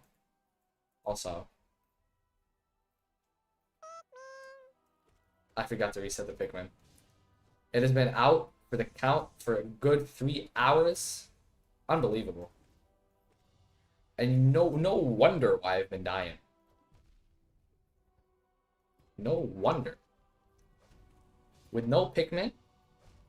Okay. That was supposed to be the run. I played myself.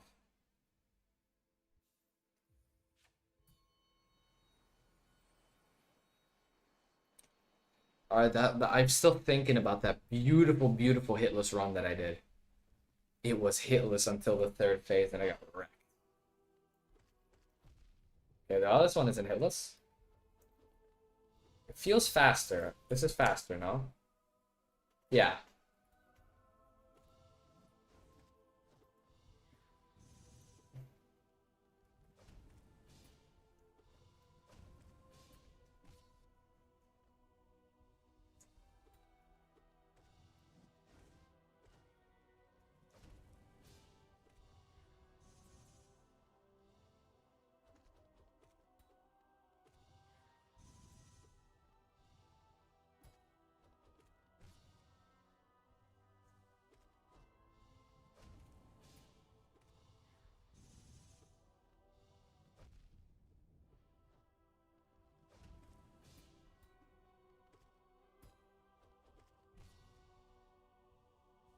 With this treasure, dog was someone's 1 hour silence interrupted by Pikmin. That's my stand. That's my JoJo stand. Pikmin summoning. That's how stands work, right? I haven't watched JoJo's. 記得真係 JoJo's 十幾嘅。嗰個就近計㗎嘛。Steel ball run with the off sign.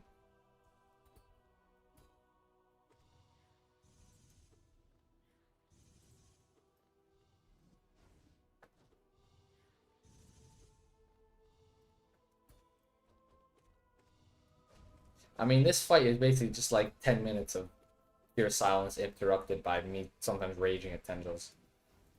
That's all this fucking is at this point. Can't lose hope, though.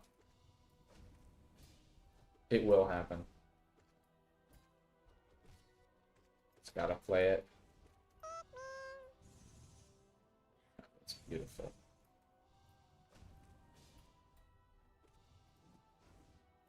It's my special attack, bro.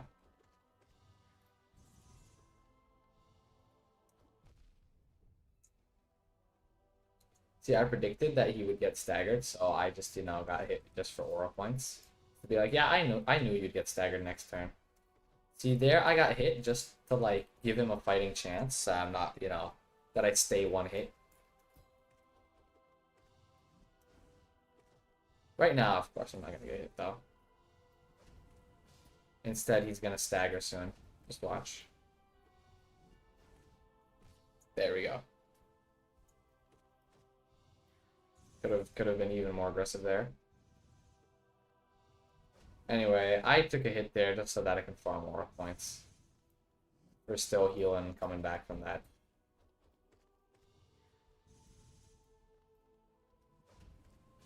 Phase 2, please begin, by the way.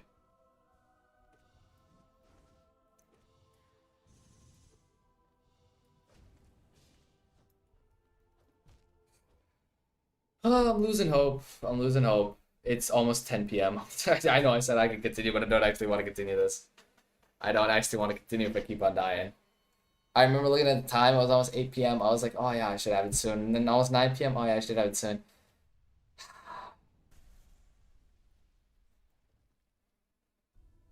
I can't stop though. I can't.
Sorry, I had to go for a moment. Just refilled my cup of G Fuel. Oh, now I should be fine.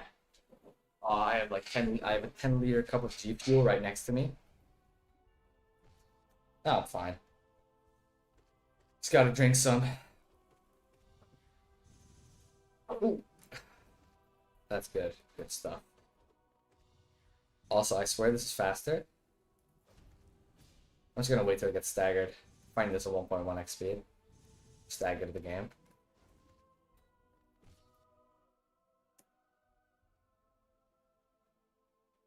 Nope. It's just real fast, but it's not sped up in any way.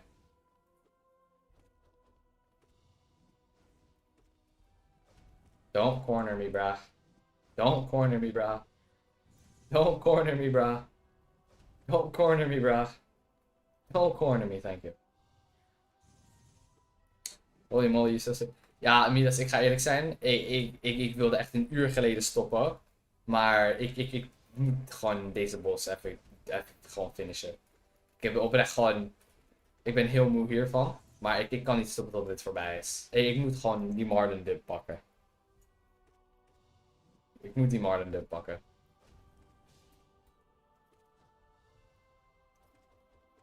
Ik ben in te diep. Ik zei dat ik dit zou winnen vandaag, dus dat moet gebeuren nu. Waarom? Didn't even heal.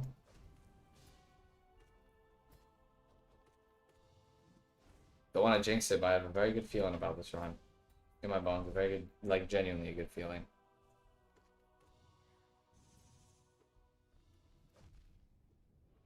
I'm not scared. Oh, so close though. Let's be real, that was very close. Unnecessarily close. That was also so close. Oh, dankjewel Mida. Zie je, dat is alles wat ik nodig had. Was van jou.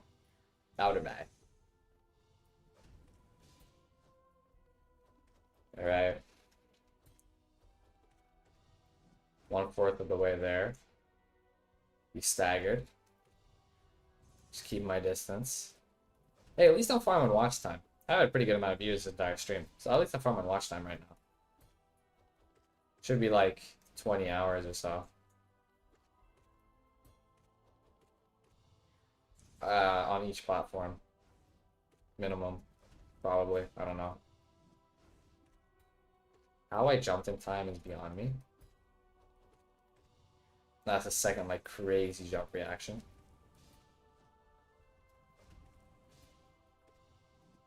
Aw.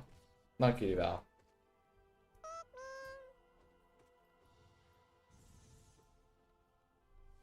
Okay, phase 2. And you want to cook me right there? Thank you. Real nice of you.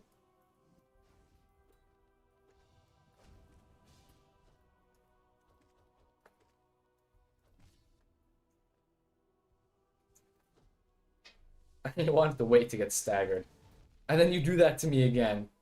What are these unlucky ass spawns?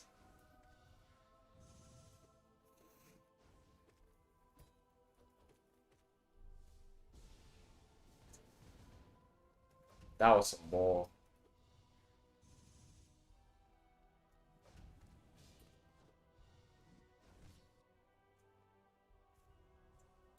I still have faith, though. See, we get the bad luck out of the way right now, and then we have good luck later. Listen, I said get the bad luck out of the way, but...